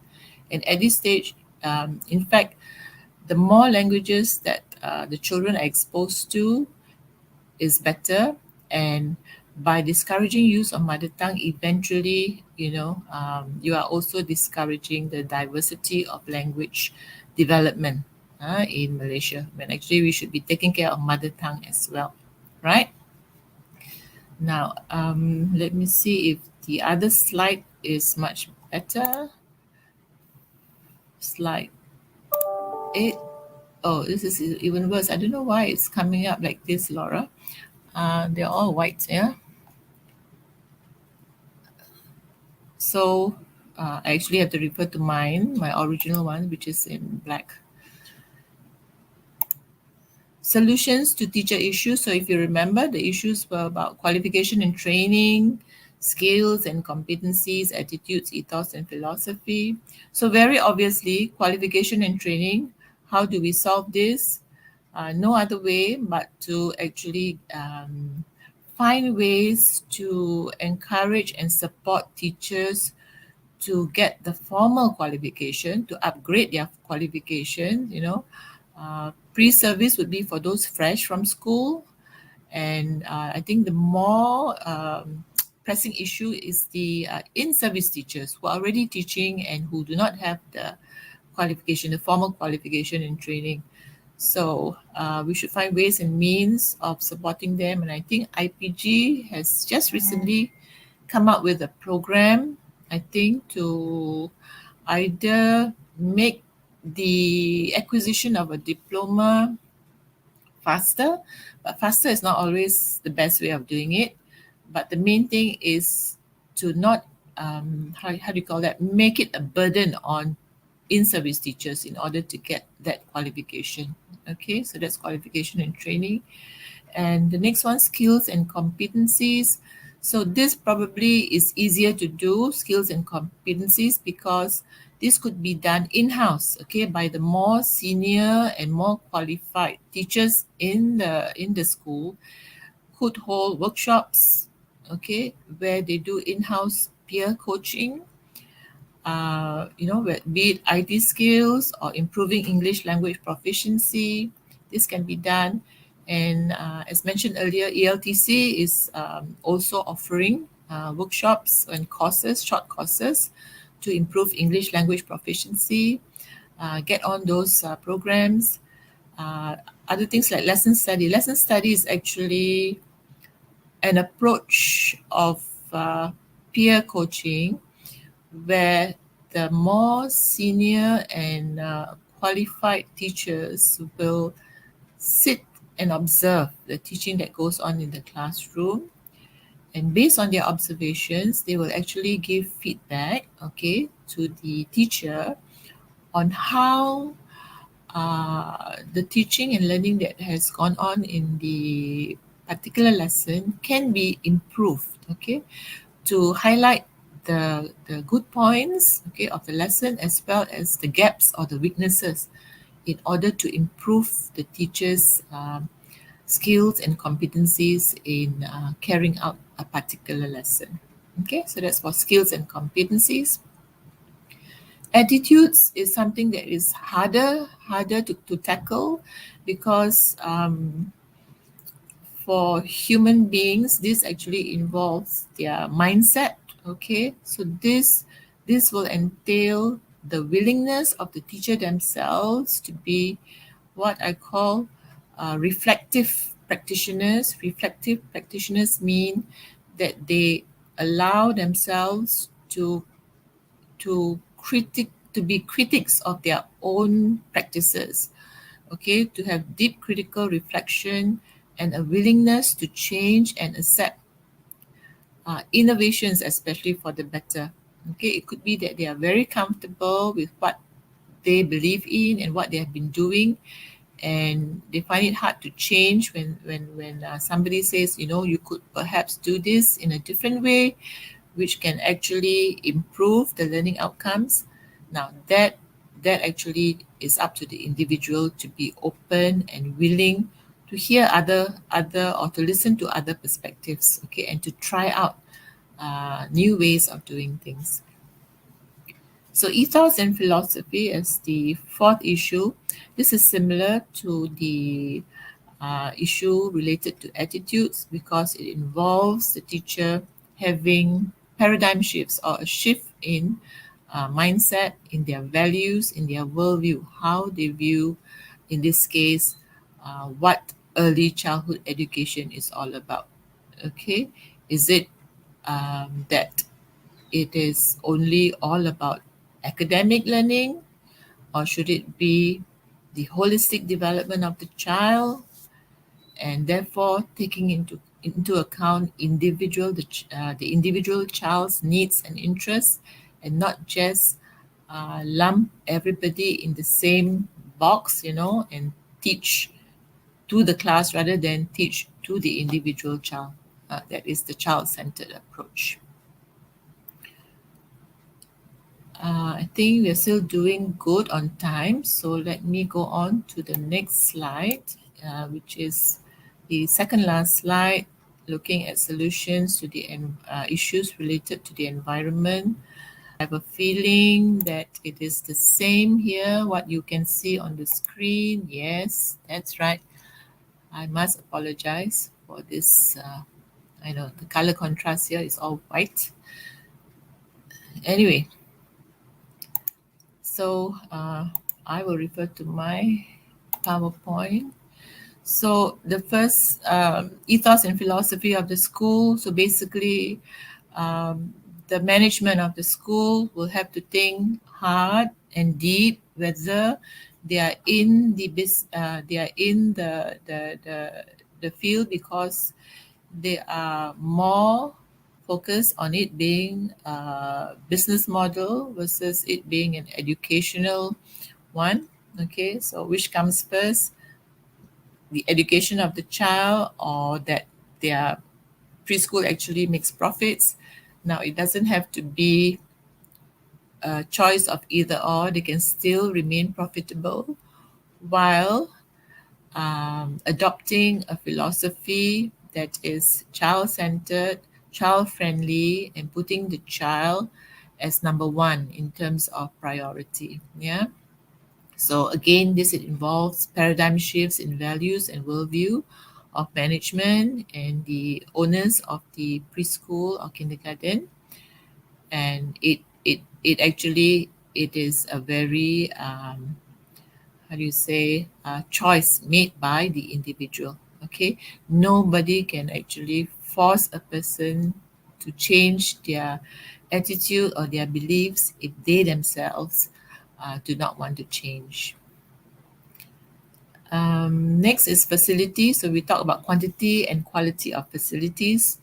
to make sure that these facilities are also developmentally appropriate for the children in this age group, and the facilities need to be inspected periodically to ensure that they are all safe and do not put children at risk. Yeah.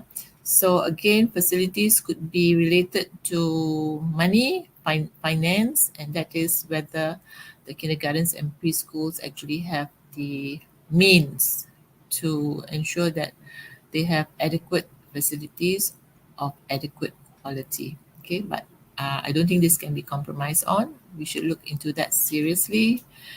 And right now, I think in Malaysia, we do not have an accredited body that actually goes around to inspect preschools and kindergartens, except maybe for the government-based preschools, in order to ensure that they keep to what the NAEYC has come up with as quality indicators, the ECCE quality indicators, where they look at different aspects, you know, other than facilities, they look at also at things like home and family relationships, the actual curriculum and ways of delivering teaching and learning, etc. So maybe we should think about that as well to set up some kind of a body, like maybe our ECCE council could take on that role, okay, to be the sort of Nazir or inspectorate to ensure that quality ECCE is ensured in Malaysia.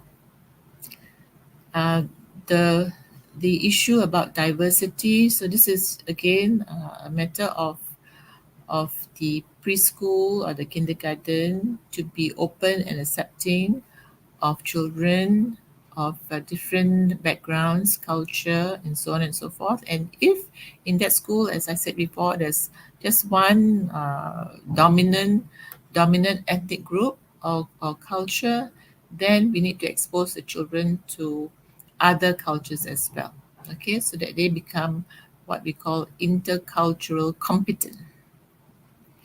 And last of all, pandemic, which actually right now poses the biggest issue and problem, I think, to everyone, including early childhood education, where while we want children to receive the best education, we also have to ensure that their health and safety is not put at risk.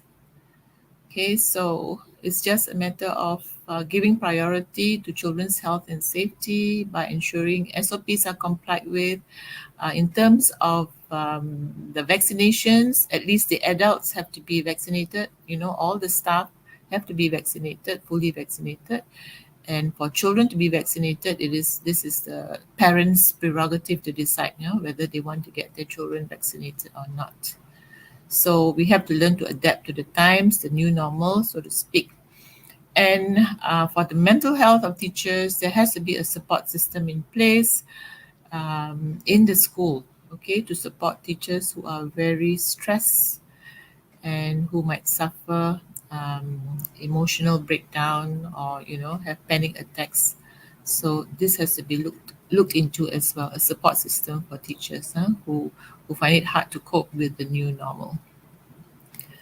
Right, so with that, I think I've come to the end of my presentation, and I welcome any questions if there are.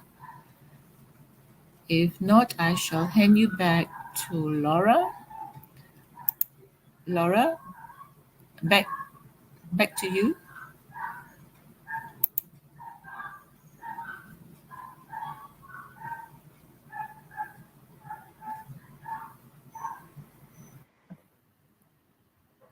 Okay, thank you, Doctor, for those very informative and interesting presentation, which we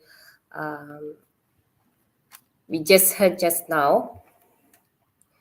For the Q&A sessions, the participants are welcome to type your related questions in the chat space, and maybe Dr. Anna will will respond to those questions later.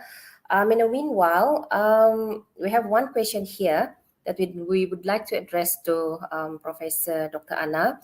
What do you think the long-term consequences if we ignore the issues that currently happening in our early childhood educations, Doctor?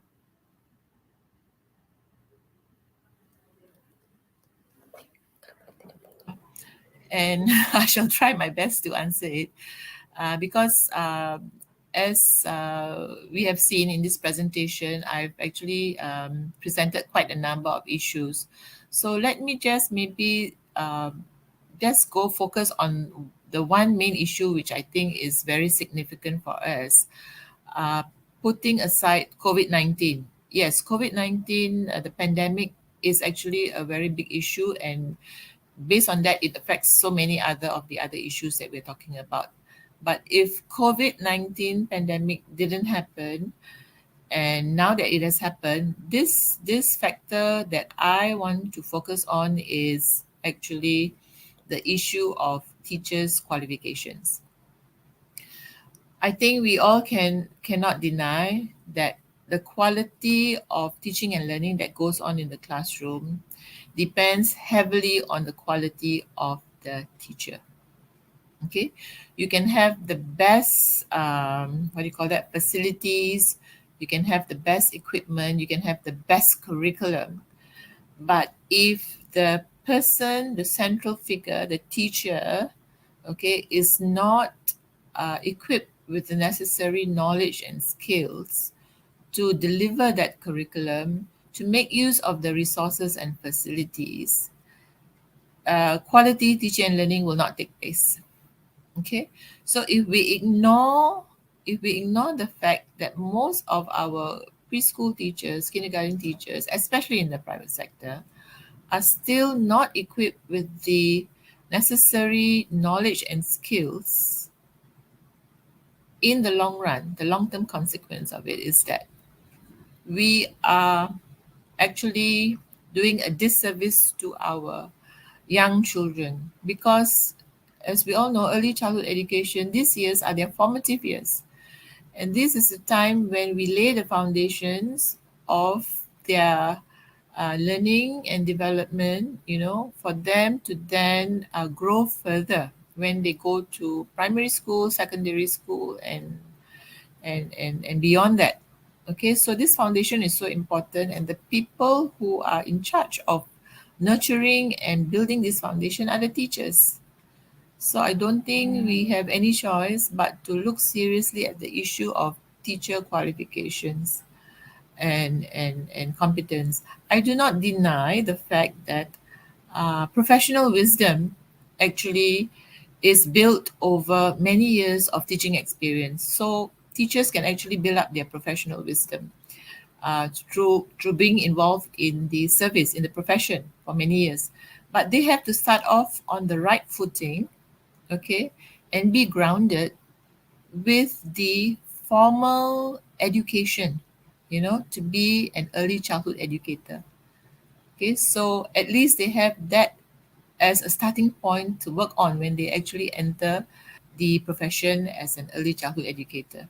Okay, because with time and practice, they can actually apply what they have learned in the formal training, the formal education, and see how these can then be adapted and adopted, okay, depending on the individual classroom situation. Okay, because some theories, as we know, come from the West. They might not be 100% applicable or transferable to our own context, but at least they have that starting point, that foundation to start off with, to see how those principles, those theories can then be adapted and modified, because they would have had that training already during their diploma or bachelor's degree. Yes. So I'm not sure whether I answered your question, but that is what I think is something that we need to address. Yeah. Teacher qualification. Okay, thank you, Doctor, for that wonderful insights with regards to our topics today. I believe that our time now has come to the end of our presentation session for today.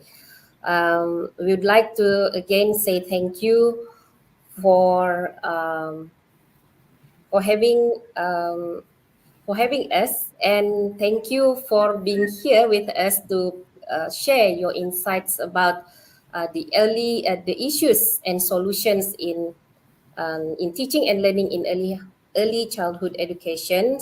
So hopefully everyone has benefits to the very informative and interesting presentation by Professor Dr. Anna today, and hopefully this will be something that we try to start to ponder about our early childhood education in Malaysia to make our future generations better. So with that, thank you everyone, and thank you Dr. Anna as well. See you guys in the next session. You're welcome, and it's my pleasure. Thank you.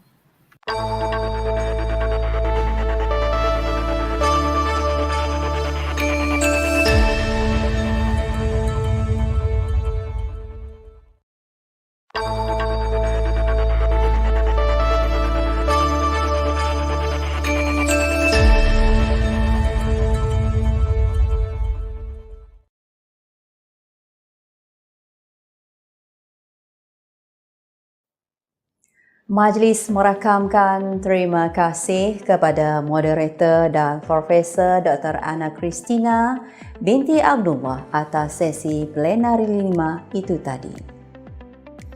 Kini sesi pembentangan diteruskan lagi mengikut 4 sidang selari, iaitu yang pertama International Special Education Early Childhood Tesl and Extra.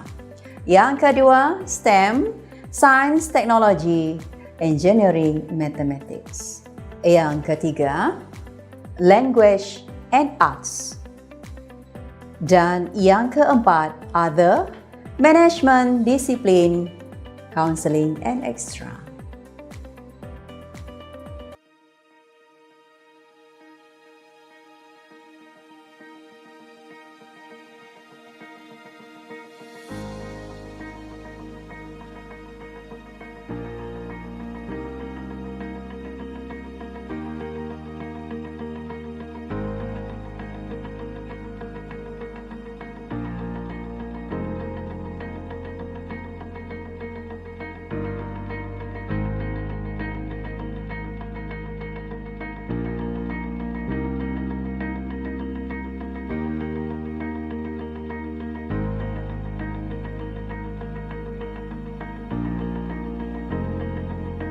Wave Beats Music.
beats music.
Wave beats music.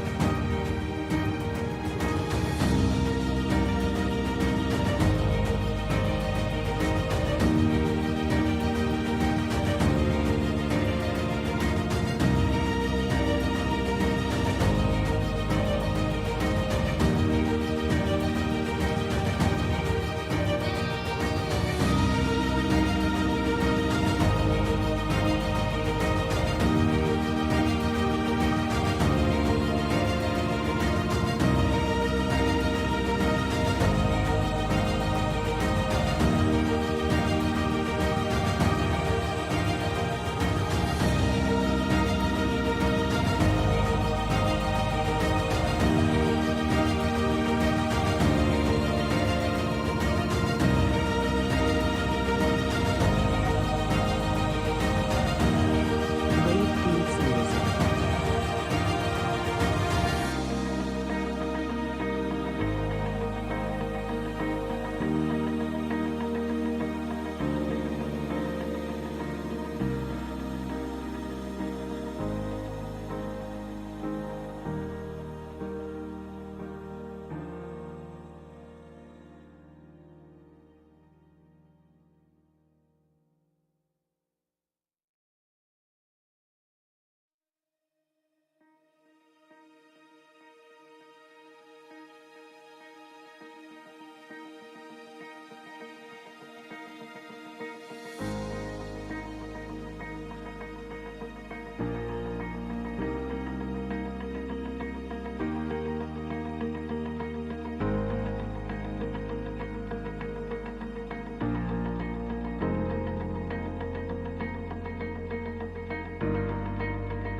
Wave beats music.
beats music.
Wave beats music.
Wave beats music. Wave beats music.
Beats Music.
Wave Beats Music.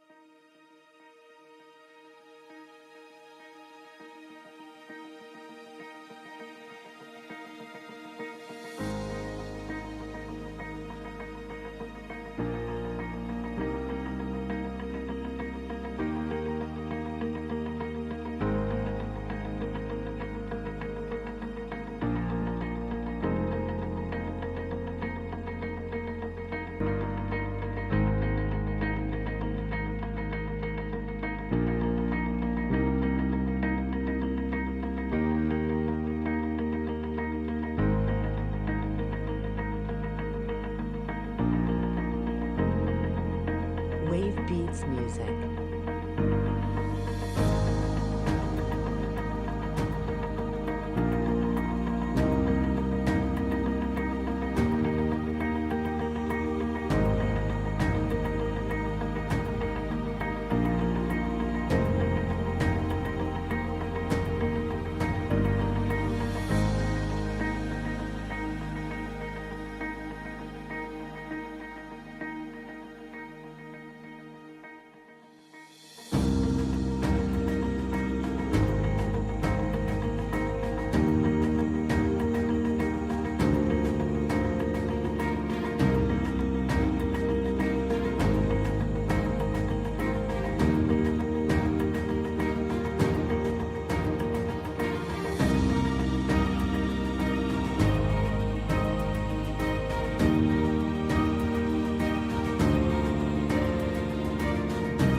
music.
Wave beats music.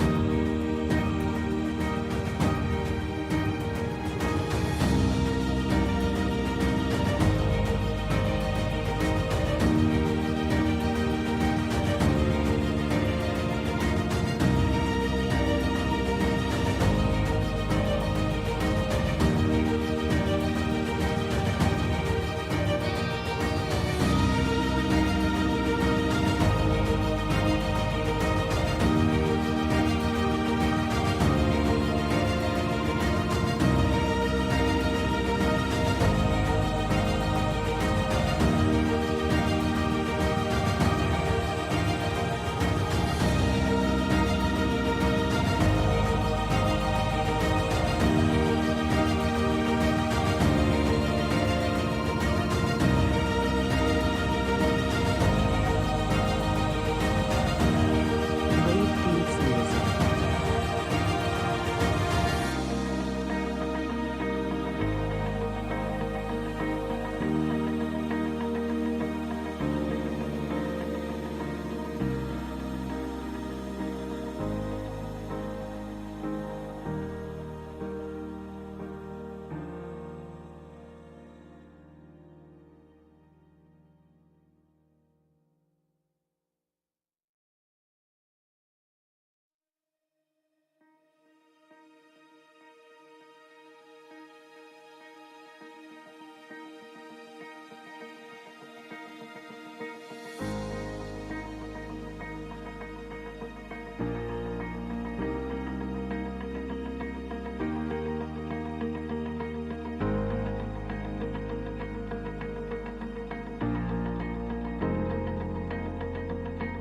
Wave beats music.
music.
Beats Music.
Wave Beats Music.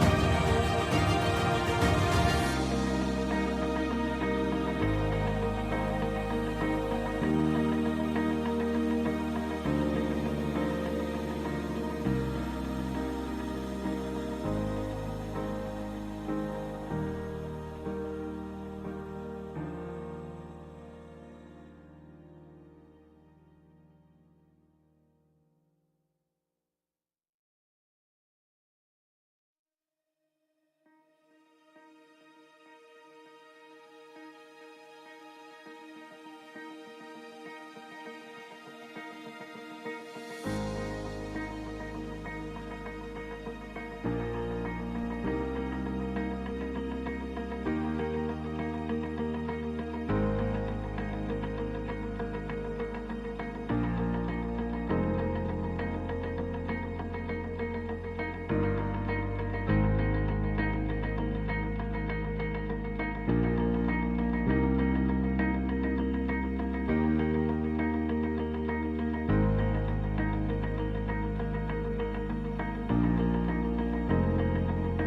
Wave Beats Music.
music.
Wave beats music.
Wave beats music. Wave beats music.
music.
Wave beats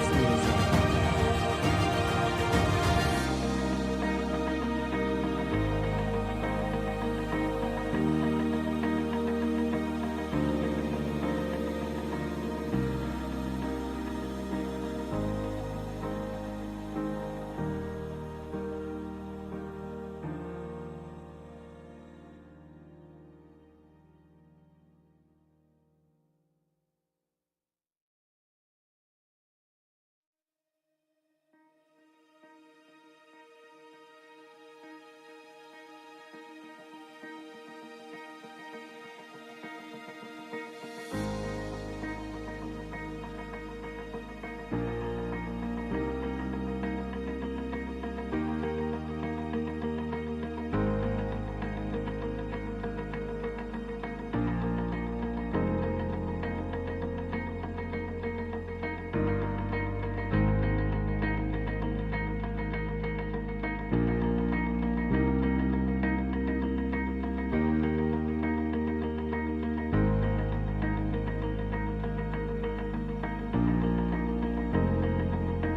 Wave beats music. Wave beats music.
beats music.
Wave beats music. Wave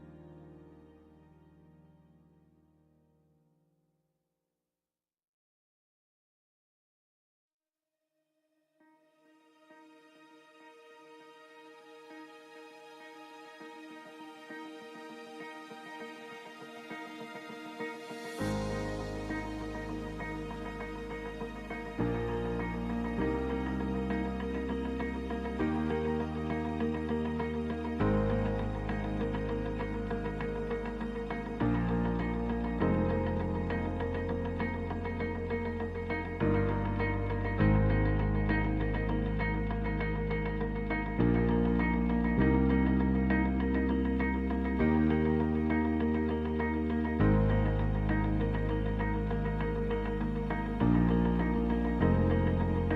Wave beats music.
Beats Music.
beats music.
Wave beats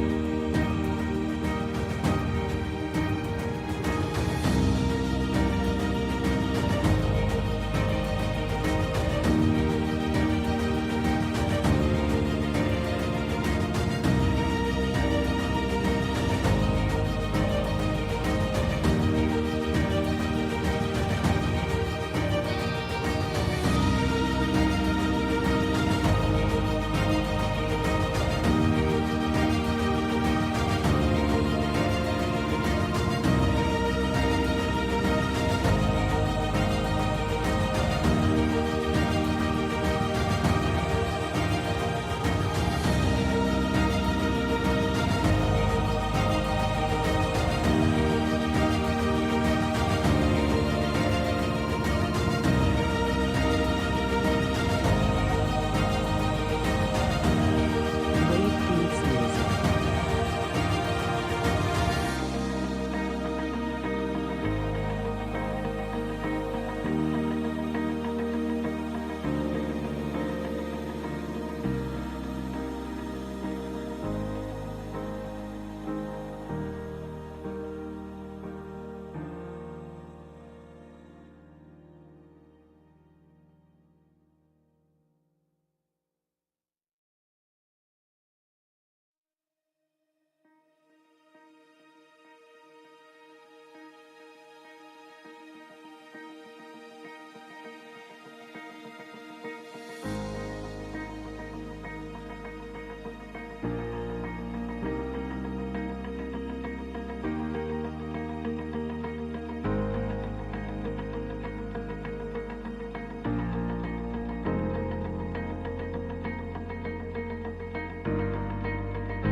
Wave beats music. Wave beats music.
beats music.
Wave beats music.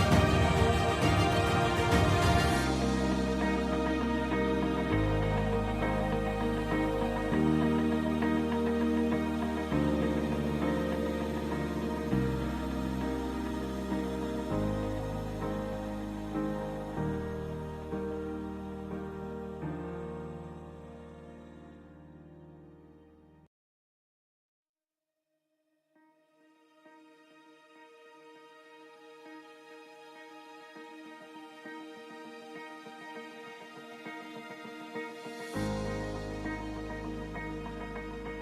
beats music.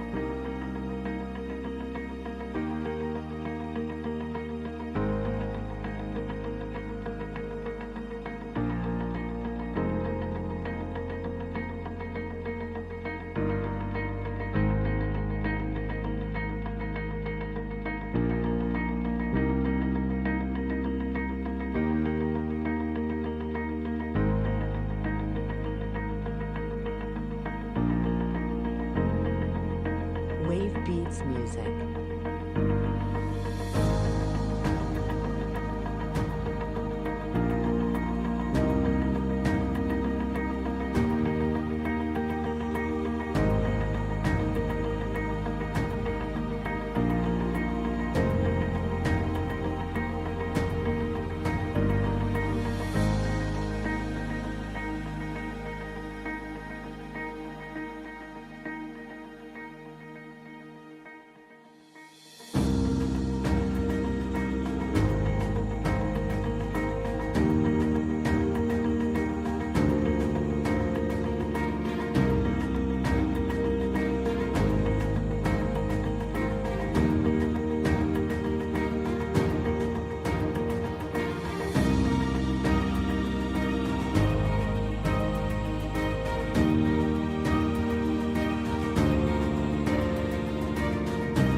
Beats Music.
Demikianlah tadi berakhirnya slot 4 sidang selari pada hari yang terakhir ini.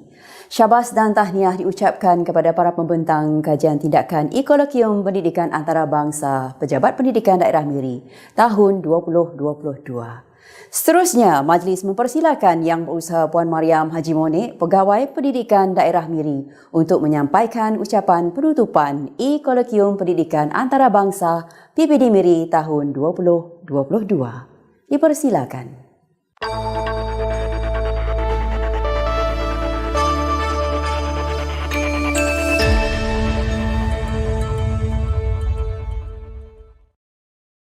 Bismillahirrahmanirrahim. Assalamualaikum warahmatullahi wabarakatuh and good evening.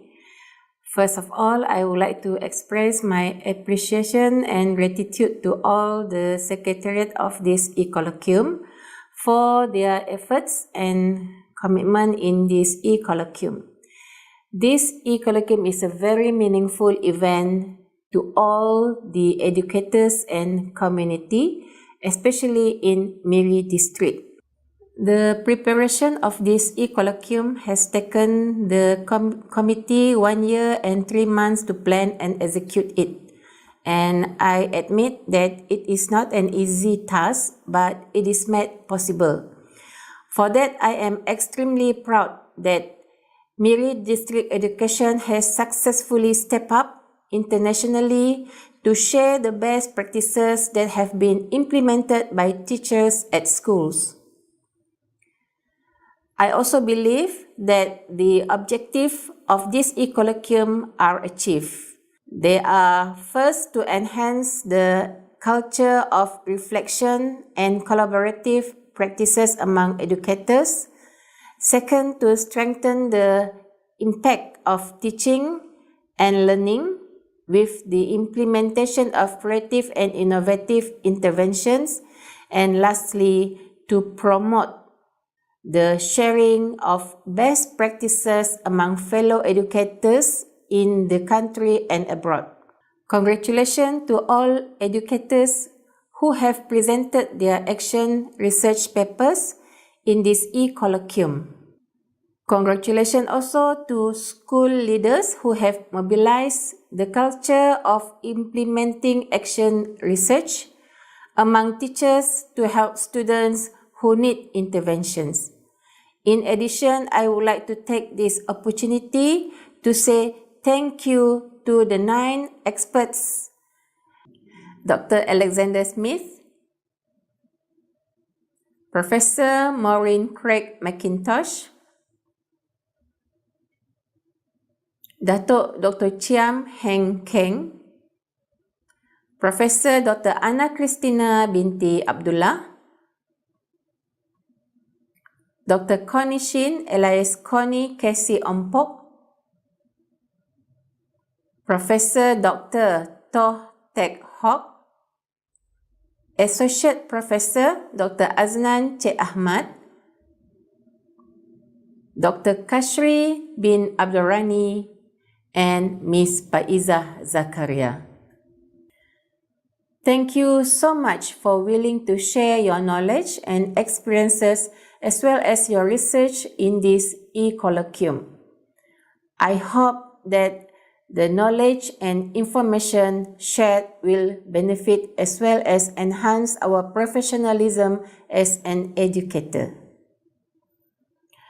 I would also like to express our appreciation to all the sponsors who have contributed financially to us. Thank you so much for your support. Finally, on behalf of the entire Miri District Education Office, I would like to apologize for any shortcomings and weaknesses throughout this E-Colloquium. Hopefully, we will meet again soon. That's all for today. Thank you.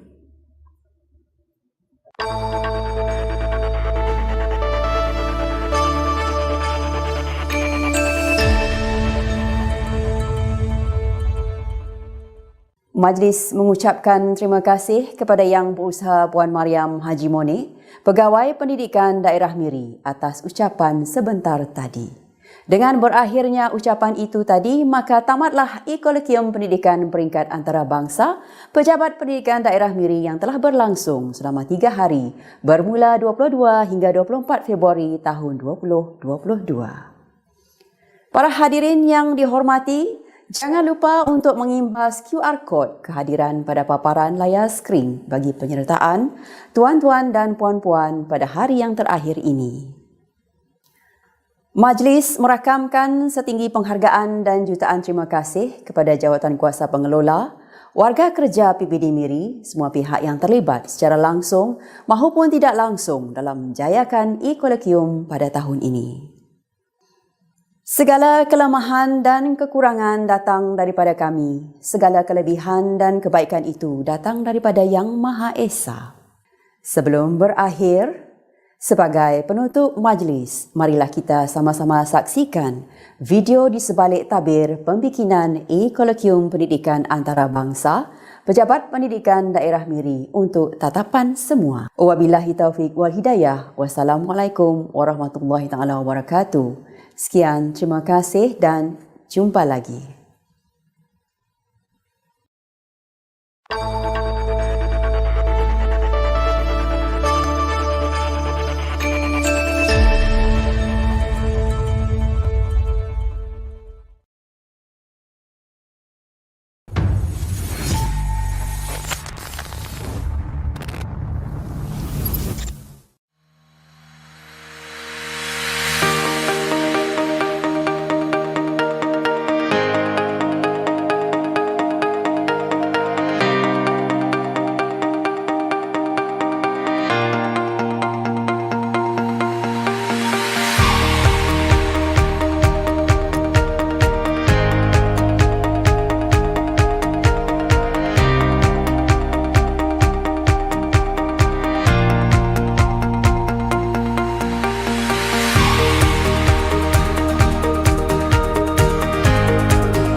Beats music.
music.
Wave beats music.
Wave beats music. Wave beats music.